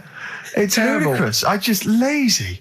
I mean, I tell you that, but I mean... Well, there's a whole idea. But if you're earning the kind of money that, that Heard is on, with her songs of praise and whatever under the else. sofa, exactly. money for she was at the Comedy Awards last year, wasn't she? Well, I'll give her an award. She's up the stairs like a greyhound. She can move then. Yeah. But so I've got no ideas. Absolutely no ideas. Okay. But any suggestions are welcome, Claire. What are you going to get your family? You've already thought this through? No, I obviously can't tell you because they will be listening. Right. But they're all outside at the moment because my family are coming to meet me after the show, and we're going to swap presents then because. Okay. Outside. Are there any Office in Leicester DVDs? Square? No, I haven't. Books? No. Because I should point out that the Office DVD is currently available. Yeah. I actually did go and buy. I actually went and bought it myself. And I am enjoying the scripts, by the way. Excellent. That's in. I love the fact that we're authors in the top 10. Yeah, we're in the top 10 bestseller list. No. But to be fair, we're at number 7 in the paperback non-fiction. Now I don't understand how that can be non-fiction. Yeah, because it's the transcript from a made-up television it's not a real show. documentary. Exactly, yeah. But we're beating these poor people. But we're officially best-selling authors. I think that's fantastic. Which is excellent. Which is very good. My favourite bits are the emails at the start. I like them. I mean, a lot of people don't know what you're talking about, Claire. But of course, if they pop down to Waterstones or Books and Kettle, they can sort themselves out there. Dear. Nice. I like your style. Can we have some more music now? Let's have what we're so Streets. Maybe. I mean, Streets is obviously one of the albums of the year, and this is one album of the year. This is Week Becoming Heroes. I think the last single, and Dynamite it is too. Eric Sermon, and what's the tune called there? It's called React. Yeah, it's got from his debut. No, not his fourth solo album. Not bad. I'm enjoying the tunes, Steve. No, absolutely. I'm enjoying the chat. I'm enjoying the tunes. Keeping it real. I'm enjoying the penultimate show before Christmas. Last message from Anders, I suspect, for the day. He says, I've just roasted my chestnuts over an open fire. It's a lot more enjoyable than listening to your show. He's pretty snappy, he's Anders. Yeah, he keeps them coming, It's a shame that, that we sort of couldn't sort of maybe meet up with him and try and persuade him that, he should come over to our side rather than, Come over to the side. Exactly. Yeah, come over to this side. I think we've got him, though, because, think so? Yeah, apparently they did this survey in America. People who loved Howard Stern listened to an average of like an hour and a half a week, and people who hated him listened 2.5 hours a week. Yeah, exactly. So I think he's probably more faithful a listener yes. than some of the people that quite like us. Exactly, yeah. You know what I mean? He's got to listen. I'm the same with some people. I've got to listen to things that I just think are awful. I can't. It's compulsive viewing.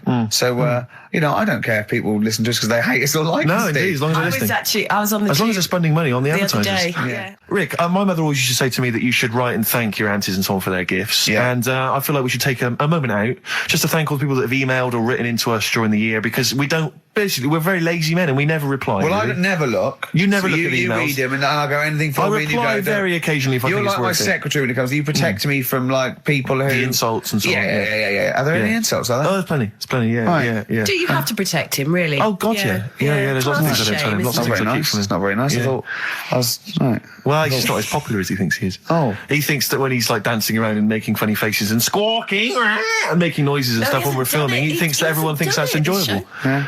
So, What people think I'm quite an annoying little prat, do they? that's not the word they use, but you're near enough Really? there. Yeah. Yeah, they didn't say Pratt, but you're on the right lines. Okay. But for instance, we got an email here from Graham. He says, please stop the chat and let's hear some more great ads, as I'm still not sure what mobile phone I should get the wife for Christmas. Carl will be back next week for our kind of Christmas bonanza. I say that, we've got nothing planned. There's no reason why it should be a bonanza. That'd be nice, yeah. But we'll play some Christmas tunes, and no doubt Carl will have some kind of festive game for us, maybe, or a festive, some festive trivia. So, yeah, we've had Oasis, Streets, we've had U2, we've had some cracking tunes. Can we get away with playing Nelly? Hot in here? I Yeah. think it's a cracking tune. I really do. I just think, again, you know, I'm not interested in what genre you think it fits into, or whether you think it's cool, or because kids like it, you're not supposed to like it. Let's- it's a good tune, Well, and I think we should try. I'll We should try and stick stick it in. But before that, Rick, can I just play one track? We did play it much earlier in the year. What? It's from that album, Son of Evil Reindeer, by a band called The Reindeer Section, and this is a cracking little tune. I just think it's beautiful and nice to hear it. Oh, beautiful. Marry it then. Oh, Nice, isn't it? Very yeah. Christmassy. It makes me want to wish everyone a happy Christmas. Indeed. You know what Well, I mean? yeah, do it. No. No, okay. That's called Grand Parade from the album Son of Evil Reindeer by the Reindeer Section. It's a nice tune. It's one of my Thanks favourites for of the the year. tea, by the way, Not Steve. at all, It's no. very It's, nice. that's my pleasure. It's my pleasure. Claire, just big highlights of the year for you as a final roundup. Sort of things Highlights have you of the enjoyed year? this year? I mean, musically maybe, or maybe stuff you've, you know. I've enjoyed that band, The Music, Okay, and The Rapture. sure. And the Electric Six. Remember last time I sat in for Carl, we played Danger High Voltage. Yeah. For like one of the first That times. was the first time I'd heard it, you And, played and now that, yeah. we're playing it every hour. Because you're sort of a pioneer, aren't you, musically on XFM? You're one Well, of the people I who keeps it remember pretty raw the here, early pretty days of cutting edge. Idlewild. Ricky, do you remember the early days of Idlewild? I'd take All that those back years as ago? well. Teasing you about them playing the Pinder I and know. Wakefield stuff. That latest single I love, and Yeah. the video's great as well. Yeah. I'm a big fan of Idlewild I knew now. you'd No, like great, it. Come around in the end. Yeah. So yeah, it's been a good year. I haven't been out to many gigs, obviously, Sure. because I do the evening show. Yeah, But you know, all yeah. the sessions which I'm doing the best of next week. Quick plug for the show next week. Yeah. Best of the sessions.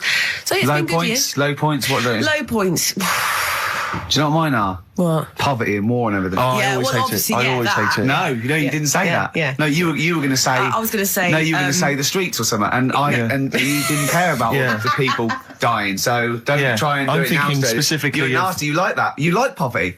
Oh, you like poverty and starvation. Play a record. That's Claire. Do you interesting. embarrass yourself? That's interesting. What a Near Christmas horrible- time. What a horrible. You hope kids go lame? Evil. That's terrible. That's a terrible thing.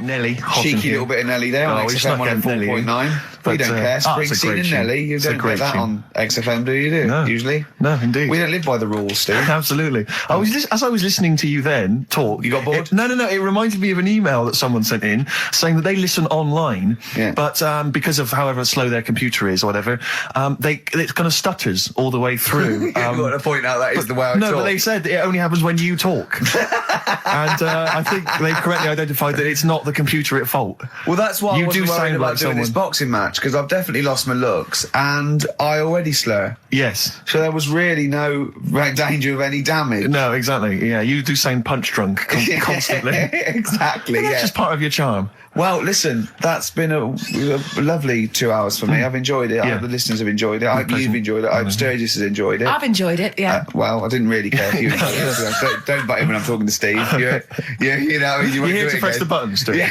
yeah. But we're going to play now a Christmas song for the lovely Christmas ladies. I don't say it's so much Christmassy, but it's one of the tunes I heard this Well, year that really try and tie it stuck into a out for me. festive thing, so- Well, you're a fool. You've embarrassed yourself. Yeah. You just showed up that there's no planning. This is it was giving away on a free CD on the cover of a magazine. I just think it's brilliant. It's a Lamb Chop, who are an excellent band always, doing a cover of an obscure Rolling Stones tune And I'll called say what, a Backstreet bloody Girls. good meal as well. That's true enough. So we'll leave them with this. It's Backstreet Girl, Lamb Chop. Leads us nicely into Knob news. Oh, it's the welcome return of Knob News. Right, okay, it's very much like the news at 10, this, isn't it? I do a bong, or in this case a schlong, and he gives me the headlines, the knob news of the day. The big, where have you collected all this knob news? Was there a lot of knob news this week? it was mental this week. The amount of stuff. The way it works, you give us the bong. Yeah. I'll give you the headline. Okay. Steve decides which stories we're going to talk about. And now on XFM, knob news. Schlong. Man grows knob on his arm.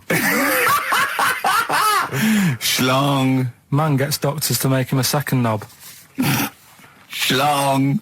Turkish prisoners made hole in cell wall to produce third inmate. Schlong. Doctors accidentally remove man's testicles. So, well, can I straight away go for the accidental removal of the testicles?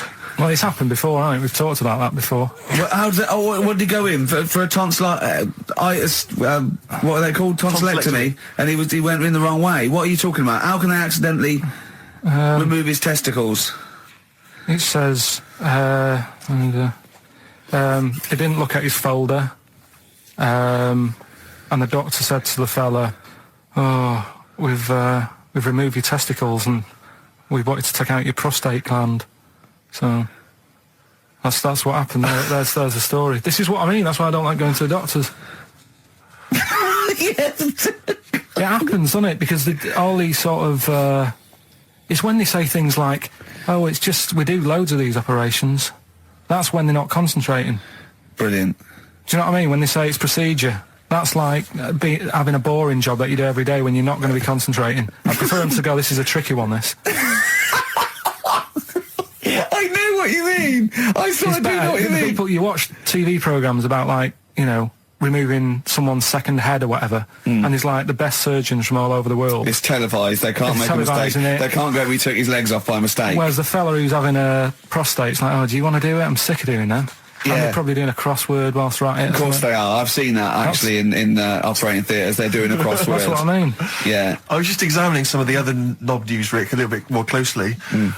Man gets doctors to make him a second penis. I'm sure we're all interested in knowing what happened there. Yeah. A German who persuaded doctors to give him a second penis has lost his wife after he showed her the result. Biker Michael Gruber lost his original penis in a motorbike accident, and doctors built him a second one using a mixture of skin, bone and other tissues. Bone? Apparently, the penis worked so well that he was even able to father a child with his wife Bianca. But Gruber was still not happy and asked doctors to repeat the operation and build him a better organ, to which they agreed. From his hospital bed, he said, "I've got 2 penises, but no wife. I'm hoping when I get rid of one of the penises, I'll get her back." What do you mean? Sorry, he had 2 put on. What side does he wear? So he's had both. So he's had 3 then. Yeah. Yeah. This is probably the thing that happened with Hitler when he had 1 ball, but he had 3 at one point, didn't he? So he just get one in the other ball. Appalling. And the only thing that would redeem the show is if he kissed the nipples. Because the nipple phone in if you want to speak to Carl. If you know the number, call in and try and persuade Carl while this record's on. We'll answer the phone.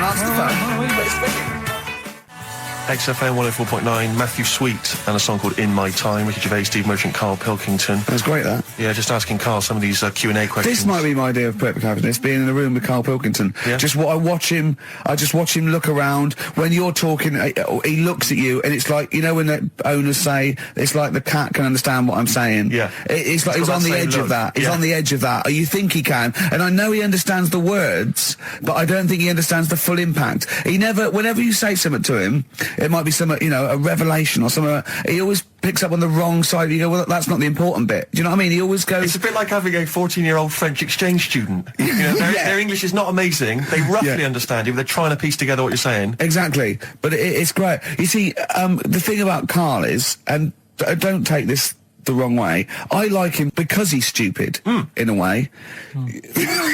No, I'm not being funny, but do you know what I mean? But even though I think he is considered stupid, some of the things he says, I think borders on I don't know what the PC term is, the retarded. Do you know what I mean, Karl?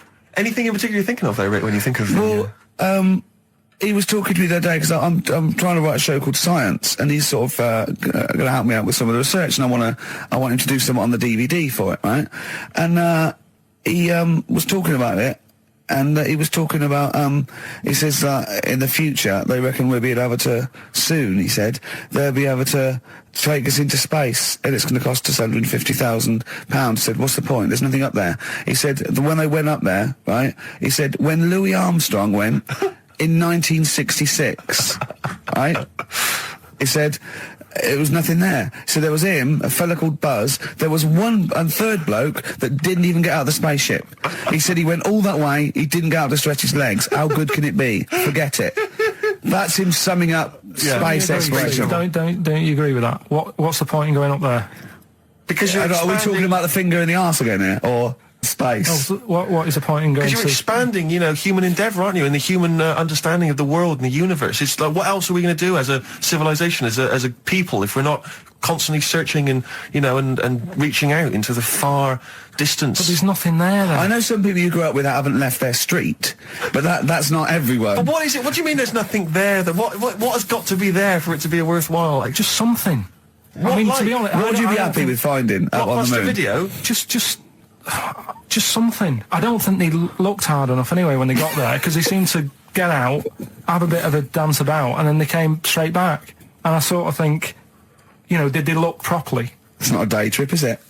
But what I mean they is... took that car out there, didn't they, and drove around a bit? Yeah, but only a little bit.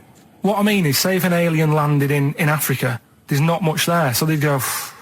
What do you mean there's not much there? Well, it's a bit barren, isn't it? What, Africa? Just in general? Well, so anywhere like that, desert or whatever, what I'm saying is, have a good look round. Probably where all life came from, and probably 500,000 species of animals live there. Buildings and that, and stuff. Oh, buildings. Well, just stuff. Yeah. I mean, did they look properly? Or did they just land, get out, go, bit dusty, whatever, right, let's go back? I just think it's a bit pointless. Especially when we haven't done everything there is to do here. Go on. Well, I don't know, but I'm sure there is stuff that needs sorting out. Well, I know the place that there's no medical man has been in this room. Yeah. There's definitely an unexplored cavern sitting right in front. All right, Steve. Would you go to the moon if someone said there's a space? He doesn't march at a concert because he's scared his glasses to fall off. Of course he wouldn't go to the moon. They'd spin him round in training, his glasses would come off, and that'll be it. He'd feel sick. My worry is I'm not sure would I be able to wear him under the helmet? Imagine him! Like I went paintballing once, and I had to wear the glasses underneath the mask, and of course it was a bit hot weather, it was awful, it was steamed up in there. Still, I couldn't see anything. I got shot straight away. I was out of the game. It was pointless. It cost me like £8. Yeah. You don't have to be that fit anyway, do you? You're only sort of sat there. Well, not... well, yeah, but what are you talking about? Think of G-force alone and weightlessness. Of course you've got to be... What? Yeah. I think when you said think of G-force, he thought of G4. Follow up with... But there's always something... I mean, when we were out the other night, Steve, right, there's a programme on about a spider that's a foot long and eats chicken. No one's talking about it. What do you mean? What do you mean? No, well, I'm sorry. I had to stand up because I thought I was going to explode. What do you mean there's a spider that's a foot long and eats chicken? There was a programme on about it, how there's this spider in the jungle or something. But I missed it because it was out, but no one's talking about that in the papers. That, to me, that's a worry. Why? In case it nicks your Sunday roast. What do you mean? Well, no, but if it likes chicken now, Rick, in like 2 years' time, who knows what it might like. I know, it move up the evolutionary ladder, it start liking Carl, then humans. No, I'm not saying about the chicken bit, because I eat chicken, that isn't that shocking, but the fact it's a foot long, and no one's, it's just on a Thursday night, no one's talking about it. What do you expect, though? What do you expect from this? It's got its own PR. What do you want? What do you want this spider bee to be famous? Where is it? Where is it? In the jungle. It's not worrying anyone then, is it? It's not going to move. Well, why? It's not going to... What do you mean? What do you mean it's not going to move? Well, how's it going to get here? Is it going to get on a bus? There's waves and that, they come in bananas and all that. So, don't worry about it. So, I'm not if you're going to be like that. Anyway, listen, we better line up Babushka. We better play that, surely, because I know you need to analyse those lyrics. That's very important to you, I know. We've still got that cork hitting. Cork on their head's going to be great. We're going to put his little head down and really give it a firing. Sponsored by Lindauer Sparkling Wine. Refreshing. first of the gang to die, Morrissey, XFM 104.9. I'm Ricky Gervais, with me Steve Merchant and Karl Pilkington. Well, Karl, you failed miserably. The scientists stuck away. Right, one more chance. What's happened in the last couple of weeks? Just one more chance to... What have you seen in the last couple of weeks? Well, like I say, I don't really watch the news and that, so right. I can't tell them about that. But in a way, I think they're better off not knowing. I think that's the only good thing about being out there, isn't it? Not knowing about the bad stuff going on. Yeah. So I can't help them there. They don't need to look at the weather, do they? No, don't enough. No. But tell you about the Pope and that. Yeah, you've pretty extensive. What about the EU Constitution and the no votes? What do you make of that? What are your views? What's the problem there? Oh, this isn't broadcasting, though, is it? This is nothing. Come up with something. Well, the fat baby, then, the fat baby that they found that was on the telly. Right. Well, what was that? It's just a little fat baby. That I don't know what. It's just a little fat kid and that. What? Tell what? It was on the telly. But what was on the telly? You just said fat baby, fat baby, fat baby, fat baby on telly, fat baby on telly. You're meant to be telling them what's happened in the world. Tell me about the fat baby on telly. It's just they've found some.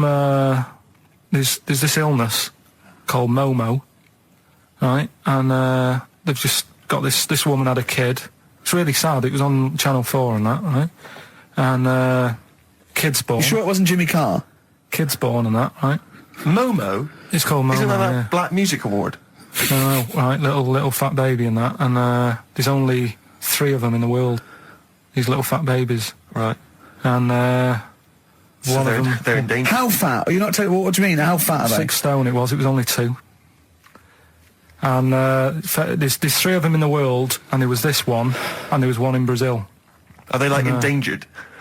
Is that the problem? Because there's only 3 of them in the world. Are we worried? Is it like a conservation campaign? They're hunted for their flesh. No, it's sad. If you, I know it's easy to joke and that, but if you've seen it, you'd go, it's a bit sad and that. Well, I haven't seen it, and I know nothing about it. Well, I've told you, there's 3 of them in the world. Okay, what else was on telly? Something I watched the other night, that was just good. Again, you know, I learn stuff from the telly. I don't watch the news. Well, you don't learn stuff from the telly. You told us there's a fat baby in the world. Forget about them. There's a spider eats chickens, and there was a fat kid. Forget them in Iceland, right? Yeah. We'll give them Rockbusters later to do, right? Iceland! But what's the name? I'll tell you what is interesting, Steve. I didn't know that much about it. Autism. Okay. Oh, good. With some more entertaining stuff on XFM 104.9. Just to cheer up people. Go on, then. What? Go on. No, right. Have you heard about it, Steve? What autism? It scares me to death when he comes up, when he touches on a serious subject. We've been talking about wheeling a dead pope round, the Chinese don't age well, and ginger people are hated. And now we're going to touch on a really... I mean, my heart's in my throat. Go on, Karl, then. Tell me your insights to autism. Right, well, there was this... Again, Channel 4 coming up with some good stuff at the moment, right? It might have been Channel 5. 4.9, I'm Ricky Gervais, with me Steve Merchant and Karl Pilkington. We've had quite a lot of emails, as ever, Rick. I should just say, because we're very lazy. It's a much listened to show. We're very lazy people, and we rarely reply or read out the emails, but we do... I never read the emails. Absolutely. So I rely... If I haven't replied to them, or my mail, Steve opens my mail and reads my emails. So if I haven't replied, it's just because he hasn't passed it on to me. Yeah. Okay. But I haven't passed it on to you because I know you'll never reply. Sure. You know, I'm just cutting out that. But just want to say thanks for the emails. We do read some of them, and we do appreciate the fact people send in jokes. I appreciate it. I love it. But... We've had to do anything towards it. Sure, we had an email from Jack. He just said he missed the last 2 weeks' shows. Has he missed anything? Not really. No, it's the same stuff. Same I think last week Karl was having a go at Chinese people not aging well. He had a go at the gays, and he came up with a ludicrous story about a monkey that was impossible. Yeah, so I don't think Jack's missed much. No. Go on. No. We've just had an email from the Pringles people. Oh, right. Good, because it's finally started to happen. I hear these stories about people getting given cars and Armani suits and trips abroad, and we haven't had no, but finally people are starting to, realise what we're doing, our impact on society, and we've got a whole box of Pringles sent to us. Not on those little tubes, the proper tubes, the foot-long tubes. Yeah. So... you know. And what have they said? Well, the Pringles guys they want have them said, back. No, they've said they like the show, and if you want more Pringles, give them a call and they'll send you more I want Pringles. more Pringles. Yeah. I bloody love Pringles. Yeah. Pringles are... The thing about Pringles is, they're Moorish, right? Yeah. But how would I put it? You know the sort of thing when I open them, Yeah. and by that when I pop, Right. yeah, I have to eat the. Well, right, okay, how can I put this? When I pop, I can't stop. What do you mean? I don't... Well, when I pop them open, I can't stop eating them. Right, open. when you pop, you can't stop. Yeah. Yeah. I think that's because of the chemicals. I think that might be the reason. But they're good chemicals. They're good chemicals. They're the best chemicals. Pringle chemicals. They're not bad chemicals. Lovely. Like using chemical so warfare. yes, I want some more Pringles. Yes, what else more, do they more do? Pringles. It's interesting, actually, you were saying that like other people, you know, like Kylie, I imagine, would get given sort of maybe sexy underwear. You got Robbie Williams where he gets the Armani suits. You get sent the crisps. Yeah, which seems appropriate. Yeah. Yeah. Oh, but it's nice to be sent. Go on. Talking of Pringles, on the Finchley Road tube station, early on the way in, there's a lot of Pringles there, isn't there? Well, I'll tell you a job I don't like. What? I wouldn't want to be doing. The woman, there's a little woman who sits in the little snack stall on Finchley Road station. Yeah. And I don't know how to describe it, really. She is surrounded by snacks. She can't move for snacks. It's Does it look like American Beauty, but with different... Not dissimilar to that. Yeah. It's a little hut on the station. And it's like, if you go to the seaside, you can put your head through one of those cardboard cutouts and it looks like you're a big fat person or whatever, and you can have your photo taken. It's like an equivalent of that, but it's just snacks everywhere. She's got bananas up to her chin. She's got chocolate coming down to her eyes, crisps either side of her. She can't move. She can't do 360 degrees. She's like packed in there. I don't know how she gets in there. I think they put her in there first, and pour in the bananas. Yeah. And then they go pour in the nuts. She has 2 hours of makeup before they exactly, yeah. dressing her in there. Because I'll ask for something from the fridge, and she cannot turn her head to see. She has to go by feel alone, just to feel the fridge and get stuff out and pass it. And often I'll say, that's not what I wanted, but she can't. You've got to let her off. It's extraordinary. Dear. But there's no music playing. Does she have to sell her way out of it? Exactly. If it's a slow day, she's stuck there till the next day. Yeah, it's like a world-breaking attempt. Yeah. Oh dear. That's Finchley Road. So if if you're on Finchley Road or just want to pop down there, have a look at the snack woman, because it is. It's how always does she amusing. get refills though? I don't know how it works. I don't know how she goes to the toilet or eats. I don't know what she does. Yeah. But God bless her. That's this story. Well, Your father was a taxi driver? my dad he had loads of jobs, which he did back then. And they don't do that anymore, do they? People they don't Have a variety of loads of jobs? stuff. Sure. But at one point, he had a black cab, and I used to go with him. Used to get a beer crate and put it in the front of the black cab and sort of sit just next to the meter.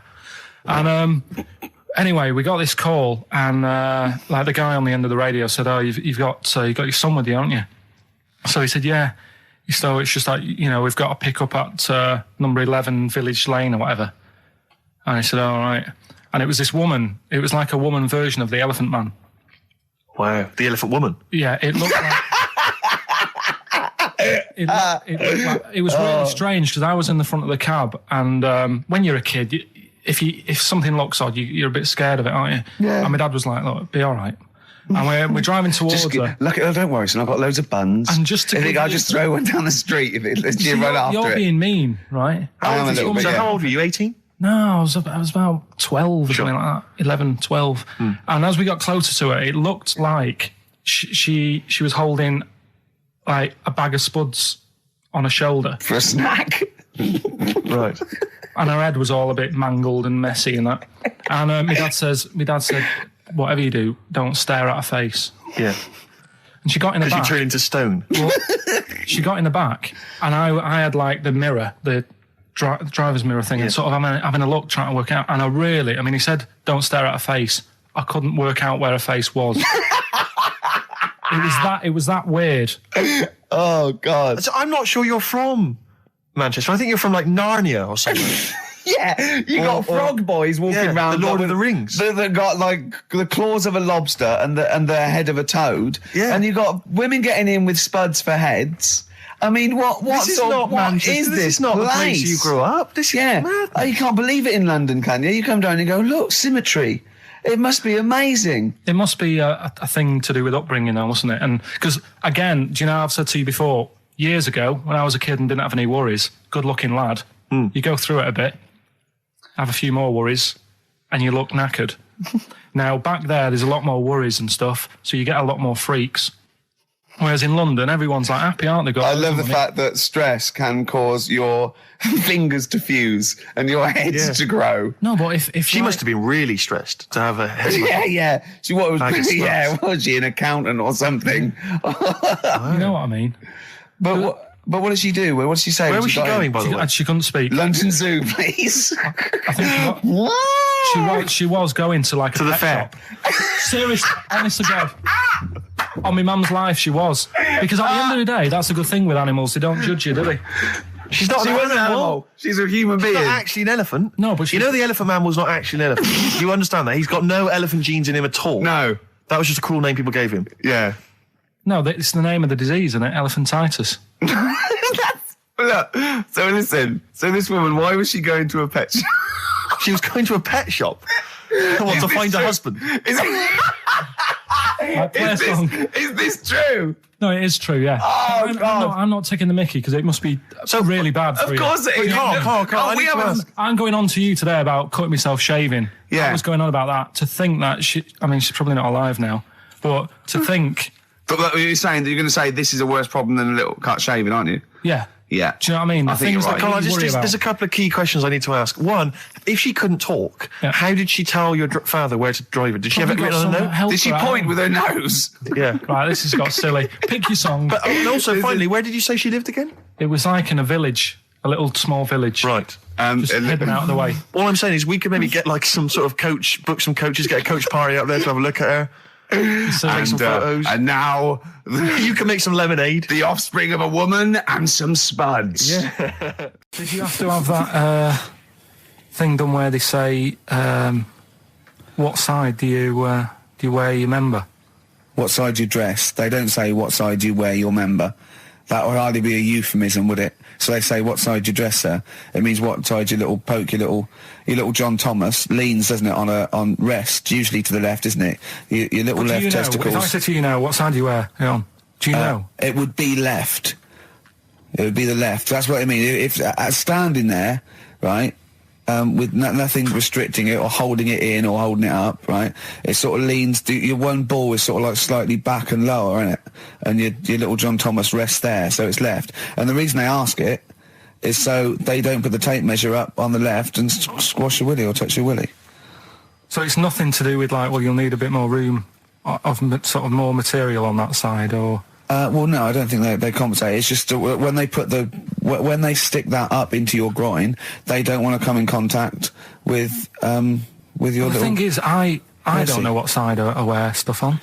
I just sort of pull my pants up and wherever it wants to go that day. But maybe it's not big enough to sort of make any, real decision. But, like now, I'm sat here, right, with my jeans on. I don't know where I am. Well, that's clear from hearing you talk. No, but what I mean is, if a fella said to me, "What side are you? What side's your member on?" Member. What is this? What is this? The use of the word member suddenly? I'd go. Well, it's not. It's usually not appropriate. And also, I imagine in the old days they had big baggy pants that used to sort of like hang down. And now, like with those stretchy boxers and briefs, it's sort of held up in a nice little, neat little parcel, isn't it? So it's probably not appropriate. It doesn't come in contact with your little snake. So, Did you ever? What, have you ever heard that? Are you telling me a tailor has asked you that and you went, "What do you mean, mate?" No, I've never. I've not really had one made to measure. I had one made when I was a kid, but since then I've sort of bought a suit off the hook. But when you were saying about buying a suit, I know that question sort of crops up, and I don't know what the answer is. It just annoys me the way I don't know. There's no surprises anymore.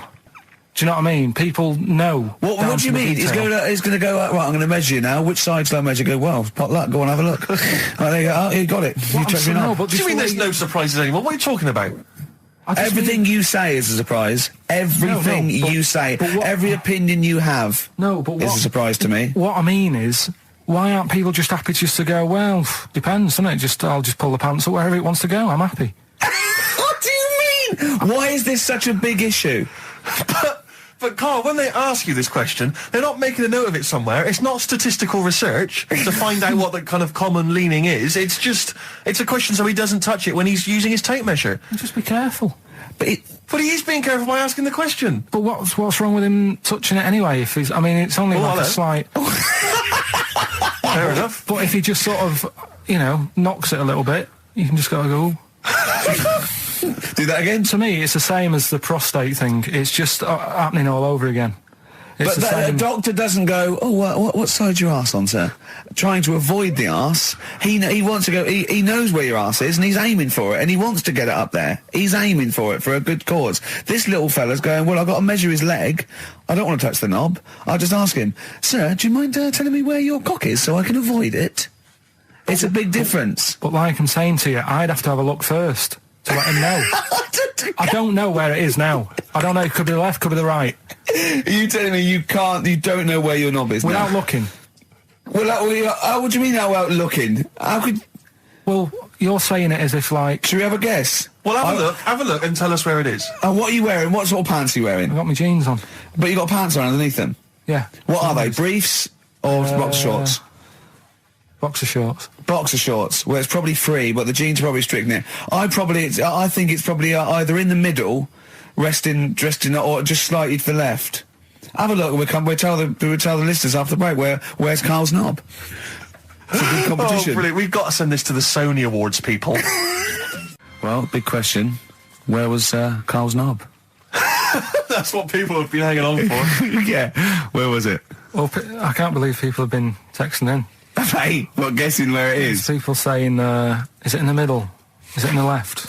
It cost them 10p. It cost them 10p to find out. Just wait, I'm going to give out the answer. You don't win anything, right?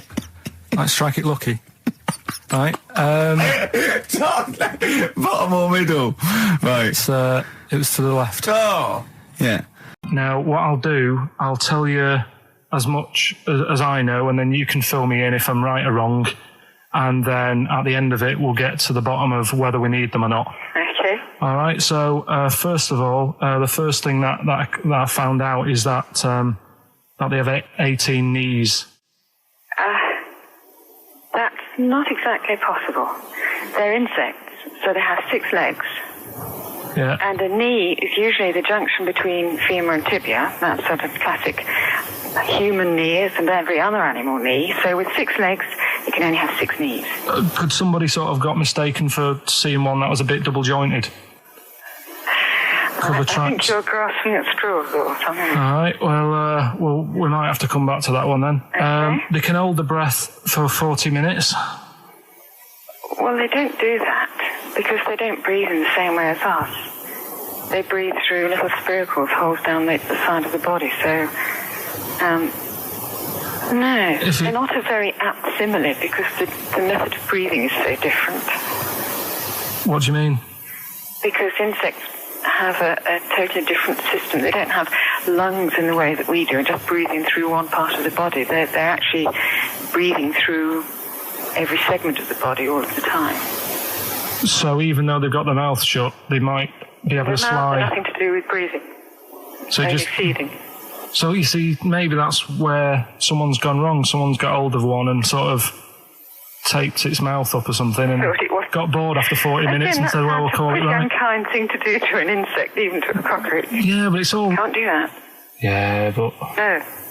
Pretty unkind thing to do anything, even a cockroach. Something else I found out. Yeah. They can live for a week without an head. Well, that's true if they don't bleed to death in the process. But the weird thing is, when I told you that they had 18 knees, you seemed a bit sort of like, don't talk ridiculous. But then we're talking about an animal that can live without an head. So there's a little bit of truth in that one, yeah? Yes. Why, when it was invented, has it got that facility?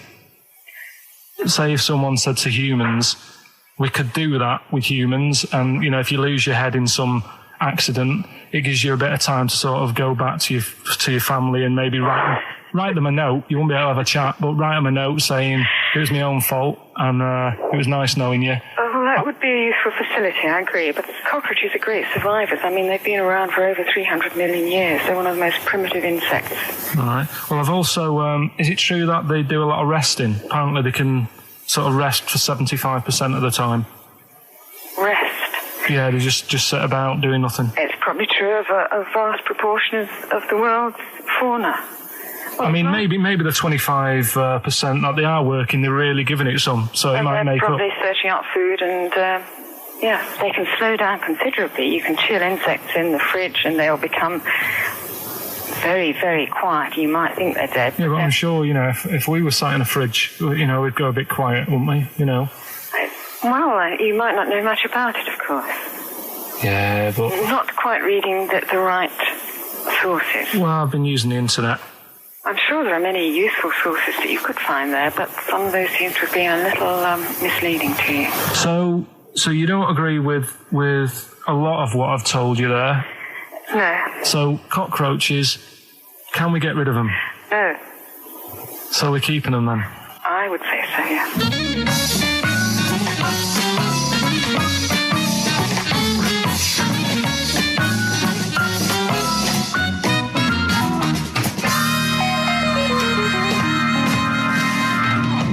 I think we should get her on more often because she sounds like she'd be a bit of an ally, really.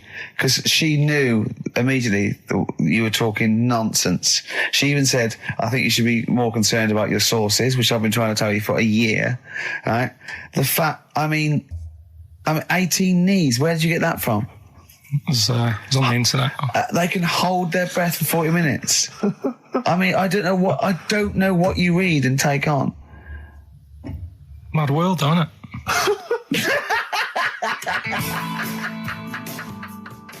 And there was also a fella in the week who said that women shouldn't be wearing trousers. Why? Because they don't look good in them. What do you think? What do you think about that? It's rubbish. Yeah. These are the only things that have caught your eye over the last couple of weeks. This is the entire news. Galileo did something with light. A French fella said women shouldn't wear trousers. See, that to me wouldn't pass as education. It's not education. I don't know where you could ever use that. I don't know when that would ever be applicable to life. I just like reading stuff that sort of reminds me of... Do you know what I mean? If I read it and it gets me thinking, I think that's a good little piece. But, I mean, but surely can't you just sort of like sit near something that vibrates to keep your brain going? Or shake your head every now and again? I mean, what does this do? You mean it makes you start using your brain? But what aspect of a Frenchman said women shouldn't wear trousers got your mind working? What questions were you asking? Because I thought that's a bit daft, isn't it? Right? Yeah. Okay, it ends there with me. There's nothing else. There's nowhere else for me to go on that. He closes your mind's still worrying. Yeah, go on. What do you think? Let's go through this. Oh, I wish we could download his thoughts. I know. Just watch it. Yeah. Wouldn't it be great, like a DVD? Like a cartoon. Imagine that extra footage on the Office DVD. Yeah, Carl's brain. That would be with amazing.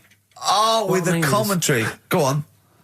Women wearing trousers and that, right? On the estate that I grew up in, on right? There was a woman about 4 houses down, right? Rough. Now, she used to wear leggings. Yeah. Now, they're a bad idea. They are a terrible idea. I agree with you there, Carl. If you're a lady of what the colour? normo persuasion... Were they pink? No, they were sort of black, but with all bits on them. Oh, right. Do you know what I mean? What, toast and just horse droppings? Yeah, go on, yeah. And she used to... she's quite a big woman. Sure. Pauline Quirk, I think they described her as. Looked like a light bulb when it she was is those kind of women that are leggings. attracted to leggings. Yeah, I know, yeah. They are drawn to them like a moth. Yeah. She used to wear them, and that's what I remember when I read this piece. And she used to work on one of those sex line things. Right. She used to do that. But what was she, an engineer? The weird thing with her was she had big eyelids. Right. Go on. that were too big, and this is what I was thinking. What do you mean she had big eyelids? How big do eyelids have to be for you to go, they're big eyelids? What was she shoplifting with them? Would she come out of Dixon's with, like, radio stored in them? What do you mean she had big eyelids? It was another one of them popular things around our way, do you know? Like, what do you mean popular things? They go, oh, I'll tell you what, they're all the rage. Can I get some big eyelids, please? No, it was just like one of them things that people suffered with. Just big eyelids. They could hardly open their eyes. What do you mean? What do you mean?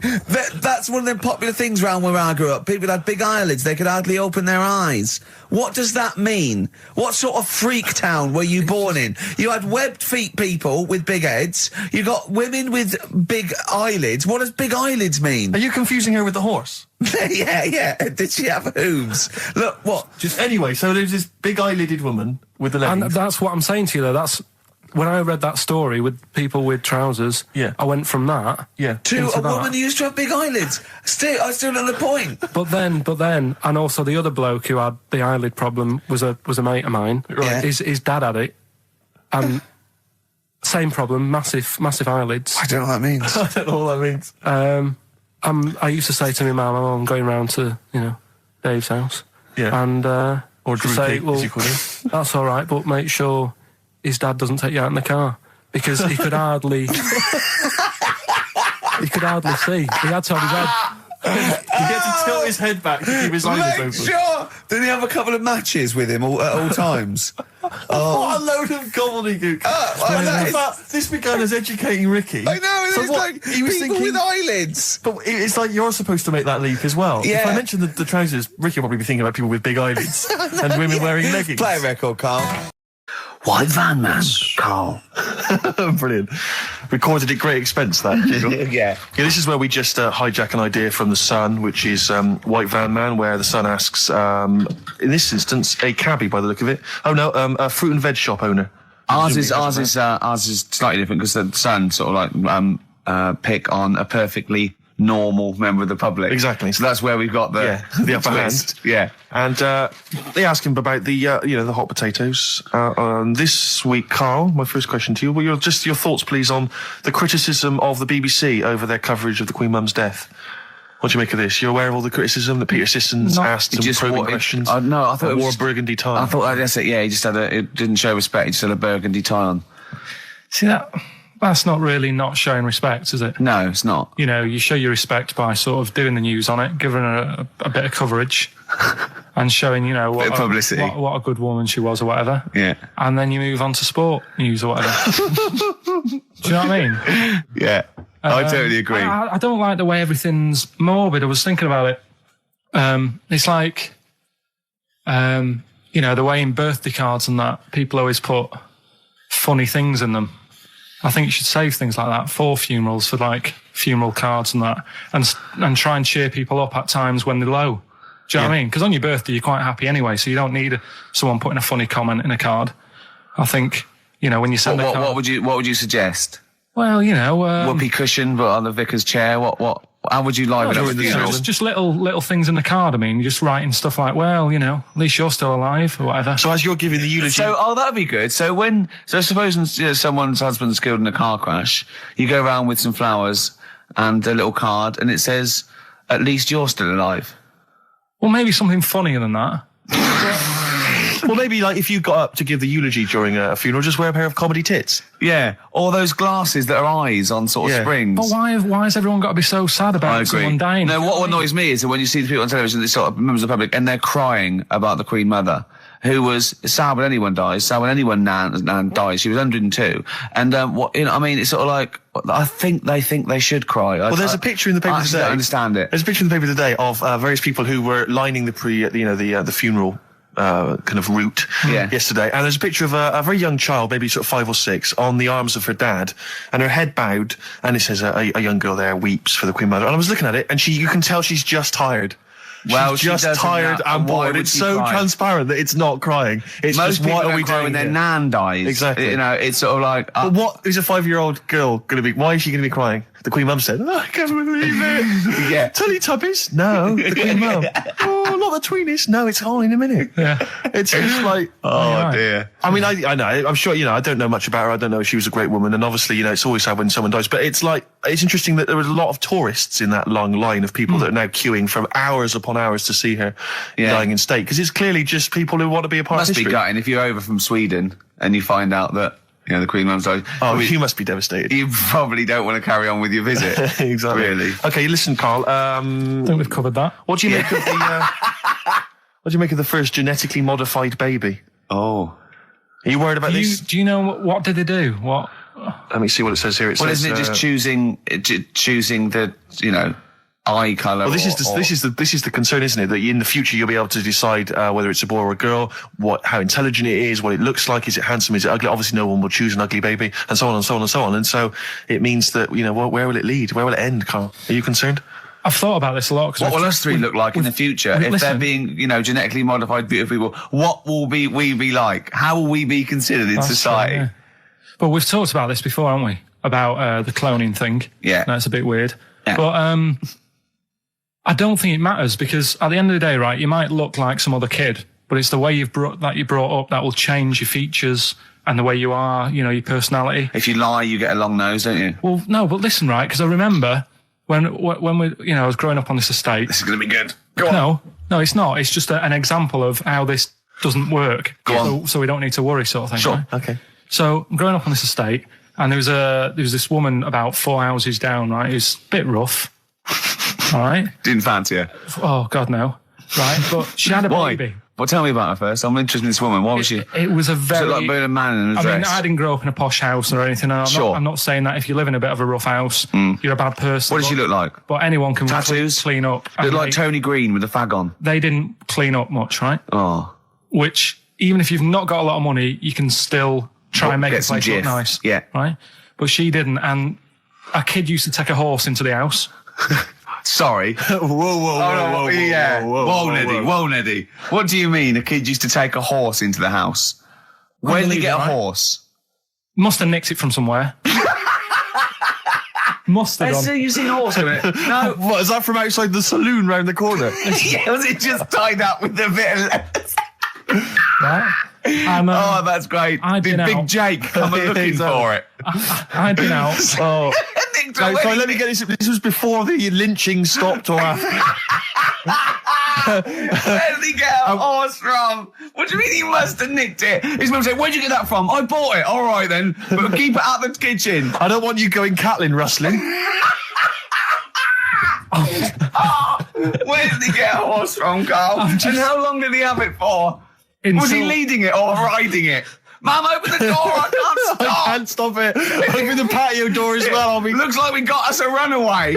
What do you mean? I don't know, but the thing is, they couldn't afford to buy one because they're not cheap. So I'm just guessing. Maybe that's wrong of me. But I think... He had a horse? Yeah, right. So That's why the family didn't have any money. They'd spend it on the horse. No, I don't think, that's what I'm saying. I don't think they would have bought it. So anyway... Yeah, it's wise to whisper, Carl, in case they're listening. Yeah. And They could be in the room next door. It's not buying it, it's keeping it as well. Oh, so I was like in the car with my dad coming into the avenue, and you used to have to drive down it to turn round and, and you know, sort of go back to our house. You had the traditional method of transport. Yeah. And the horse was in the lounge. Reading a paper. Just like walking around. Oh, God! What? And when I was doing, I tried to earn myself some money once by flogging little flowers in plastic cups. What? This is And I went- genius. It just keeps coming. What do you mean you're trying to flog little flowers? What do you mean? Wait. Let's play a record. Let's play a record and come back to this, because the story's going to just unravel and unravel. It's going to go on for hours. Let's play a track, deeper Carl. and deeper. It's like come an on, Carl. onion, isn't it? We've created a whole world here where there's a man living with a horse. Just walking around the lounge. I come from the West Country. I've never heard anything like that. I just think of a big sort of like orange carpet and a rediffusion telly and this horse going, I'm fed up in here. Exactly. This is really... I am not taking the rubbish out again. Yeah. Right, play a record. Let's have Velvet Underground. We got that lined up. Oh, yeah, the God. classic from the first album. I'm waiting for the man. Let's come back to the horse in a second. Little flowers in pots. What do you mean? Well, that bootleg's going under the name of Nothing, Miss Jackson, I think, by Meats and Poultry. So there you go. I do love these bootleg things because they're so pointless, but they're so enjoyable. Yeah, it's great. It's fun to do. Yeah, exactly. Yeah, really good they're fun. great. But not as much fun as White Van Carl. White Van Carl, absolutely. Do you want to explain the premise? Well, we take the Sun asks someone else and asked Carl. It's simple as that. The Sun have just taken a normal person. We flipped it. We're going to ask Carl the same questions about the week's news. Yeah, just basically your opinions, Carl, as ever. What do you make of, well, obviously the big news, David Beckham's broken foot? Is this a big concern for you? No, I mean, he's sad. You know, it's sadder for him more than anyone because, you know, to like be in the World Cup is like the main thing for him, isn't it? Yeah. But he's still a young lad, and I don't think he'll give up. I reckon he'll still turn up. He'll be all right, and Yeah, good luck to the lad. You know I like David, I'm not going to slag him off. Wise words. He says that like he knows him, like he's popping round for drinks later. Yeah, like we tried to stitch you up. Go on. But obviously yesterday, was it yesterday? I think maybe Thursday. The Sun printed a big picture of David's foot and encouraged everyone to touch it at midday, because hoping that this would somehow, if we all thought and prayed together, somehow that would help his foot heal. Do you believe in that? No. Any belief in that? No, you're going down the old like Yoragella route, aren't you? Sure. And it's stupid. Yeah. I'm sure. I mean, it's nice effort and everything. It sort of cheers everyone up. Hold on, you believe in ghosts and warlocks and licking toads? Why is that any more stupid than all those things? It's not going to work, is it? All right, fine. It's rubbish. Okay. What about this then? There's apparently now available £1.5 million apartments available on an exclusive ship which sails around the world. Yeah, it's like what do you make of that? It's a huge thing, and you live on it, and it's. I mean, in theory, how big is it? It's mental. Do you know it's like huge a town centre. Do you know how like people said that the Titanic was the biggest ship? Was that only then? They've got bigger ones now, haven't they? Yeah, a lot bigger. Oil tankers are much bigger, and. Yeah. No, but actual liners are big. Yeah. It was the biggest then. Yeah. Because my mum told me that there was one that was that big that it had like rough areas on it.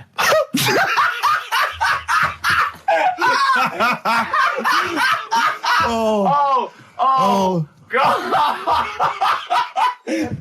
Don't go starboard. Oh God! No, but do you know what I mean? Right. It was like we're thinking of moving. We're seeing the captain. We're thinking of moving to a nicer area. Oh yeah. I've heard they're very rough in aft. Oh God! Oh, they steal your tyres. A ship's so big that was rough areas. Oh, how big is this one that you're talking about? Well, I don't know. It doesn't give me the specifications here, but they're huge. They're huge. In theory, I mean, it's that thing with it's obviously marketing, but they're going to solve the overpopulation crisis, where soon we'll all just be floating around the sea. Yeah, but yeah, I can see that. Shining, on XFM 104.9. We're doing White Van Karl. Got another one there? Well, it's just your thoughts really on the Queen Mum's very British send-off that she was given this week. Yeah. What do you make of all those people queuing up to see her? Did you think that was incredible? Right. Well, what we said last week, there was I don't quite understand why there was so many people there who were like getting really upset. Do you know what I mean? Really upset, crying and stuff. And you can lose someone who's like related to you, and you don't cry like that. You sort of sit there and you think back to what you did with them and stuff, and then that's it. But the queue thing, wasn't it like miles long and stuff? Yeah. It was, yeah. Right, I was sat watching this with Susan. 12 hours queuing. Yeah. It never got to 12 hours. It did, but that was the estimated time. No, but how long is a queue when they're just like, walking along? Think how far you can sort of like, stagger in 12 hours. Incredible. It's been ridiculous. Yeah. But again, if they want to do that, it's their time and that, isn't it? And it was at the weekend, so they could have, it's not as if they got out of work to do it. No. You know what I mean? They used their own time, so good on them. But I thought, right, what they could have done, remember when I studied Che Guevara? Yep. Yeah. Right? And don't be offended by this, it's just an idea, because they did it with Che Guevara. Remember when they cut him up? Yes, they cut him up, yeah. What was the reason for cutting him up? Well, they cut up Che in order to try and... you told us that they were going to send bits of his body to Fidel Castro and various other people, wasn't that right? As a warning, wasn't it, though, to all the people, like, one to... Yeah, my understanding was that they cut him up in order to... so they could bury him in different places, so that there'd be one shrine. There'd be not one place that you could go to in order to sort of make him into a martyr. A little bit like that. I've like... I can vaguely see where this is going. 6 queues, and it's like, number 1... You can, go and pay respect to her head or whatever. Oh, God. No, but I just was thinking the way of speeding it up. I'm not having a go. I'm not, because they haven't done it, so it doesn't matter. God. But they did it with Che Guevara. Yeah. Everybody would have felt like they've got close to her. And it would have speeded it up. No, I mean, but I can understand. Can I just say that genuinely, Karl is not being disrespectful here. This is his best idea to cut down the queues. So don't phone in. He's not suggesting we should have done this. He genuinely is. But I mean, he's not doing it to be nasty or wacky or he thinks this is a good idea. So can I just throw a thought at Che Guevara, who was like a powerful man, he did a lot for the world and what have you. Yeah. And are you aware that I feel slightly responsible for this, because have you heard of the quote, a little knowledge is a dangerous thing? Yeah. Okay. Steve, next one. No, just a very quick question. I can understand those that have queued for 12 hours to see the head. I'd be a little bit annoyed if I got there to find a toe. I'll tell you what, though. I'll tell you what they could do without chopping her up. They could put about 9 queues. Each could see each hip she had. That's true enough. Because she'd had about 9 of them. Yeah. So it'd just be, if you want to see the whole body, it's a 12-hour queue. If you just want to see a couple of the hips. Here's another suggestion for you, I just thought, right? What? Instead of everyone queuing to see her, why not put her on a trolley and wheel her past everyone else? Running. So you could have some students on Rag Week and they can combine it, like when they're always pushing a bed. You know, they could just run it along the queue. No, that'd be fantastic. That'd be disrespectful. Right, as opposed to the chopping up. So sure. No, Right. but just an idea. Just I apologise now. If anyone's offended. Anyone offended, I'm sorry. But Yeah. No, okay, we just do White Van Carl then. This is your opinions. You can't be wrong on this, can you? There's no right or wrong answer here. Okay. Right. But so this is where we ask Karl his views on the big news stories of the week. Basically, we've stolen an idea from the Sun newspaper, and So this isn't cruel, this programme, is it? I don't think so. picking on me. It's not, is it? It's weird because a few people have said, "Oh, you're picking on me." It depends how you look at things. Isn't Sure. Yeah. But you do like it. We could look at it like it's a laugh, so it's not a problem for us. You know, we like you. You know, you're our favourite. Yeah. I'm going to say thing in the world, but I don't mean that, in a derogatory way. No, I'm cool with it. Yeah? Yeah. Right. Okay. So your views, please, on the fact that attitudes are changing to the possible marriage of Charles and Camilla. Oh, what do you think of that? The roars at the moment, because the recent tragedies are apparently high in the polls, and people are coming around to the idea of Charles and Camilla getting hitched. What's your thought? Whatever, really. I mean, if they're happy with it. The thing that comes out of it most is it just goes to show, right, that there is someone for everyone. Just because, I mean, no disrespect to Camilla, I'm not a good-looking person either, but she isn't a stunner, and yet she's gone and picked up a royal. Right? Yeah. So I think it's good for things like that to happen, because it cheers you up. Do you know what I mean? Gives you a bit of hope. Thanks, Karl. So yeah, it's good. You know, if they're happy, if anyone's happy, it's a good story, isn't it? Yeah. You know what I mean? Yeah. You know, he's had a bit of bad luck, and now he's got someone else in his life. So While he's doing this, I'm just doing a list of questions to ask him what he thinks of things in the world. Okay. Is that all right? Yeah, no problem. No problem. Okay, what about this then? Are you disappointed by the nation that a third of us are apparently unaware of St. George's Day? 23rd. Is St. George's Day the one with the snakes that we've talked about? No, that's... Are you one of that third, do you think? St. George is the patron saint of England who killed the dragon. Yeah, I mean, there's too many of these days, isn't there? That's the problem. If you make it a bit more special, like Christmas, so you buy presents and that for each other, then people will remember it. But there's so many of these days with Easter and Pancake Tuesday and all that.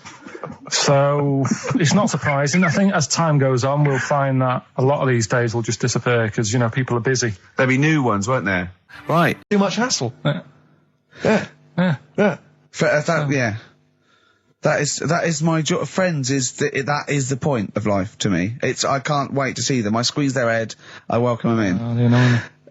They annoy me. Annoy me. I love it. Friends are annoying.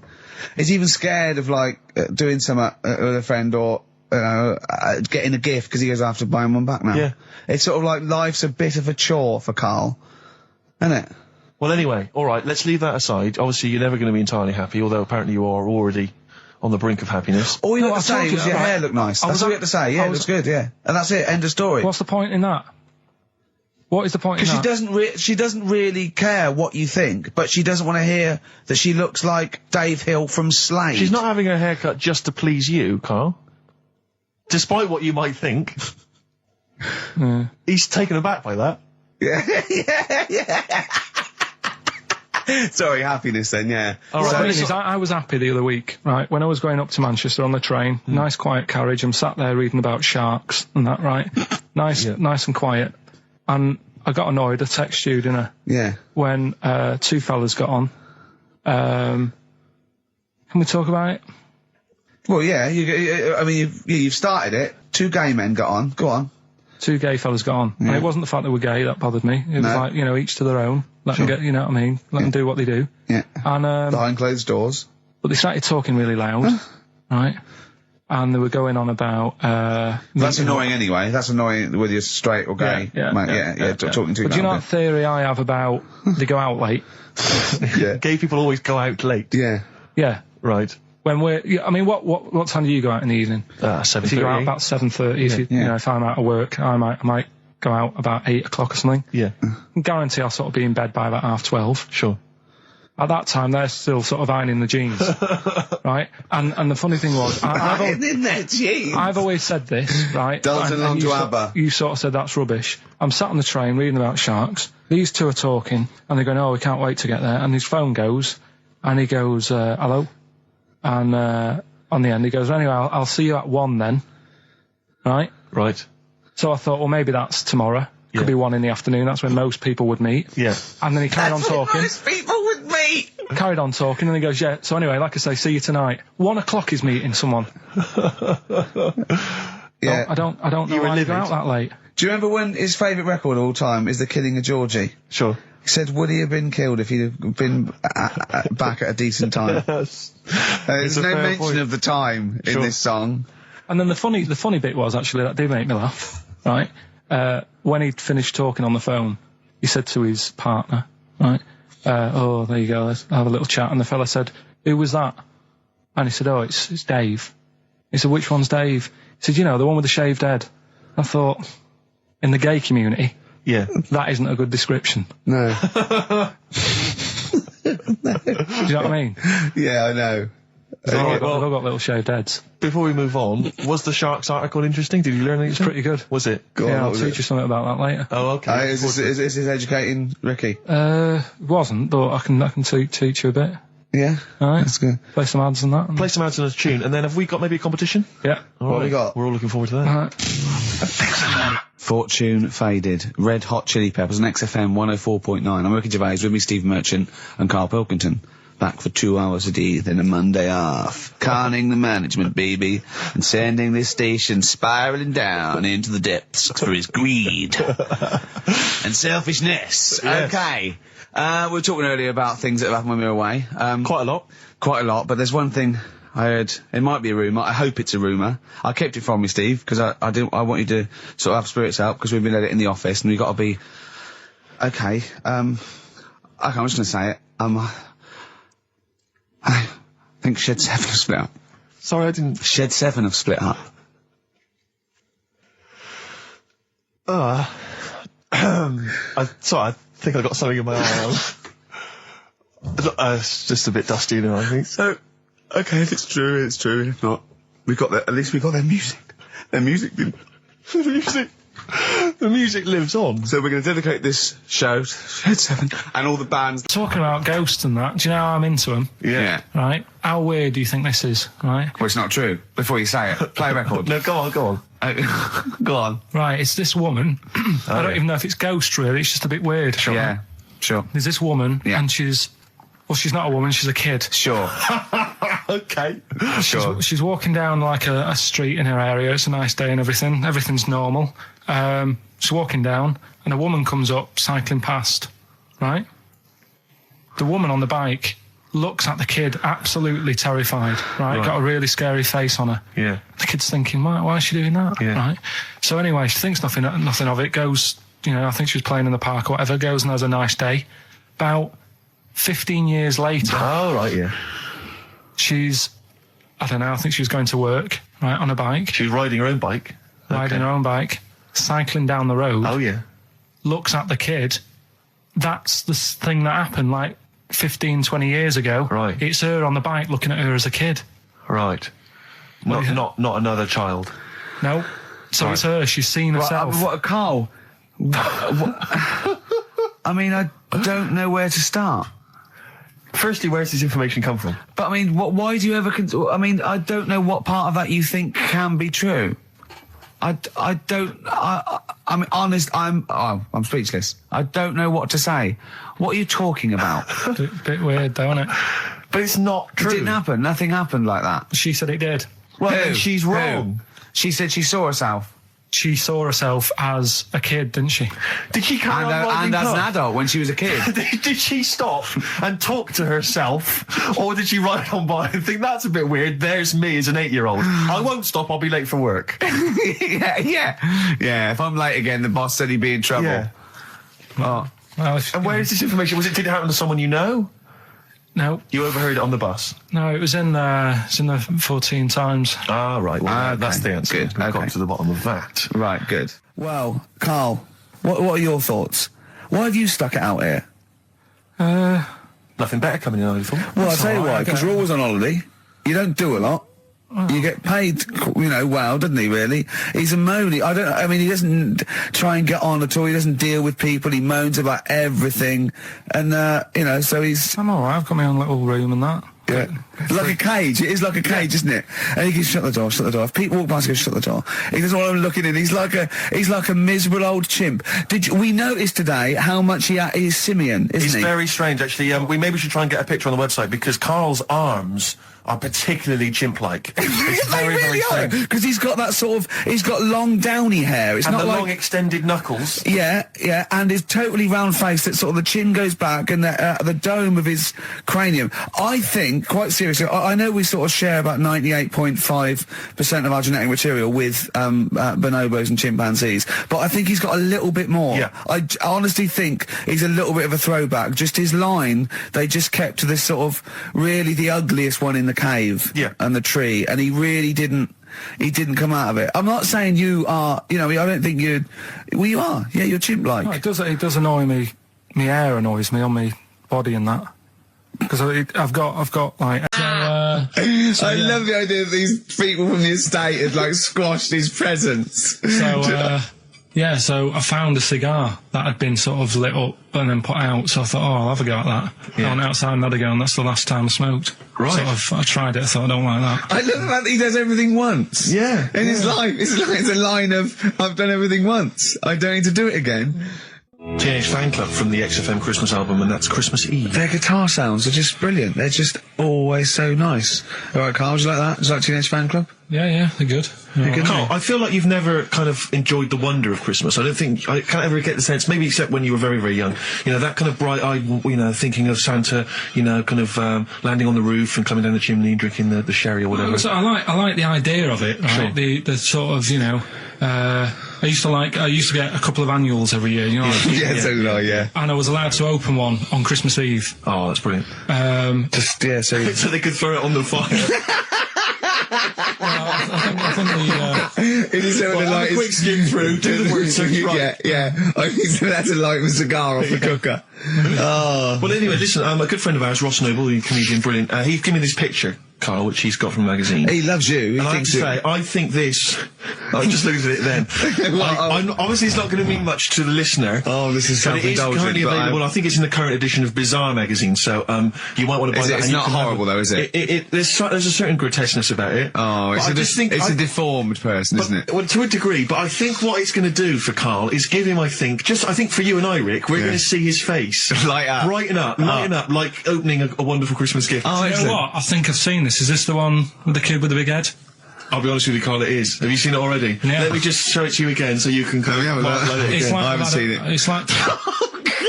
Yeah. We shouldn't be laughing at that. No, but that is like the kid who I went to school with. That is the same. That can't be the same. So do you recognise him? Seriously, that is the same thing he had. I mean, I have to say, it does look like it's been computer generated. It's so odd. Yeah. But look at the child's face. I know. Look at his reaction. Don't take another photo of me. I'm not sure this is right. It's not right. But I was hoping that would give you, Carl, just a little glimpse of. We've had a request as well on the best bits. Someone wants to hear you talking about your mates with the big heads. I don't believe it, because every time we go there, we get some sort of complaint about something. About what? Just leave it. Well, that for some reason that always goes from the story with my dad going to Blackpool for taking those kids there. And what kids? And, leave it. No, what? No, I don't know. There's people who don't know what you're talking about. I'll tell you when we put a song on. No, well, I know what it is, but you can't just say that. Well, Is it when your dad put a kid in the wheelie bin because he was getting out of hand? Yeah. So we're going to be. We can't go through it again. It's too controversial. We're going to. What's the name? No, well, the thing is, right, you were just saying about what are you? you about Christmas. That's the funny thing, right? Because in our house, there's no one who's religious, right? No. My dad got annoyed when I went to church that day. He was like, what are you doing that for? Of course. I went to see a gig in Liverpool. Remember the band The Christians? Yeah. He thought I'd join some club. Yeah. I said, I've been to see The Christians. He was saying to me, man, what's he doing going out with them? Yeah, yeah. And then the other thing is, because I'm not christened or anything, my mum used to say to me, don't tell anyone that, because there's witches and stuff. I want to go back and see his upbringing. I just want to go back and see him at 7. One day in the life of Karl, age 7. Just have 3 ghosts visiting tonight. And take him back through time. But we could go with him. We could be some of the ghosts. Yeah, the ghosts of Christmas past. Oh, remember this? That's incredible. Because don't tell me what. Just she thought. So she wasn't Christian, but she thought maybe someone could take your soul because you weren't christened. It's like there's cults and that, isn't there? And if they find out you're not christened, then right. I don't think they care. I don't think a lot of cults care. Well, but what can they do if you're not Christian? I don't know. I just said all right because then through that time there must have been a time when. But hold on, now they know. Yeah, but I'm older now, so I'm all right. She used to worry about me playing out on the street. Oh, she was worried about whether you were naive and stupid and easily led. Well, yeah. No. Good point. No, you're right now. Yeah. So yeah, good. Yeah. I just have to show you something, Rick, before we move on. I know we've got another Educating Ricky, but someone just sent this in. Yeah. They've been looking on eBay for Victoria Plum. You're joking? Come here and see the photograph. Oh, God, that's fantastic. Show that. That's it. Oh, God, he got that for his mum. It's the worst piece of tat I've ever seen. Carl! Carl. Imagine how... Oh, gutted. Oh, imagine how... Look, think of him now, right? There it is. That's the worst thing I've ever seen. I'll tell you, it looks like a Diddy man gone wrong. It looks like a Diddy man prostitute. That is... Is that the one, Carl? Well, it was a different colour. I had a yellow at mine. No, but look, how do they get... Tell them they okay, so, go into eBay. So you need to log on to ebay.co.uk. I'm sure you've used it before. It's the online marketplace, ebay.co.uk. And if you type in Victoria Plum, I'm assuming that you can track this down. That's amazing. It's the worst piece of rubbish just I've ever think seen. how cute he was as a kid, though, doing that. Just think of him, just going... just seeing that and thinking, oh, she likes gnomes! It's the worst thing I've ever seen! I mean, to be fair, I don't know what her prize collection of gnomes looks like, but I can't imagine they're much better than that. I mean, gnomes are a fairly grotesque thing. But certainly your mum's taste and discretion is... Did you have those houses on your estate? You'd go in there and it was just loads of those dolls still in their packaging all around the room. And sort of like one of those homes that keeps the sort of packaging on the 3-piece suite. Why don't you buy another one for her for Christmas? Yeah. It's $3.99. It looks, but that's £2.49 because that was $399. Well, oh, buy it, Carl. No, 'cause I've sorted out her passport this year. Anyway, I'll get her that next year. I've had an email from Andrew Forrest, who has just simply entitled it Karl Pilkington. One homeless person called me a dickhead. How did he know? Do you know him? Is that what? He's he's like the local big issue fella. Oh yeah. And he knows me. He sees me walking up and down the street. Oh, that's how he knew you. Right. So normally I have a bit of a chat with him and that, and I walk past him, and I can be a little bit cheeky with him because I've been cheeky with him in the past with stuff. You pinched his arse. No, just saying stuff like, "God, you're always there. I mean, you got home to go to," and stuff like that. Yeah, no, just breaking the ice. No, but he knows, and he'd laughed at that last time, so I thought I can be a bit cheeky, right? So he goes, "Do you want a big issue?" I said, "No." He said, "Come on, I've got loads of them," right? So I sort of said, when I was a kid, and I used to do a free paper around the free papers one, I said, just put them in the bin and go home. Right? And he went, "Yeah, but how am I going to get any money doing that, you dickhead?" You see, I can see his point. He is homeless and having to sell newspapers to get 50p or a quid or whatever. Yeah, and sometimes I treat him, right?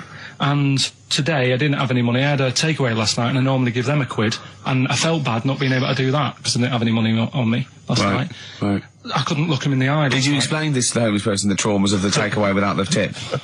Did you explain that, you've had it hard as well? I go, look, you don't know. I had food delivered to my warm flat. Yeah, it was a nightmare. You don't know what that's like. You don't know what the trauma is because you can't have food delivered to your flat because you haven't got one. So please don't look at me like that. You should have said. But most people ignore him. At least I gave him a bit of acknowledgement and sort of... took the mick. Yeah. I didn't think I was. I just was being friendly. Yeah. No, I know. You got to be careful with the homeless because this is true, and this is when the clocks went back recently, so you got an extra hour in bed. Yeah. And I was at Cash Point with a friend of mine, and there was a homeless person sat by the Cash Point, and we were getting some money out, and she said spare some change, and my friend's he's a bit awkward. He's just trying to make conversation with her. He went, "Oh, clocks go back.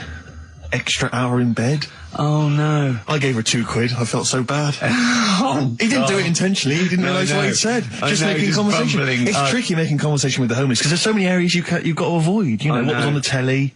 Yeah. Although I get recognised by homeless people and think, I don't know where... But you've got to remember that's very much your demographic, Rick. Yeah. People who watch TV through the window of Dixon's. In Dixon's, yeah. There was Ricky Gervais as well. Yeah. Well, they can smell the alcohol on you. They think you're one of them. There's a fella who was in a coma for 20 years. Just, they kept, taking him through, the normal day. They take him to Alton Towers and stuff. Doesn't know anything about it. Just kept going through the motions. Don't know if they kept charging him. Kept putting him through all that. He eventually came out of it. 20 years. And went, stop taking me to Alton Towers, it's shit. I just thought, imagine how much post he had. Eh? How much post?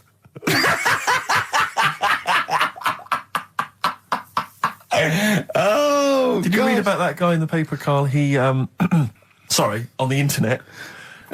He in about, I think it was about 1984, 85, he had a terrible car accident. But this must be it. He went into a coma. This must be what he's talking about. Well, they didn't take him to Alton Towers. Of course they didn't.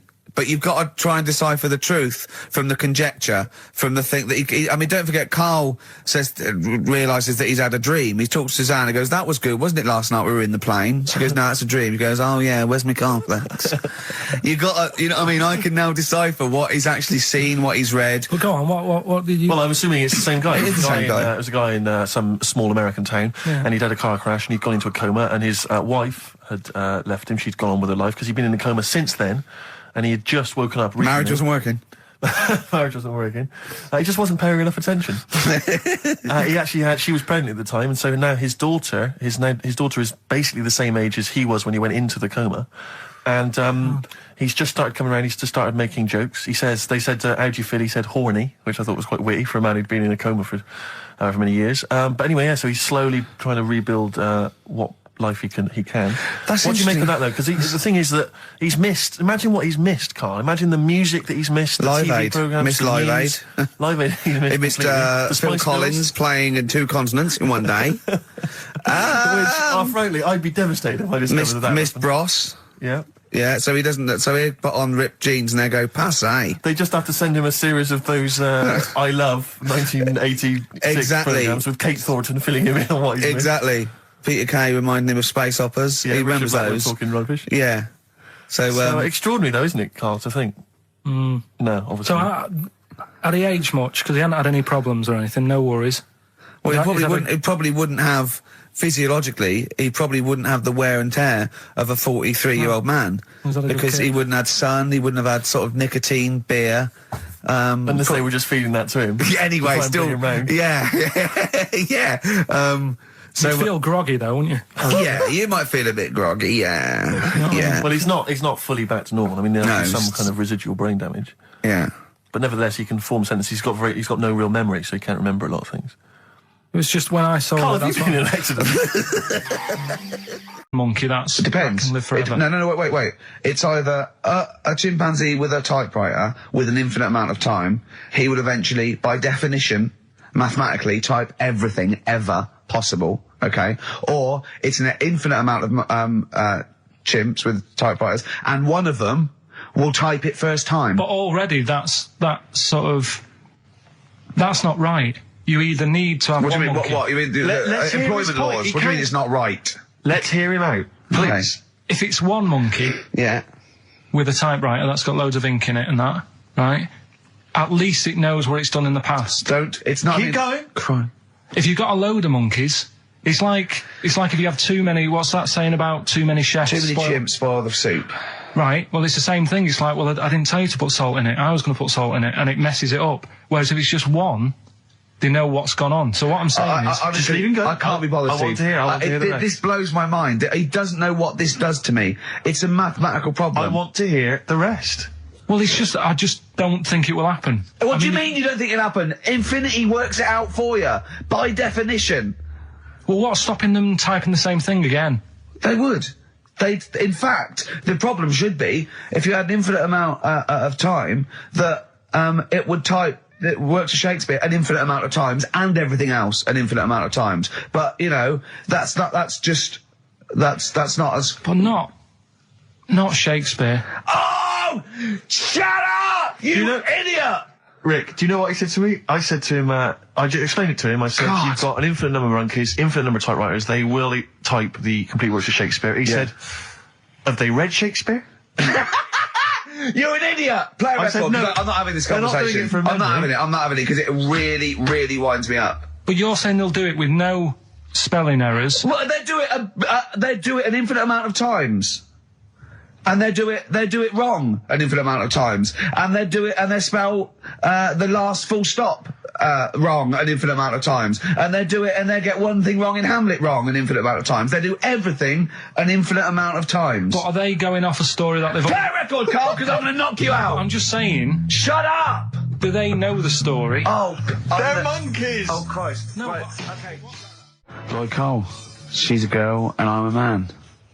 Good that, innit? On XFM, 104.9, Ricky Gervais, Steve Merchant, Karl Pilkington. As ever, Rick, there's always someone who steps in to defend Carl. Okay, what is the defence? What is the defence? Here's an email from Scott Coomer. He says, Carl is actually right. I've got an A-level in statistics and probability. It doesn't matter how long they have and how many monkeys you have. You cannot guarantee they would type the complete works of Shakespeare. Infinity makes it probable they would get it right, but not definite. Yeah. Well, yeah. Yeah. That's what I was saying. No, you weren't saying, Carl. You don't understand it. Infinity sort of sorts it out. That if they do anything, they nearly do everything, won't they? No, I mean they'll give it a good shot. No, that's not the point. But the I'd point be is surprised if they did one page right. Right, listen. It's not to do with consciousness. It's not to do with them aiming. They are just bashing away at the keyboard. It's like they're used to show that there isn't consciousness. They chose the chimpanzee because it can type, presumably, hit the keyboard. It's because they hadn't come across you at the time. Yeah. It's to take out thought out of it. It's to take out reason and trying, right? It's just random. They're saying that if you typed enough things, if the computer was left typing everything, if you left it for an infinite amount of time, and they chose Shakespeare because there is meaning behind it, and it's difficult to get it exactly right, to show you that Infinity would come up with it's not just Shakespeare, it's every novel. It's everything. Fairly eloquent there from Gervais. A quick riposte, please, from Karl Pilkington. No, I'm just saying, what I don't understand, if it hasn't read it, then how does it know where it's going? Listen, right, listen, right, can I just explain to people, right? Some people have said, why are you cruel to Karl? He drives me mental with things like that. What do you mean, wow? Let me just take a breather. How do I do your editing? He keeps coming in the week. You know that I work here properly, in the week, don't I? Yeah, I've got a proper job, Yeah. Should be 9 to 5, but I normally get in at about 8 o'clock and work. A lot of people getting 8 o'clock. Working hard, trying to do my job. 3 times this week, I've been rushing around. I walked past my little studio. He's sat in there, all right? Now, because I've got this sort of job, I can get away with it. I said to him, if I was a doctor, would he keep coming to me practice? If you were a doctor, there'd be severe problems with the NHS. Imagine that. The standards would have lowered so much if you can arrive at the hospital, you're a doctor. Pop in, I'll go to lunch, don't we? We have a little lunch break, don't we? I go, come on, let's go now. He goes, I'm busy. I go, come on, let's go now. He's going, you're doing me head in. Well, when I was talking about the monkey conundrum with Karl, he said to me, right, if I had a day off work, and I was, say, watching the TV, and with one hand I was typing a typewriter, would I type Shakespeare? I mean... Yeah, but you see, there's certain things. We were talking a little bit about this stuff the other week, weren't we? When we said you were going on about Einstein, and I said he's not that good. You know, E equals MC squared. You know, it sounds good, but I've never used it. And that. I've never used it. You haven't used 2 and 2 equals 4, Carl. The fella with an apple fell on his head. You know. It could have been anyone sat under that tree. Do you know what I mean? It's just annoying. Lucky. And Newton gets all the credit for his laws of the universe. Well, other people were working whilst he was having a lunch break under the tree. So in a way, it's like he didn't deserve to have that success story. Again, forget the apple and the tree and whether he was sitting down having a lunch break. It's totally irrelevant. Yeah, but what I'm saying is there's certain things that will just happen. You know, it's like, I think we were talking when we were out eating the other week. We were talking about Noel Gallagher. Well, this is the reason the monkey discussion came up, right? Noel Gallagher. I don't know what to say. I don't know what to say. Rick, I don't want to misquote Noel. I'll be like Herbert Lom in Clouseau. I'm going to get a twitch whenever he opens his mouth. I don't know where to start with some of his statements. Well, as I say, this discussion began because we were talking about a quote that Noel Gallagher supposedly gave. Now, I don't want to misquote Gallagher, but the gist of it was that he said, had I written Wonderwall or whatever, instead of the Beatles writing Strawberry Fields or whatever, I'd be the one that was considered the great songwriter and it wouldn't be the Beatles. You know, it's just the fact that they came first that meant that they get all the credit as being the greatest band. I don't know where to start with that statement either. I mean, that's Gallagher's thing and he's, you know, well, whatever. We know what we think of that. What was your point, Carl? You agreed with him, didn't you? Yeah, I reckon, right? Do you know we've talked about putting a baby in a room before and it'll know what colour it is and stuff? If you've got a room that's painted red, right, but forget that because that's going to confuse him. Hear him out. Listen to me. Say if they did some new TV show, right? Like, what's that film with Jim Carrey in where The Truman Show. The Truman Show, right? So they make up a little room and some woman has some kids and you say, right, let's put the kids in this room, and they don't know what's going on outside. They don't know anything about, like, EastEnders and that. It's like their little world, right? They don't know anything that's gone on. How could a child survive without EastEnders? Right, listen. So, he's sat in the room, right? And then, when they're all asleep... Right, wait for this bit. Someone Have you heard this bit? Wait for this bit. They're all in a room. Yeah. They're asleep. Yeah. Someone pops in, puts a guitar next to the bed. Right? Nips off out again. They wake up in the morning... And one of them goes, what's this? They don't even know it's a guitar because they've never seen one, right? They're talking English, though. Yeah. We just left guitar out of the vocabulary. Right, so... There's plenty more to come. So, one of them will pick it up, and they'll go, I don't know what it is, and they'll start strumming, they'll go, that sounds good, doesn't it? Give them a few weeks, they could come up with Hey Jude. Whereas, typing Shakespeare... A monkey that can't even spell. I see that.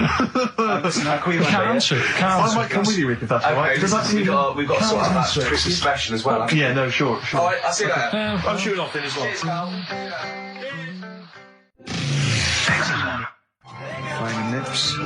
Yoshimi battles the Pink Robots on XFM 104.9. Before the ad break, Steve Miller Band, Fly Like an Eagle. Great track. Lovely to hear that. Brilliant track. We're not scared of playing that sort of stuff, are we? Indeed. We got some great... I think we're underestimated here.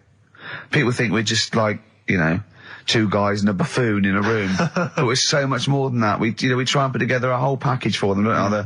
For their Saturday afternoon listening pleasure. If there was an infinite number of us three in an infinite number of studios, broadcasting for an infinite number of shows, would we ever do anything half decent? Yeah, we eventually... Would we ultimately come up with something quite good? What was that email that you were laughing at? I can't, it's too rude. What does it say? It's too nasty. Oh, go on, give me the gist of it. The gist of it was that it would mean that if there was that infinite number of monkeys, eventually, besides the fact that they would type the complete works of Shakespeare, they would also type the sentence, Karl Pilkington is a genius. But the email also said it would also type, Ricky Gervais is I can't say the word, but, I know. Yeah. But the number of times they type it and write, Karl Pilkington is a genius, and Ricky Gervais is a cund. Exactly.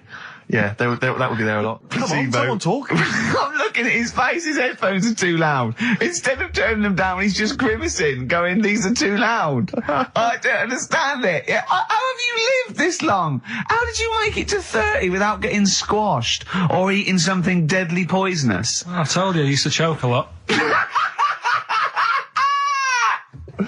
We've had an email from... placebo, the bitter end. We've had an email from Andrew Forrest, who has just simply entitled it, Karl Pilkington. Oh, Karl Pilkington. What do you think of that? That's got to be your new name from now on. I had a mate who used to use it. What, he used to call you that? Yeah. Was that your nickname at school, Pilkington? No, it's not my nickname. It is now. No, it's not. It is now. Pilkington. Pilkington. Oi, Pilkington. Oi, Pilkington. Pilkington, do my homework. Where do you live? Where do you come from? Pilkington? No, there's this lad who called Mark, right, who I used to go to school with, who used to call me that. Carl's in a bad mood already. He's been in about 3 minutes and he's in a bad mood, getting stressed. If you can't hack it, leave. What's the matter with you? No, I'm just saying. I was meant to enjoy last Saturday off and I didn't. Why not? Why is that our fault? Because you weren't here?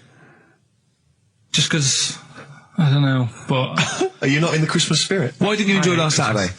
What did you do? I went all the way back up north again, right, because it was Suzanne's dad's birthday, right? I was busy last week, didn't have time to get him a present or anything. Didn't have time to get him. So I got to Euston Station, bought a card for him, which was a Christmas card, so he wasn't happy because he was saying it's my birthday, and I said, well, I won't be seeing you again. So I've got a joint card, and then we went out. Did you get him a present? Well, no, because we went out on Saturday night for something to eat at this pub that he likes. It was a nice steak and onion rings, right? Lovely. So he should have been happy anyway. Yeah. But... What, you paid for it? No. But you should have been happy anyway. Suzanne paid for that because it is her dad, right, not mine. So I said, all right, what can I do? I said to her. So she said, just buy a few drinks or something. Anyway, I didn't get around to getting drinks. I can't believe it. Can't believe it. Around to getting the drinks. Right, so I said, right, I'll pay for the cab. Right. Oh, what a lovely Christmas gift that is. Yeah, So, £2.50. I paid, no, it was like in £3 Manchester there, it is. £3 back. So £6 you spent on him? Well, no, I spent more. See, that's what he said. He You said, get the Bolton and back, can't you, for that? He said, oh, you spent on me £6 for my birthday. I said, no, I haven't, because I gave the taxi driver a tip. I'm a little bit worried about his attitude as well. Because even if, I mean, that is a stingy present, but you don't say... Well, I mean, let's be honest, that's the worst Christmas gift ever, because, I mean, you're pretty bad, like we discussed in the past, but at least you spend a bit of money. Yeah. It's just thoughtless. Yeah. This is nothing. I know. You haven't given him any time. I mean, I would... And I knew my demographic. They loved it, my family. They couldn't believe their luck. You know. Well, a tenner. You spent a tenner on him? Well, the cab fare was £6. But the thing is, I don't think he's saying that. I think it's the fact that this is like, you know, frittering away and over their life. He would have loved to, I'm sure he would have been appreciative of a lovely £10 gift that you cared about and bought. A book he probably likes Fly Fishing, doesn't he, by J.R. Hartley. If you'd have bought that, he'd have gone, that's what I was looking for. Well. Or what I was looking for, Carl. Bloody hell, Carl, you little bald twat. That's just what I wanted. So, alright, so just calm down. So what have you got planned for Christmas? Is this what, I mean, are you doing the same approach with Carl, Suzanne? excellent. You've paid me milk bill for this week. That were nice. I'm spent this year. So have you planned anything for Suzanne, or are you just... Yeah, I'm taking her out Christmas Day for something to eat. Well, does she know that? Was that? She's working today, so she, you know, so... Right, okay. So what Christmas gift have you got? That's it, I'm taking her out. What, you haven't got a present? No, because we spent a lot. Don't forget, that's half yours, though. You're not going to just be sitting there watching her eat, going, "Oh, I'm hungry, but I spent all." You're going to be eating as well. That's half yours. So she's got nothing to unwrap. He's like a cat who's been hit. She's got nothing to unwrap. There's nothing. She's going to hand something over to you, because I've met the woman. She will. She'll hand something over. You'll open it. You'll love it. I might get something today. You shouldn't take me to begrudgingly persuade you to do it. God. Yeah. Right, so... Yeah.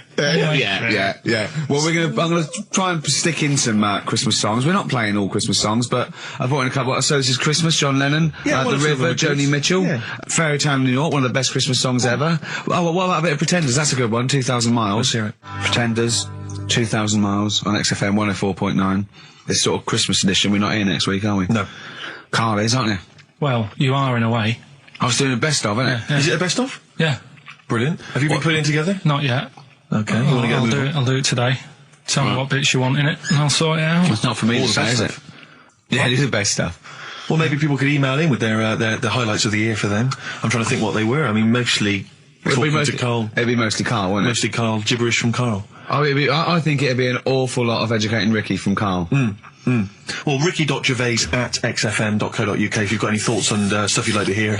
Again, is there anything you'd like to hear of Carl saying something stupid, me and Steve laughing or slapping him? Yeah. That's basically the competition, isn't it? Well, there's a couple of instances where I tried to kiss him, I think, and you encouraged me. Yeah. Those are some highlights for me. Don and Blitzen from the About a Boy soundtrack by Badly Drawn Boy. Christmas theme there. You spotted the Christmas theme. Yeah.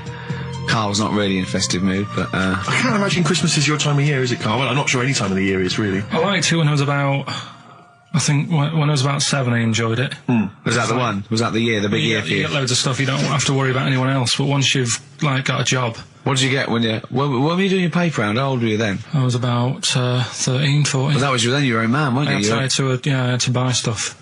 Oh. But you're still not You're quite having a good selfish, time. man, aren't you? I didn't realise this. No, it's just that Christmas... And that's coming from him, Carl. My dad always said... Oh, right, steady on.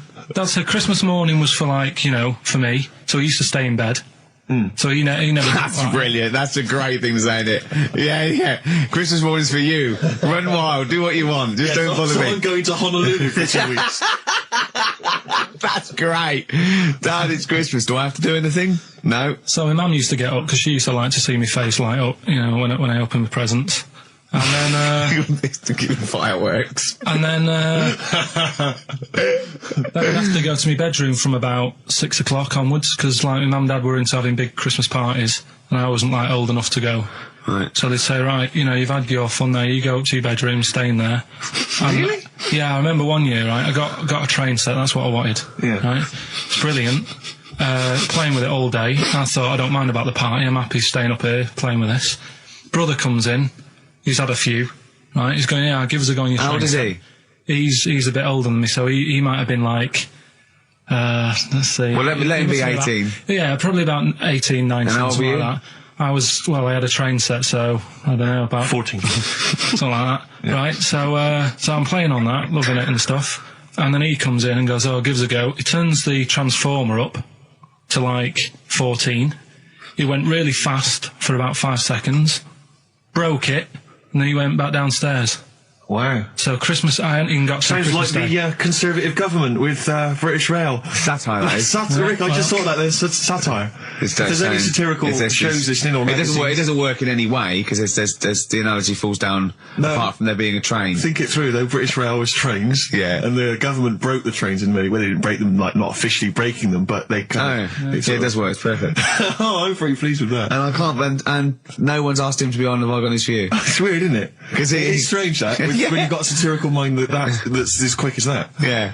And he's broke your little train set. So what did you do? I just, like, watched telly and had some sausages. I bet you were happy with that, though, weren't you? It's a bit annoying, though, isn't it, when your main present of the year has been broke. And did it ever get it fixed? No, that was it. Put away. I'm intrigued why your parents wouldn't let you come and join in the festive fun. Was it like really debauched down there? Was it like eggnog everywhere? Well, no, but I mean, that's fair enough. 6 is a little bit early, but I just think, you know, if you're a kid, you know, he had his fun, put him to bed at 8, maybe. And you think so on Christmas Day? I thought that was a day for family. Well, not if there's a party going on. Well, don't have the party on Christmas Day. Well, that's another option. Yeah.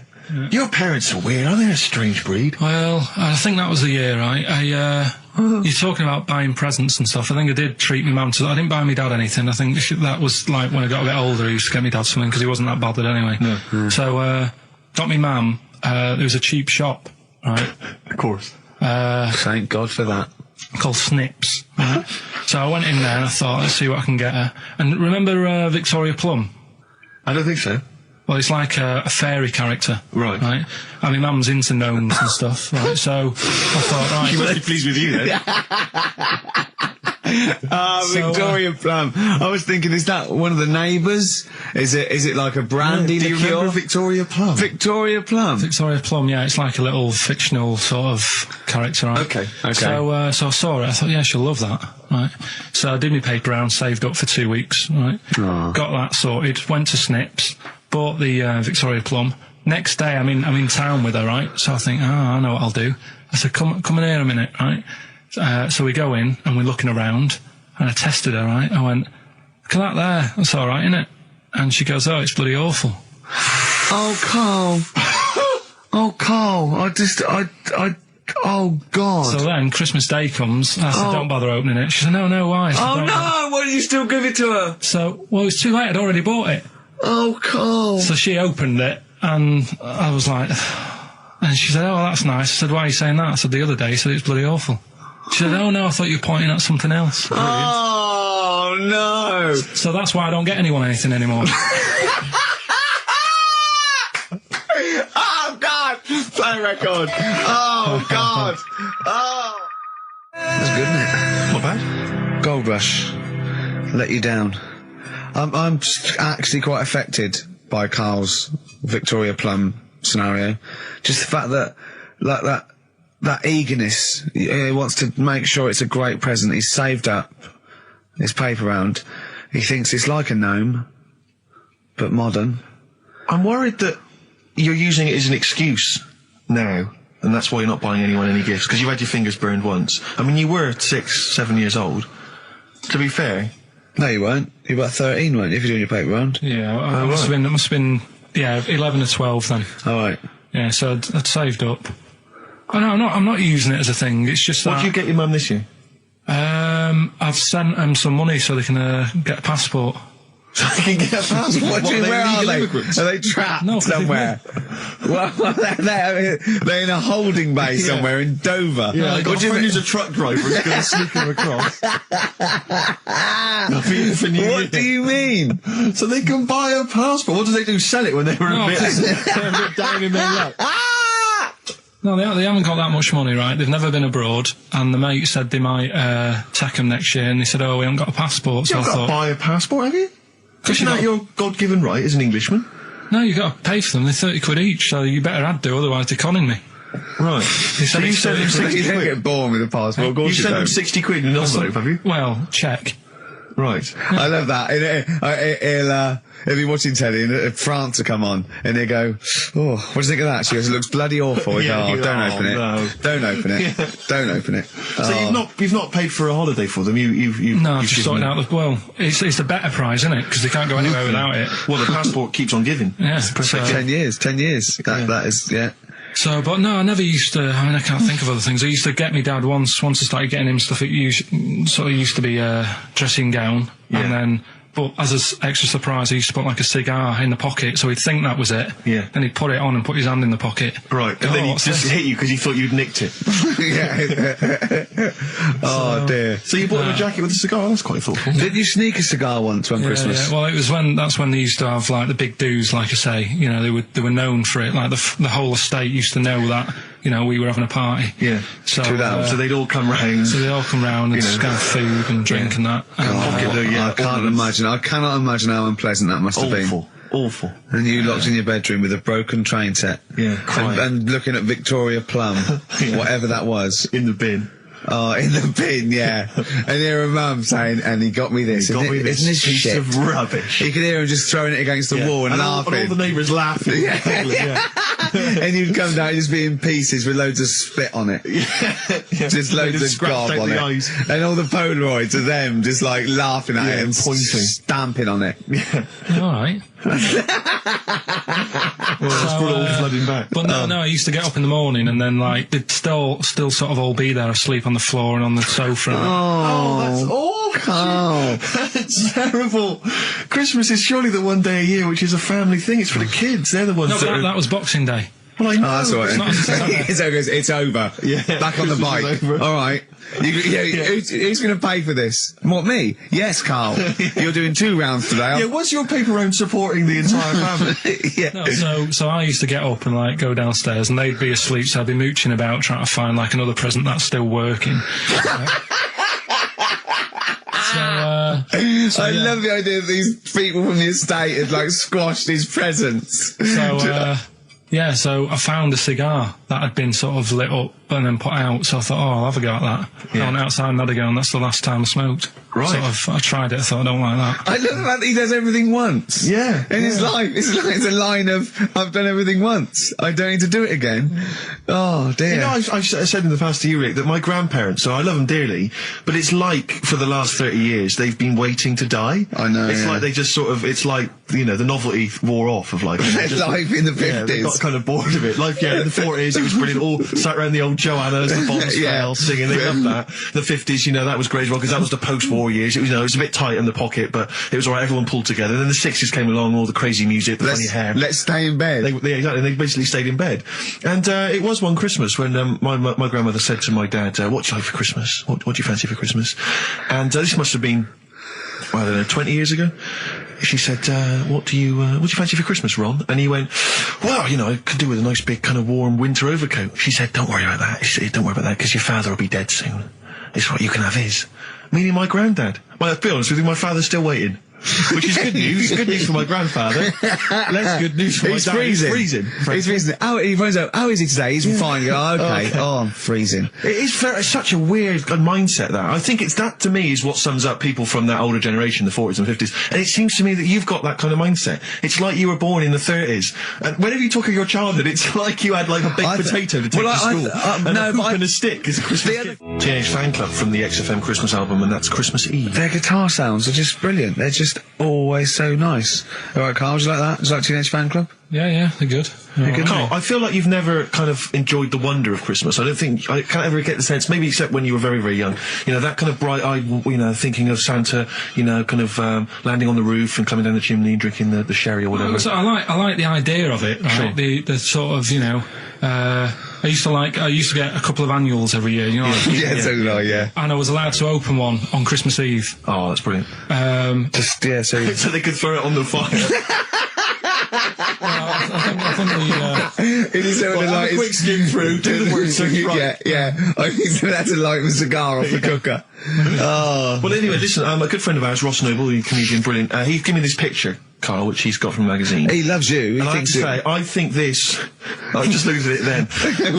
Obviously, it's not going to mean much to the listener. Oh, this is self-indulgent. But it is currently available. I think it's in the current edition of Bizarre magazine, so you might want to buy that. It's not horrible, though, is it? There's a certain grotesqueness about it. Oh, it's a deformed person, isn't it? Well, to a degree, but I think what it's going to do for Carl is give him, I think for you and I, Rick, we're going to see his face light up, brighten up, like opening a wonderful Christmas gift. Oh, you know what? I think I've seen this. Is this the one with the kid with the big head? I'll be honest with you, Carl, it is. Have you seen it already? Yeah. Let me just show it to you again so you can kind of load it again. I haven't seen it. It's like... yeah. We shouldn't be laughing at that. No, but that is like the kid who I went to school with. That is the same. That can't be the same. So do you recognise him? Seriously, that is the same thing he had. I mean, I have to say, it does look like it's been computer generated. It's so odd. Yeah. But look at the child's face. I know. Look at his reaction. Don't take another photo of me. I'm not sure this is right. No, well, the thing is, right, you were just saying about what are you, about Christmas. That's the funny thing, right? Because in our house, there's no one who's religious, right? No. My dad got annoyed when I went to church that day. He was like, what are you doing that for? Of course. I went to see a gig in Liverpool. Remember the band The Christians? Yeah. He thought I'd join some club. Yeah. I said, I've been to see The Christians. He was saying to me, man, what's he doing going out with them? Yeah. And then the other thing is, because I'm not christened or anything, my mum used to say to me, don't tell anyone that, because there's witches and stuff. I want to go back and see his upbringing. I just want to go back and see him at 7. One day in the life of Carl, age 7. Just to have 3 ghosts visit him tonight. And take him back through time. But we could go with him. We can be some of the ghosts. Yeah, the ghosts of Christmas past. Oh, remember this? That's incredible. Because there's witches. Don't tell what. Just say so she wasn't Christian, but she thought maybe someone could take your soul because you weren't christened. It's like there's cults and that, isn't there? And if they find out you're not christened, then right. I don't think they care. I don't think a lot of cults care. Well, but what can they do if you're not Christian? I don't know. I just said all right because then through that time there must have been a time when. But hold on, now they know. Yeah, but I'm older now, so I'm all right. She used to worry about me playing out on the street. Oh, she was worried about when you were naive and stupid and easily led. Well, yeah. No. Good point. No. I'm Ricky Gervais. With me, Stephen Merchant and Karl Pilkington. Yeah. Our producer. In inverted commas, heat put. Yeah. They know. How are you doing? All right, Karl? Yeah, didn't they also write something about me, bald round head? Yes, perfectly round little bald man head, they said, so... You need to know that when you listen to the radio on that. Really matters what my hair's doing. Your hair, have you given it a little polish? Because you look like a cue ball at the moment, and you've had a shave in it. I've never seen such a round head. It actually looks like a plate with ears. Yeah, well, for those that have never seen Carl, I actually, if you remember, I think he looks a little bit like Mr. Spoon from Button Moon. He does. If you've ever seen that show, and also he looks like, you know when they say they find with a little 4-foot human and it's actually 500,000 years old and they give it a name and it's the first, Australopithecus into. He looks like one of them as well. Perfectly perfectly round little. He's the missing link. He looks half human, half monkey. Because he's got a slight slouch as well. So Yeah, it's I know, like yeah. those pictures where you see it going from an ape to a man. I He's one know. of those in the middle. Yeah, and of course his monkey hands, his hairy little wrist to those skinny little things that he can get oranges out of holes with. And it's unbelievable. Why are you so all shaved and polished and everything? Got a wedding.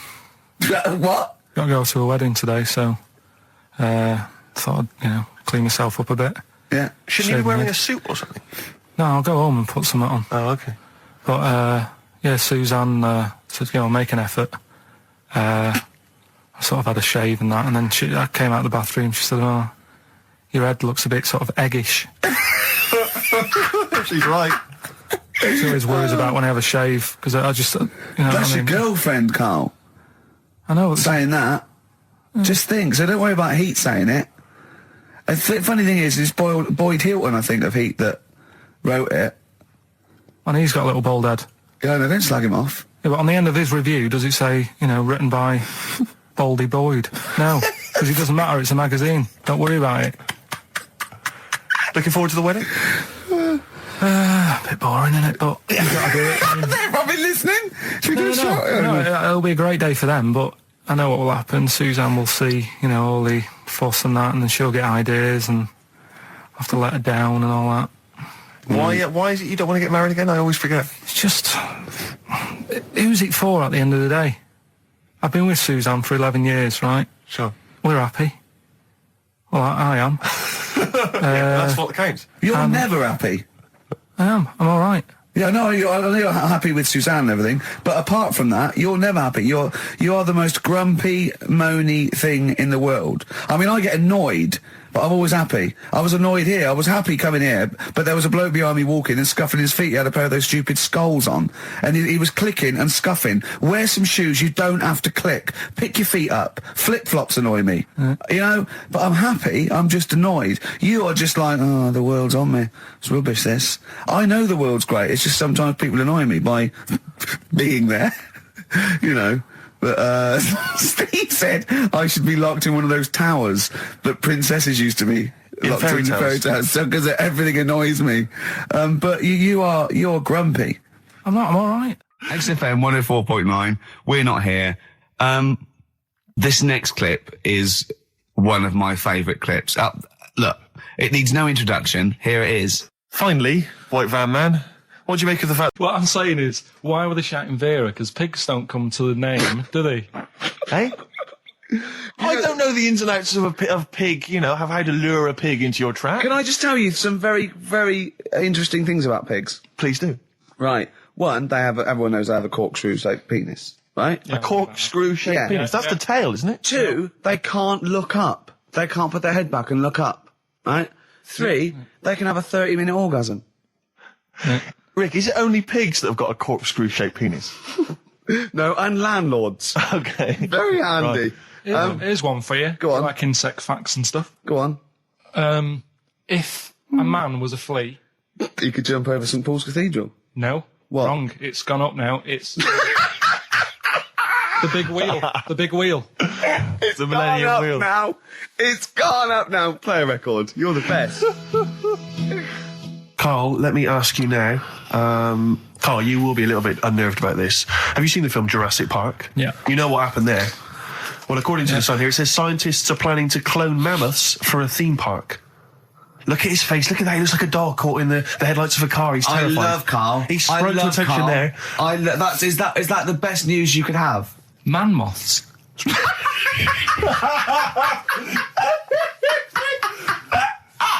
Right. Yeah, man moths. I man love moths. the fact that that's why he was so excited that they bred a man moth.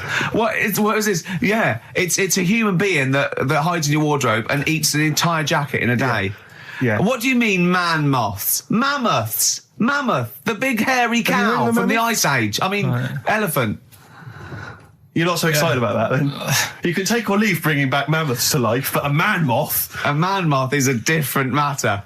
Oh. If we'd have never brought that up, he'd have gone and told someone now, they've bred an half man, half moth. This is how things start. This is what we mean when you hear these ghost stories. Are you slightly deaf? Is that it? When you hear these stories, is it... Carl, is English your first language? Are you actually foreign? Is that the thing? Yeah. Should we speak when we say slower? foreign, we mean not of this planet. Yeah. Should we speak slower? Would that be a help to you? No, go on. Next What do you one. make of Do that? you think that's good? The Do you think idea that's of good to bring back mammoths? prehistoric animals. These giant elephants. They're slow, aren't they? It's not as if they're going to like get out and run fast and they can't capture them. They'd probably be a like fence, to be elephants, honest, aren't Carl. They'd probably be a fence. they? No, but you're asking it as if like, oh, it could all go wrong, but it couldn't, could it? Well, Really? but the point was about Jurassic Park is they thought it wouldn't go wrong. They thought they had it all under Yeah, but control. that was and they Have you didn't. learned Dinosaurs. nothing from Jurassic Park, Carl? Dinosaurs would say, oh, think about it before you do it. But with a hairy elephant, it's not going to... Not a concern for you. Would you go along to see him? Would you be interested in that? If it was in the area.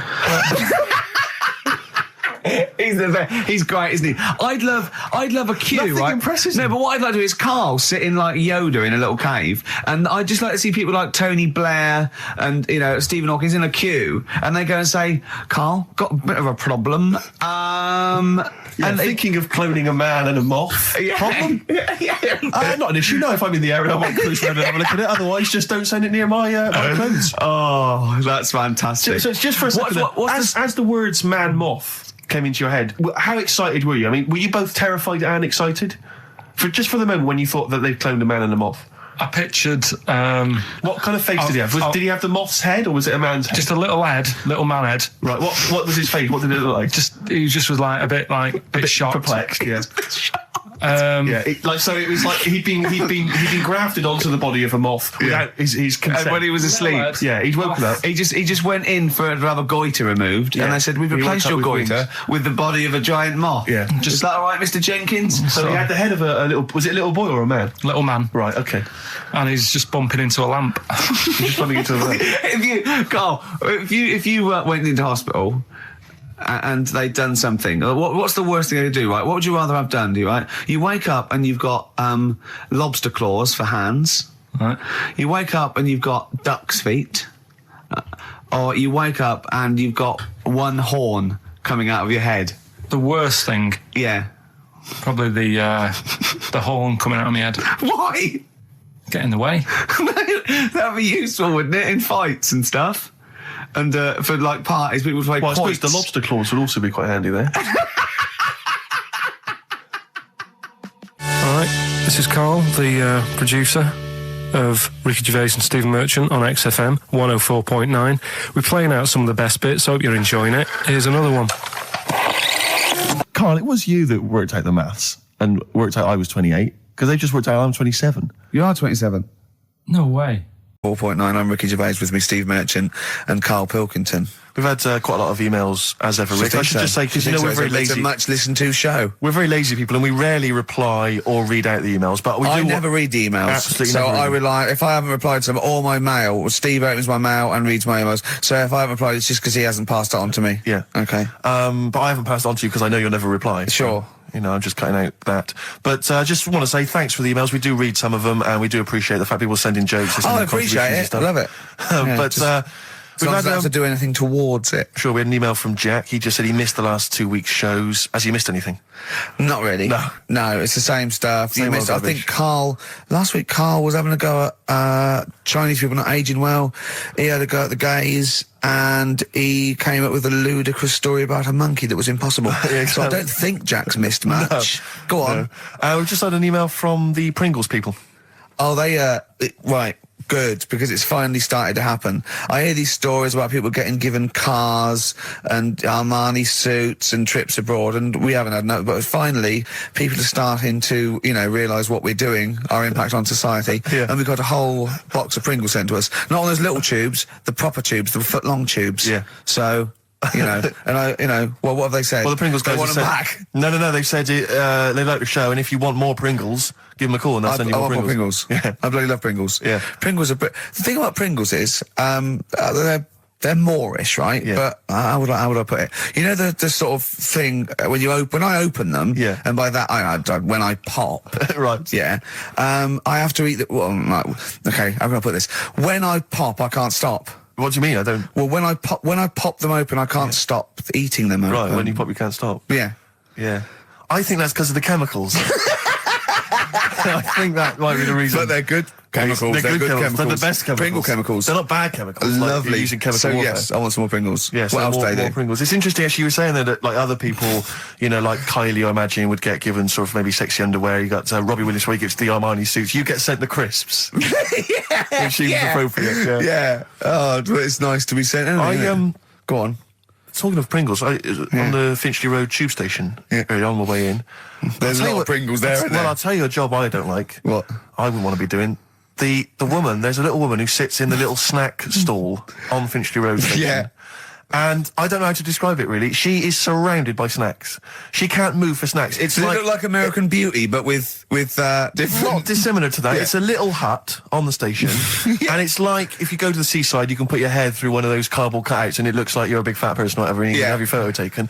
It's like an equivalent of that, but it's just snacks everywhere. She's got bananas up to her chin. She's got chocolate coming down to her eyes, crisps either side of her. She can't move. She can't do 360 degrees. She's like packed in there. I don't know how she gets in there. I think they put her in there first, and they put, pour in the bananas. Yeah. Then they go pour in the nuts. She has 2 hours of makeup before they exactly, dressing her in there. Because I'll ask for something from the fridge, and she cannot turn her head to see. She has to go by feel alone, just to feel the fridge, and get stuff out and pass it. And often I'll say, that's not what I wanted, but she can't. You've got to let her off. It's extraordinary. Dear. But there's no music playing. Does she have to sell her way out of it? Exactly. If it's a slow day, she's stuck there till the next day. Yeah, it's like a world-breaking attempt. Yeah. Oh dear. That's Finchley Road. So if if you're on Finchley Road or just want to pop down there, have a look at the snack woman, because it is. It's how always does she amusing. get refills though? I don't know how it works. I don't know how she goes to the toilet or eats. I don't know what she does. Yeah. But God bless her. So that's one of the jobs you wouldn't have. That's jobs I would not like. I've always worried about working in one of those big photocopying places. Sure. Because it's just that constant taste of toner. Yeah. You know what I mean? It's so dry, and I just imagine going to work with a hangover. Yeah. 8 hours in that sort of I think it's environment. those jobs where what's the best that can happen that day? Do you know what I mean? The photocopying shop. What's the best? Well, they probably have interesting things, like people going and photocopying porno mags. Can I have 30 copies of my art? Right, yeah, exactly. Yeah, I couldn't make it to the staff party. Yeah. But I wonder if I could do...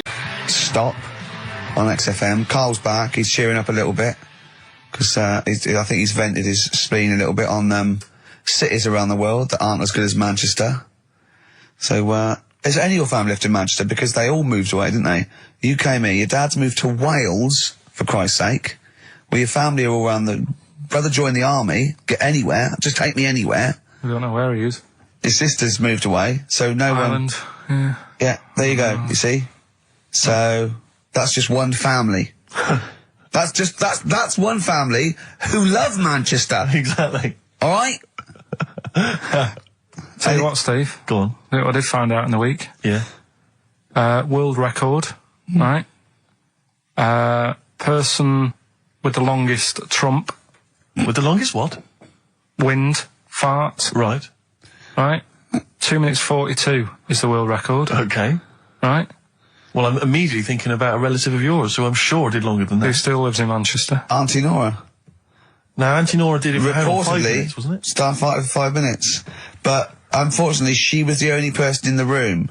Whereas I think, which one's alive, Ross or Norris McWhirter? I don't know, actually. He has to be there. Yeah, I think he actually has to He'd be have present. to be there. Would you want to be there? Well, he'd have sort of equipment, looking at his watch, going, finish? You go, yeah. He goes, well, that was 4 minutes, Did she go 59 from like a seconds. size 10 to a size 6? Did she show some old dresses? Like a hovercraft. Exactly. In a big dress. Yeah, Just slightly off. Yeah. So, it has to be invigilated. But again, you know, how was the Guinness Book of World Records one invigilated? I mean, who was supervising that? Who was He said, monitoring I can fart for 2 minutes. They went, well, we've got to see this. Went round. And, he just probably let it rip. It's probably circular breathing. He's probably sort of sucking in air and swallowing it as he's going. And it's a continuous one, isn't it? It's not like... Yeah. I mean, I said, you know, that's how Nora's happened. Me Auntie Nora. She had a little bit of wind. It went on for like 2.5 minutes. Sure. That's when she called me mum. As it was still going on. And said, there's something not right here. I'm and, leaking. She said, oh, can you send your dad round? You know, my dad. Yeah. Sent to me mum. With a cork. And, with a lighter. Yeah. I think this would be the best one I ever. want to show the kids something. he said, I'll be there in a bit, get the windows open. But what it was down to, because I was talking to Is my she mum the and one dad with the about split it. tennis ball? Yeah. We're not talking about that again. I was talking to my mum and dad about it, saying, you know, why do you think it happened and that? And it's because she never chucks food away, right? And she'll sort of mash it all up. And she's got all these ice cream tubs in the fridge that are just full Cabbage of, like, water. old, mashed up food. Really? And she prepares everything. Right, she doesn't work, she's retired now, she's got nothing to do all day, but everything's got to be ready Still for calls her. in sick. Do you know what I mean? Everything's got to be done. Even though, if you're going round to her house and you're going there for tea, it's like, what time are you coming? And it's like, well, I don't know, maybe 5, maybe 6. Yeah, you're Well, no, late, I need because to you're late know, when you I have to need meet know. us at 5 or 6. Do you know what I mean? That's what... So sorry, when you say she mashes up food, she literally takes the remnants of a dinner, could be sort of some... Anything. And just smashes it all up into a... Yeah. And then what does she do with it? Put it in the fridge, and she's got in the fridge, it's like January, February, March, she's got all these ice cream boxes that are just full of... But she doesn't... She reheats it and eats it. Oh, then she, puts I it in thought a she was pan. just keeping it as a souvenir of each meal she'd had. No, put it in a pan, warm it up. Oh, and that's what it grotesque. is, it's just... A lot of vegetation, is it? Yeah. Why does it only happen once, or does she save it up once a year, just let it go? I don't know. Well, she is mad, she's... Yeah, she sounds potty. She doesn't answer the phone anymore in case there's a burglar. Checking if she's in. It's like, well, answer it and then they'll know you are in and they won't come round. Yeah. Mental. Mental. They can't be sure then, can they? What do you mean? Well, if there's no, well, I go, well, maybe it's someone just... They are in, but they're hiding, whereas if Auntie Nora goes, it's Auntie Nora. We can nick... She'll be farting. We can sneak in when she does a loud one. Because we'll be aware of the telly. What's stopping it? It's got a valance round it. It's got caught on the cat. So, have we got a recap on Rockbusters? No, just do the... Has anyone got the right answers? Has anyone got the right answers? Let me just check here. Here's one from someone who just says, he's given an answer, answer to number 1, I, number 2, don't, number 3, care. Right, okay, is he close? Has anyone got 3 answers? I can't find one with 3 answers. So, again, you've done something wrong, Carl. No, no. This isn't radio, play a record. There you go, someone's got it. Give it to them. Fine, okay, give us the clues again, we'll give the answers straight away. Yeah. No fanning around. Yeah, Right. it's really pointless. Number 1, Yeah. all the police cars are on fire. BS. Yeah, what was that? I can think of something. Go on. Blazing Squad. Brilliant. Okay. The director of 28 Days Later is shouting about sleeping outside. Yeah. That's Dan Yell Bedingfield. Right? Danielle We're never- Bedingfield. Right, we're never letting him do this again. I told you I washed my hands of it. I know, but I Why just did you thought... let him? Why do you... Because he was grumpy. But this is what happens. Look what's happened. Danielle Bedingfield. That's what happened. The director of... So Danny Boyle, so Dan, right, all that for Dan, but shouting about being... Dan Yell Bedingfield, right? What's the last one? He wants to be a sailor, why is that? Yeah? Beyonce. What does that mean? Beyonce. He wants to be on the sea. Play record. You're never doing it again. You've just signed your death warrant. What have we You're done? never doing Rockbusters again. And if Monkey News is back, they would ban that as well. And we're serious this time. So Joe in Catford, stuff off to you. Oh, I can't believe what we've Again, done. he's even doing the shout out. There you won. Well done on that. What have we done, Ray? What have we done? World Party, is it like today? Still to come. We've got Monkey News, is that right? Yeah. Yeah, we're guaranteed Monkey News. But I'll tell you what, I know, I can look, the look in your eye. You know tells what I me want? everything. Just play some. Adverts. There's a little sailor fella who wants to, join the Navy. Why? Beyonce. Knowles. Is his surname? Yeah. Midshipman Knowles.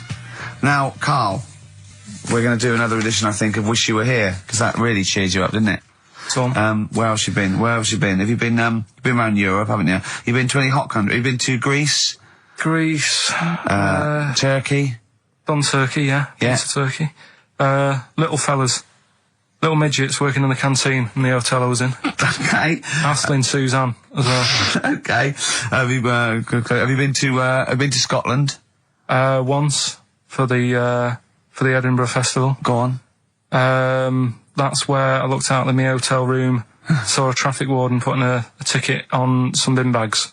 Brilliant. Because they'd gone into the road. So that's Turkey, Scotland. What about places here? Have you been to the West Country where Have you been to my neck of the woods, Bristol? I haven't been around. What else is around there? Bath? Been to Bath, yeah. Yeah, what do you make of it? Once you've been, oh, they don't need to go again. Because it's sort of old and they don't change anything. Okay. Do you know what I mean? That'll be the Roman spa he's talking about, I think. What about Brighton? Not gay people. Right, okay, thank you. Next week on Wish You Were Here, we'll go to some other places where there are gay people. Fascinating. Brilliant. Another extraordinary insight there. Carl, yeah, I asked you, didn't I? And I said... But what I sort of questioned was, I said, well, if you're 27 today, that means last week you were 26. Well done, yeah. That's irrelevant. So therefore you assumed that I must be 28 then? Yeah. Whereas I assumed you were using, your knowledge of maths, such as it is. I wouldn't do that. No, sure. Wow. I actually got lost in that conversation because I genuinely didn't know what he meant would mean last week you were 26. I don't know what that meant. I don't know what it meant. Wow. Well, it is Steve's birthday. But he would have been 26 last week. Sometimes you genuinely frighten me because it's those staring eyes. There's nothing behind him. It's this little bald head. Looks like Davros looking at me. Genuine fear on his face when he enters into a conversation with another human being. What bit don't you understand? If he's 27 today, he would have been 26 last week, and he doesn't look 26. He didn't look 26 last week. He looks older than 28 today. You've started on his birthday. You're still having a go at him. Carl, I don't look like the kind of hot stud that I actually am, but face facts, that's the truth, mate. Yeah, live with it. Get with the programme, jeez. Well, let's have a little bit of cake. Okay, oh, that's appropriate. See the what I birthday. But you mean the band, don't Yeah. you? Not the cake. You haven't actually bought cake, have you? Got anything at all? Right, here's one. Ghosts and that we got talking about. Sure. And Nick said, right, he said, you'll like this one. He said, my auntie was having loads of problems. Why are you whispering? It's not illegal to talk about ghosts on the radio. No, but it's hearing this. So the auntie's in the house and that, and furniture's moving about all the time. Oh, God. And they were like, no, Steve, he told me this one. This is such rubbish, mate. No, come on, let's listen. I'm going to leave it to you. I'm going to sit back and enjoy it. I'm just going to watch your face, Steve. Right. Sorry, so I missed the beginning there, Carl. There's an auntie in the house. Basically, Nick's auntie. Right. In the house, things moving around all the time. And it was just annoying every time she tidied up. It was like... it was just annoying. Making a mess. It was one part annoying to two parts scary. Yeah. So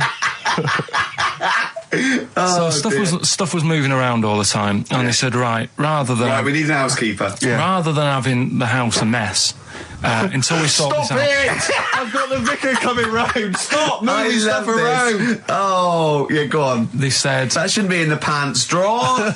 Let's put all the furniture in one room, right? So just have one room that's a mess, and have all the others empty.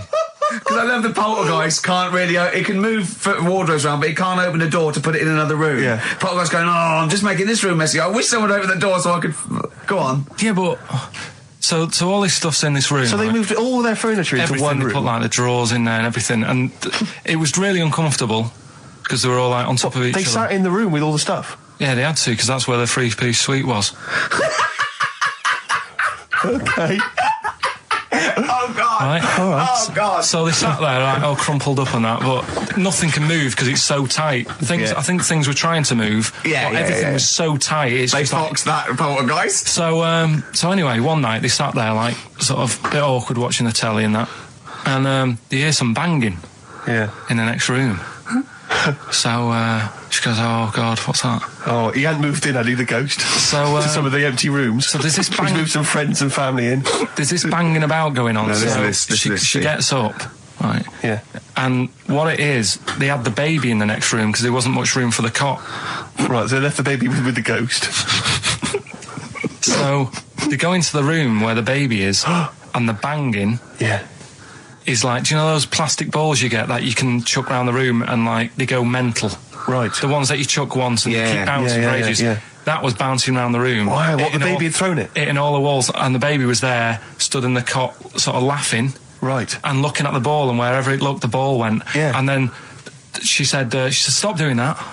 Yeah. And the ball just stopped. Did it? And it rolled a bit and stopped. Right. So the baby had thrown the ball and it was watching it as it bounced around the room? It wasn't throwing it, it was in control of it. No, the point is, Steve, the baby had been doing it. It would have been the baby all along. The baby had been messing with the furniture. It was So a it's a baby that had super the power. Yeah, it's a baby that had the power. Special baby. It's a baby that had the power. It's What a baby that had the power. What- the power what's the power? of telekinesis. Right. They were then trying to convince me that telekinesis was not like all the other stuff that I didn't believe in, but that was a science. Right. Telekinesis was possible. Yes. Yeah, it's not like ghosts and demons and all that sort of. Telekinesis is different. Yeah, That's yeah. science. But Nick's auntie saw it, and I love the fact that you're telling me that someone else's auntie saw it. So I should be satisfied with that. Yeah. I should be satisfied with that. I mean, no. So does she still live in one room with all her possessions? No, I think the baby grew out of it, apparently. It grew The up. baby grew out of it. So it doesn't use its telekinesis powers No. anymore? Well, no, it's No. like in Carrie, innit? She was upset for a bit, and then she got over it. Okay, I'm just going to say one thing, Carl. That was a film. Do you want to play a record or...? Here's a problem that someone's emailed in. We're taking emails today. If you've got a problem, a concern, or, just a general query that you think Karl could answer for you. It could be about anything. It could be about some of the big kind of philosophical questions. Yeah. It could be something to do with war or famine, anything like that. Or it could just be a personal dilemma, something that's happening locally. Anyway, this seems one that I think you probably... I'm Ricky Gervais. With me, Steve Merchant and Karl Pilkington. Karl, over to you. This is the time where we play... Well, the world-famous quiz, isn't it? Rockbusters, isn't it? Yeah. Which is Blockbusters, but with music. See you later. Cryptic clues and that. Do you want to say? Not really. Steve, Not the- really cryptic, but go on. We've got a number of DVDs to give away, including some teachers' DVDs. We've got a bunch of CDs here, and also Ricky Gervais's live stand-up DVD, Animal, brilliant. which Cool. is not good at all. I really would not encourage people to buy that. It is weak observations, poorly performed. I would recommend The Office Series 2 on DVD. Rubbish That's in still that. I'm available. awful in that. You can actually see me forgetting some of my lines. That's true. Go on. Right then, so cryptic clues. Just an example, might be new. I reckon people will be staying in today because it's raining and that, so might not have heard it before. So, like... Or they have and they're not listening. yeah. Well, whatever. Good. You gave up on that, did you? Well, give us an example of the sort of thing. Jesus. All right, maybe don't. Listen, Don't say that long. I'm a broadcaster. Yeah, words are my tool. Go on. All right, forget that. Come on, Baldy. Right, three clues then. Here's the first one. It's a band or an artist. Yeah. Right? I'm going to the northeast. What are you going there for? Good point. Good question. Right? Yeah, if it had been why you're going to the northwest, that's a different matter. Go Going on. to the northeast. What are you going there for? Right. Yeah. S is the initial, so it's a band or an artist it starts with an S, and that's the clue. Right. Second one. She's related to the man in the lamp. Right. That's G. Right. She's related to the man in the lamp. Right. And the third one is the Jamaican fella would love to live there, but it's a little bit pricey. Oh, God, I feel an accent coming That's on. one where you're going to have to think about it with the accent. I imagine. Initials there, DS for that one, right? So the Jamaican fella would love to live there, but, it's a bit dear and that, isn't it? A bit pricey. So, So give us some again quickly. right, the first one, I'm going to the northeast. What are you going there for? That's S. She's related to the man in the lamp, That's G. Changes a and bit. the Jamaican fella would love to live there, but a little bit pricey. Mm-hmm. And Okay. that's DS, so email in or text and that. Ricky.gervais@xfm.co.uk. What's Or the text 83XFM. Yeah. What's Win that? those prizes. Right, running her to school one day, and she's in the back of the car with a mate, and they're chatting away about stuff like kids do. And they got onto the topic of one of the mates, who they said, you've got to remember, niece, this point was probably about 5 or 6, something like that, right? In the back of the car, talking about My Little Pony, whatever it is they play with. Subject changed. That Lisa in our class, she's a lesbian, isn't she? Right. That was that's what they were talking about. Yeah. Chatting away about it. Just openly talking about lesbianism. And probably, this is the topic that they're talking about in the pub when they're having out drinking. Yeah. Yeah, but they might have thought a lesbian was a you know, a funny word or something. You don't necessarily know the ins and outs of it, do they? It's weird though, isn't it? Because when I was younger at school, you didn't like. I mean, you swore a little bit, but it wasn't like major swear words, and you sort of did a little bit of nicking, but nothing like they get up to now. I mean, if my girlfriend, when she was about 7 or 8, she was walking to school with her mum, and she called her a C-U-N. Right? You are joking. No, she said, because she thought it was she said she thought it was a big furry animal. So she was being nice, and I remember, where'd you do that? Where'd you do that? Like, just heard it at school. So they might not know what it means. But because I'm thinking maybe, did you start the show with that particular kind of manner? Just because obviously a lot of new listeners, I imagine, thanks to the massive poster campaign, and you obviously want to impress them and charm them. There's a few examples today of irony coming back and biting you. Yeah. That seemed like a funny idea at the time, me posing that up. But Jonathan Ross phoned me up when they first went up and he just said, I've just seen a big poster of a predatory gay. Yeah, you do look a little bit. Yeah. Hello. And what's your name? Would you like to sit down here? And then you're in the background. And also, I think the funny thing about having you as a partner, I mean, the only good thing is that you look weird and tall, like too freakishly tall and lanky. Oh, yeah, but in that one, no, because your background and you're smiling, you don't look as weird as you do in real life, or as freakishly tall. So it sort of ruins it a little bit for me. they found out that scientists. Oh yeah. I've found out 17th century that like now 1 in 10 rams are gay. 1 in 10 rams are gay. Yeah. Yeah. So that was like Wallet. That's how I could get that in. They got a load of gay and straight rams. Right. They worked out which were which first. They said, right, that bunch there is a gay bunch. They looked better. They just had more pride in their appearance. And the other ones, the straight ones. And then they gave them to this scientist and said, right, go on, do what you got to do. And they took the brains out of all of them. Just to check. And is it true? She had 7 split up, and the next, one of those dorky message boards, someone came on and said, "You are joking." Oh dear! What else has happened? I just pray that it is just a rumour. It's just a rumour. Yeah. Just call in if it's true. Well, no, call in yourself. Well, Shed, if Shed's listening, yeah, and he's not busy, he's got Mondays off now. Call in and say what was the split all about? Tell you what I read about. Sharks, monkeys, or jellyfish? It's 10 past, isn't it? We haven't done a little bit of knob news. No, right? We haven't done knob news, no. But it's been 3 months. It's been 3 months coming. There's this thing. I don't know the full story. I don't know how it happened, right? But little Russian fella. Yeah. He was sort of having sort of emptying his bladder, right? And somehow electrocuted himself. Right. And sort of did a bit of damage. How did he smashed onto some live wires or something? Something like that. So did anyway, damage to himself or to an electric fire or something? No, to himself. To himself. Yeah. And so the doctor didn't slip and curling tongs went up his arse when he was pissed, because that's happened a lot. In we've all been there. We've all shoved the old curling tongs up the arse when having a piss. Right. So I can't even be bothered. No, go on, we're interested. We're interested. Well, come on, we're interested. You can't be bothered. You get Mondays off. Do some work. Right. So anyway, the doctor says, "Oh, it's not looking good. We'll have to take that off." What? And he's like, Novectomy.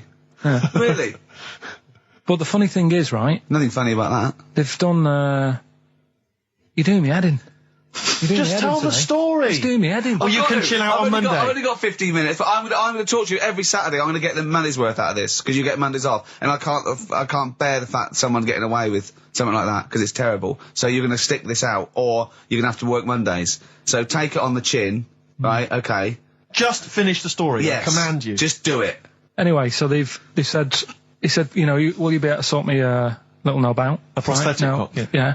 But they put him out for the operation. Yeah. He woke up. Yeah. Right, and he's thinking, oh, thank God that's over and done with. Yeah. They've only grown it on his arm. What are you talking about? You twat. Shut the you're an idiot. What do you mean they've grown it on his arm? Apparently, like, that's the way they do it. Oh, yeah, but to then put it on, that wasn't a mistake. It wasn't doctor going, does it go there? Some bloke I didn't do a degree. Are you a real doctor? Yeah, yeah. No, but why put it there? Because it's got to grow. It's got a graft there, so they can control it to skin tissue. But on your arm. Well, but they're going to remove it or- from the arm itself. What do you mean on the back? on your back. Somewhere, well, we can't wear a t-shirt.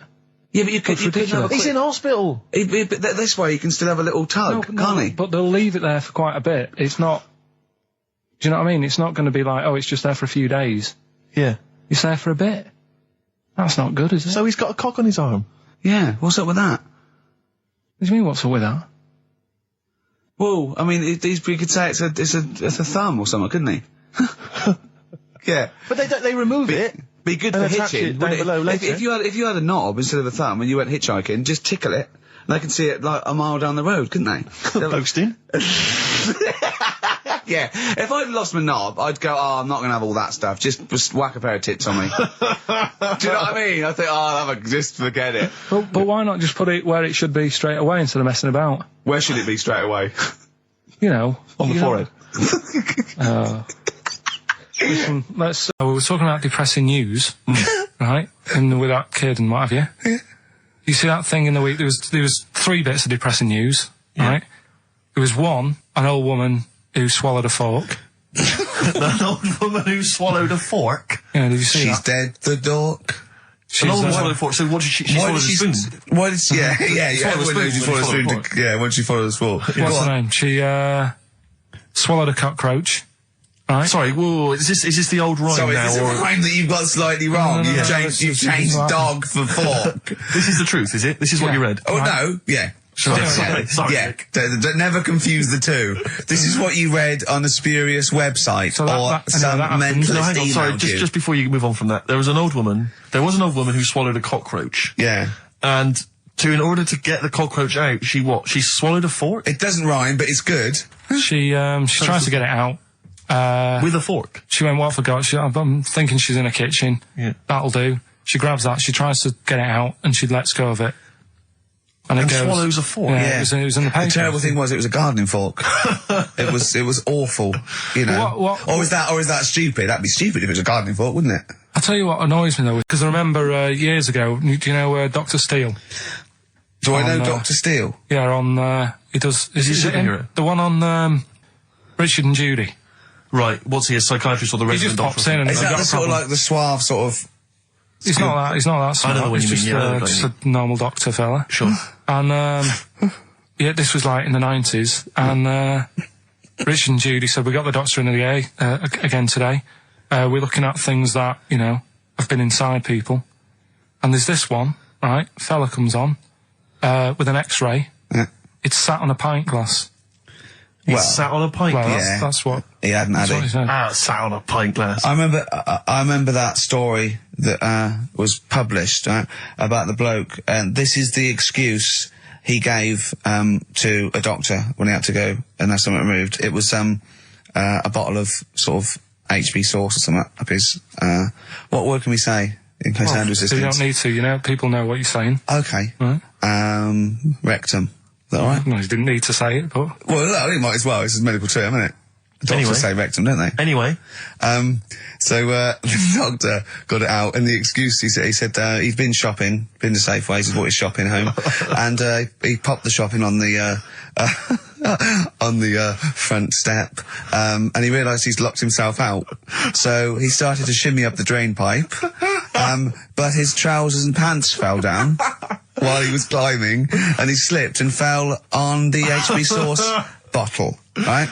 And that was the note thing, right? And the doctor had put at the bottom on his notes, this would be somewhat more believable if Safeway sold their HP sauce with condoms already attached. Wow. Well, God. Why did he put a condom on it? No idea. To use it again on his chips. So he didn't just buy it to have a quick, you know. Yeah. He thought, well, I don't want to waste HP sauce. Sure. I mean, I use it at the arse, then I got on the chips. Safe sauce. I always practice safe Safe sauce. sauce. Always have safe sauce. used to work for a magazine when I lived in Bristol. And I remember the editor said to me once, he said, we got half a page to fill. Do the usual. Phone up a hotel and ask them what the weirdest objects they've ever found left behind in a hotel room are. This was something they did every year. They just they would phone up the local hotel. And I found out, I can only remember 2 of them, but they have stuck in my mind. These were found, I think it was the Marriott Hotel in Bristol. Yeah. They were found by cleaners. A chicken. A live chicken? Yeah, a live chicken in a hotel room. And that was just left behind. And a false leg. I mean, I don't know who leaves behind a false leg. I mean, presumably you'd notice if you didn't have your false leg, because you'd be lying on the floor. But I just remember, I don't know where else you'd find those 2 objects, except perhaps Paul McCartney's farm. I've always thought to myself, who left behind a false leg? Maybe the chicken pecked it off. Yeah, well, possibly. The person with it just went and goes, so much different, I keep falling over. Yeah. I don't know why, and where's my chicken? Yeah. She probably called later and said, did the cleaners find chicken and false leg? I'll check. Yeah. Remember this particular hot feature? We basically ask Karl some of the questions that are asked of a white van driver in the Sun. They always have this on Saturday afternoons. Anyway, here's the first one. They're not fascinating, Karl, but I'm just interested on your take, really. Yeah. What do you make of Cilla Black quitting Blind Date after her husband sent a message from beyond the grave? Are you familiar with this story? I didn't know that. What's that? She went to see a medium, and supposedly her husband passed on information through the medium, which was incredibly vague, but persuaded her to quit live on air. Well, it's about time, isn't it? If even dead people are saying, enough's enough. But I'll tell you what, though, talking about ghosts and that, do you know how I'm into them? Yeah. Right? How weird do you think this is, right? Well, it's not true. Before you say it, play a record. No, go on. Go on. Right, it's this woman. I don't even know if it's ghost, really. It's just a bit weird. Sure. Yeah, sure. There's this woman, and she's not a woman, she's a kid. Sure. Okay. Sure. She's walking down, a street in her area. It's a nice day and everything. Everything's normal. She's walking down, and a woman comes up, cycling past, right? The woman on the bike looks at the kid, absolutely terrified, right? Got a really scary face on her. Yeah. The kid's thinking, why is she doing that? Yeah. Right? So anyway, she thinks nothing of it, goes, I think she was playing in the park or whatever, goes and has a nice day. About 15 years later... Oh, right, yeah. She's, I don't know, I think she was going to work, right, on a bike. She was riding her own bike? Riding her own bike. Cycling down the road. Oh, yeah. Looks at the kid. That's the thing that happened, 15, 20 years ago. Right. It's her on the bike looking at her as a kid. Right. Not another child. No. So It's her. She's seen herself. Karl? I mean, I don't know where to start. Firstly, where's this information come from? But, I mean, why do you ever... I don't know what part of that you think can be true. I mean, honest, I'm speechless. I don't know what to say. What are you talking about? Bit weird, though, isn't it? But it's not true. It didn't happen. Nothing happened like that. She said it did. Well, she's wrong. Who? She said she saw herself. She saw herself as a kid, didn't she? Did she carry on riding and as an adult when she was a kid. Did she stop and talk to herself, or did she ride on by and think, that's a bit weird, there's me as an 8-year-old. I won't stop, I'll be late for work. Yeah, if I'm late again, the boss said he'd be in trouble. Yeah. Well, and where is this information? Did it happen to someone you know? No. You overheard it on the bus? No, it was in the 14 Times. We've had a lot of emails saying, could you bring back White Van Karl? Oh, yeah. Which is that section of the show where we ask the questions that the Sun asks someone else. Random punters of Karl. But sadly, recently, they've got very politicised and very kind of, basically a little bit depressing. So there's not really anything appropriate. But I have trawled the papers looking for other questions posed in other sections of the Sun. Good idea. I was just looking here at the Dear Deirdre section, which is the sort of problem page. I don't know what your views are on this. I'd love to see Karl. Oh, God, can we get him a job? Just ask... Oh, my God, that would be amazing. Right? Well, here's one. I'd like to see your view on this, Karl. I'm a happily married 42-year-old woman with 4 kids, yet I've developed a huge crush on pop star Darius Dinesh. Yeah. It sent my hormone levels through the roof, and last night I woke my husband up at 4 a.m. for sex. We've been married for 20 years and he can't believe his luck. Recently I've been having... I want to go to I'll stop you there. Why are you telling me? Right, carry on. Sorry. Recently, I've been having erotic thoughts about Darius morning, noon and night. Yeah. I haven't felt like this since I was a teenager and mad about Donny Osmond. My husband is amazed at the change in me. We had sex twice last night and again this morning. Again, why are you telling me this? Yeah, go on. He's just boasting. This is not a problem. It's not a problem. What's here. the problem? No problem, just wanted to tell someone. Thanks very much. I watched Darius on TV last night, and when my husband came home, I dragged him into the kitchen and we made mad, passionate love. Right, they did it then, twice last night, once this morning. That's 4 times. Five times she's mentioned it so far. Yeah. She's doing all right. My husband, this is a great bit. My husband thinks it might be his new moustache. Or that I'm going through the menopause, but I know You were thinking different. of growing a moustache? I was thinking of changing luck with the ladies? I love the idea. That's what he thinks it is. He's telling his mates in the pub. You should gone grow mad with for me. these. Grow The with old these, Tom right? Selleck. 5 times in the last 24 hours. Hooray for sexy Darius. So, what do you make of that then? What are your views on that? Hold on though, if that bloke is reading that paper, that narrows it down It's a gotta bit. be, yeah. Who else did he know? His wife likes Darius, he's had sex 5 times that night, and he grew a new moustache. He's thinking, I wonder if that's me. Maureen. Yeah, go on. But what's your concern? Because I'll tell you what her problem is. She's worried that, the reason that she's now kind of overly excited and she's, having this great sex with her husband is because she's actually fantasizing about someone completely different, younger. She's having these wayward thoughts, isn't she's a bit concerned about that? What's your concern? What are your thoughts? I reckon she's going to start shoplifting soon and coming out in hot flushes. Go on. Just, they're both happy, aren't they? He's getting what he wants. She's happy. I'd say, yeah, whatever, get on with it. Do you think that she should confess? She wants to be honest with him. I wouldn't, because not that many fellas like Darius. Right. So if you're sort of thinking, oh, she'd rather have him than me, I don't What do you think it's gonna Darius would think of this? He'd probably be happy with that. I mean, What would you do if you got loads of phone calls, right, from women going, Karl, whenever you're on the radio, I just have to do it. I just have to do it. Your voice makes me... I'd say, alright, well, it's alright. I'd be happy with that. Would you? Yeah.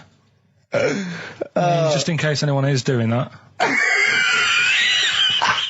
What would you do to sort of like egg them on a little bit to help them out? What do you think? What sexy things would you say? What do you think is your quality? What do you think people would find, pretty horny about you?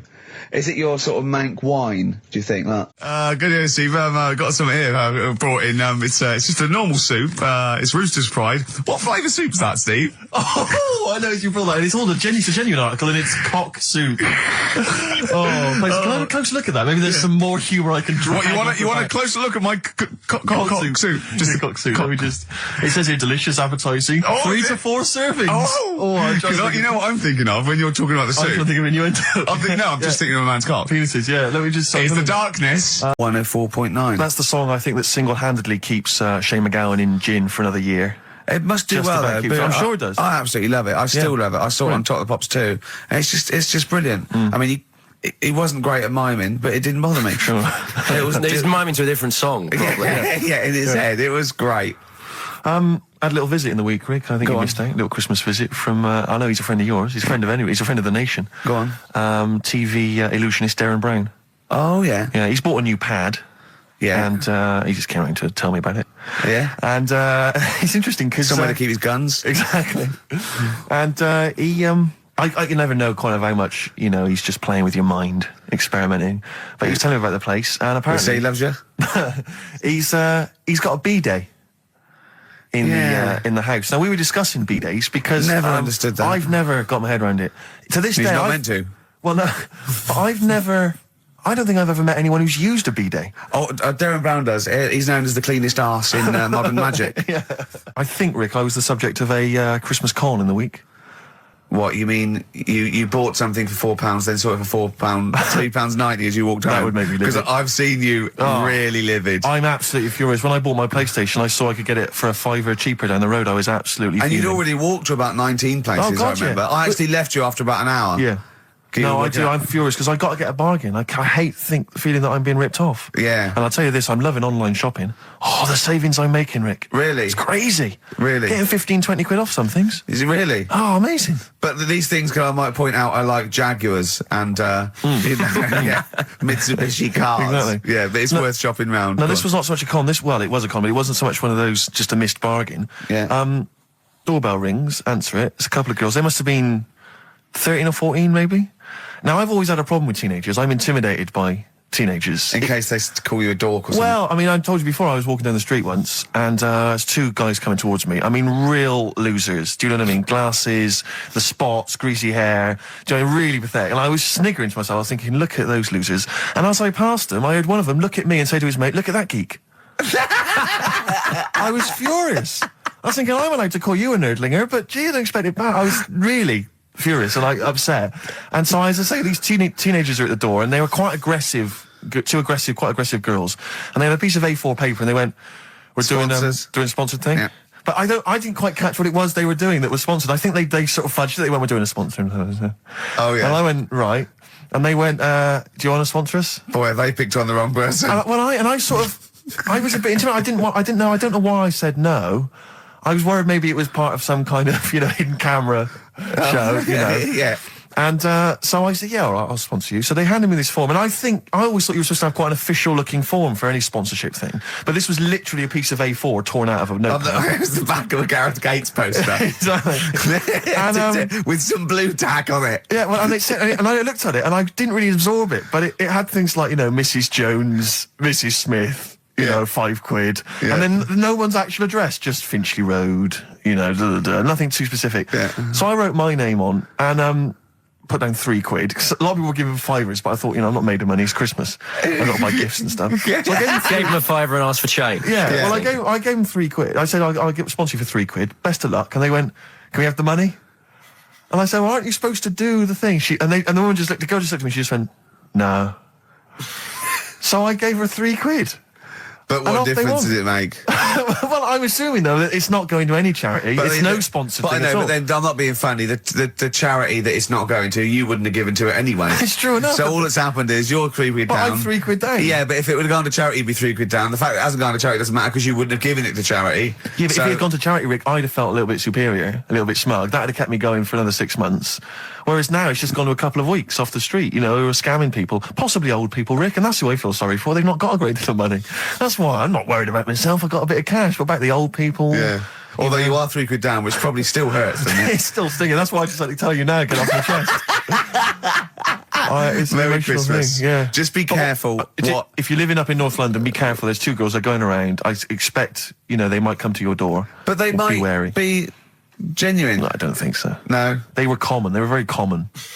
Do you know what I mean? Was the giveaway things like, Santa Claus had given £10, exactly. Tony Blair had given £1? Yeah, I know what you mean. Yeah, I think you were conned, mate. Yeah. Right. Won't Get Fooled Again by The Who. Ian, I'm going to ask your expert opinion. Is that not one of the greatest rock songs of all time? Yeah, if you'd have played the proper version of it. I know, but it's 6.5 minutes, and we usually do, but we just thought, it's Christmas, people want to... but him and more Jonah Louis. Yeah, but we could have played like the full 8 minutes rather than making the show sound like strolling round your local Asda with the Christmas songs with a little bit more racism. That to me sounds like fighting talk. You want a rock challenge, Canfield. You can't handle the truth. Tell me what that song is. Don't know the Bells. It could sound like he's saying something to do with Bell Ends. Well, yeah. What? Heaven forbid. What? You think he meant that? Did he? Probably. No. That's The Darkness on XFM 104.9. Bellend. Yeah. What other rude words are there? Cock. Yeah, that is rude. Yeah. Especially at Christmas. Especially at Christmas, yeah. It's a time for families. I know. Now listen, time for family. Now, Ian. Yeah. Who is your fourth? We need a lead singer in this mega group, the monoliths of rock. Who we got? Lemmy, Keith Richards. We've got Keith Richards on guitar. We've got Lemmy on bass. Yeah. We've got Keith Moon on skins. Right. Some terminology coming out there. Yeah. Who's doing the Vox? Who's given Golden Tonsils Award? Robert Plant. He's gone for Plant. He's gone for Plant. A lot of trad names there. There is the group. The lineup is Moon, Lemmy, Richard, Plant. Okay. Now, our competition, Steve. Name that group. Okay. What's the best, heaviest rock name ever? Sure. This is obviously not a name that already exists. No. Okay. My mate of mine came up with, I think it was Brain Hammer. which I like. Velvet Nazi 666. Sure. So we want the heaviest, most mental piece of death metal, headbanging, bleeding out your brains rock. Axe Attack. Okay. Please welcome to the stage, Christ on a bike. Please welcome to the stage. Oh, look at you. That would be great. Yeah. That would freak out the metal. Yeah. Cheeky. Yeah. Oh, now listen. They need a manager. They need someone who could introduce them. They need someone to stand astride them. Who is the leader now? Who is the king of all that rocks? Well, it's obviously Tommy Vance, isn't it? Do you know what worries me, Rick? We've said Vance a lot today. I'm wondering if the kids today, do they know Tommy Vance? Are they familiar with him? If they don't know, they shouldn't be listening. Okay. Fair enough. So, Vance is their manager. He needs to, they're on at Wembley. He's got them on at Wembley. They're the greatest rock band of all time. We need the name. Please welcome to the stage. What are they called? Phone in, email in, and the prize, we're going to get some... We'll rummage through the bins as Carl normally does. Some old tat like Carl does, some VHSs, some CDs, greatest air guitar Peter ever. Max. Yeah. Do we need to give out the numbers and Well, stuff? can email, Don't get can't them to they? phone in. You don't want to talk to him, Ian, seriously. No, you don't want to, you know when, what's his name says to Agent Starling as she's going to meet Hannibal, don't let him inside your head. Yeah. Don't talk to the listeners, Ian. Exactly, it's very much the same Please thing. I'm a bit concerned that my email's going to be besieged by people sending you links to how to clean out the bidet. Well, that's all right. The week. But what's the most mental head bleeding, banging brain hammer operation this band can be called? Call in, Rick. Because it always amuses me. I know it's cruel to put you on the spot, but some of your former band names have always amused me. Well, the worst. The worst one. Right, I'll just leave this.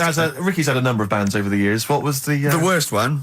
Ready? Get ready to play that record because I don't want any aftermath. No, hang on, before you tell me, what was the one? Because these pictures of you, like when you're a new romantic, keep on being published. But that was Shauna dancing. Yeah, but that's pretty bad. But someone told me, they were like, "Oh, ask him about when he tried to be Bon Jovi." Can you imagine such a thing? I know the name you're thinking of.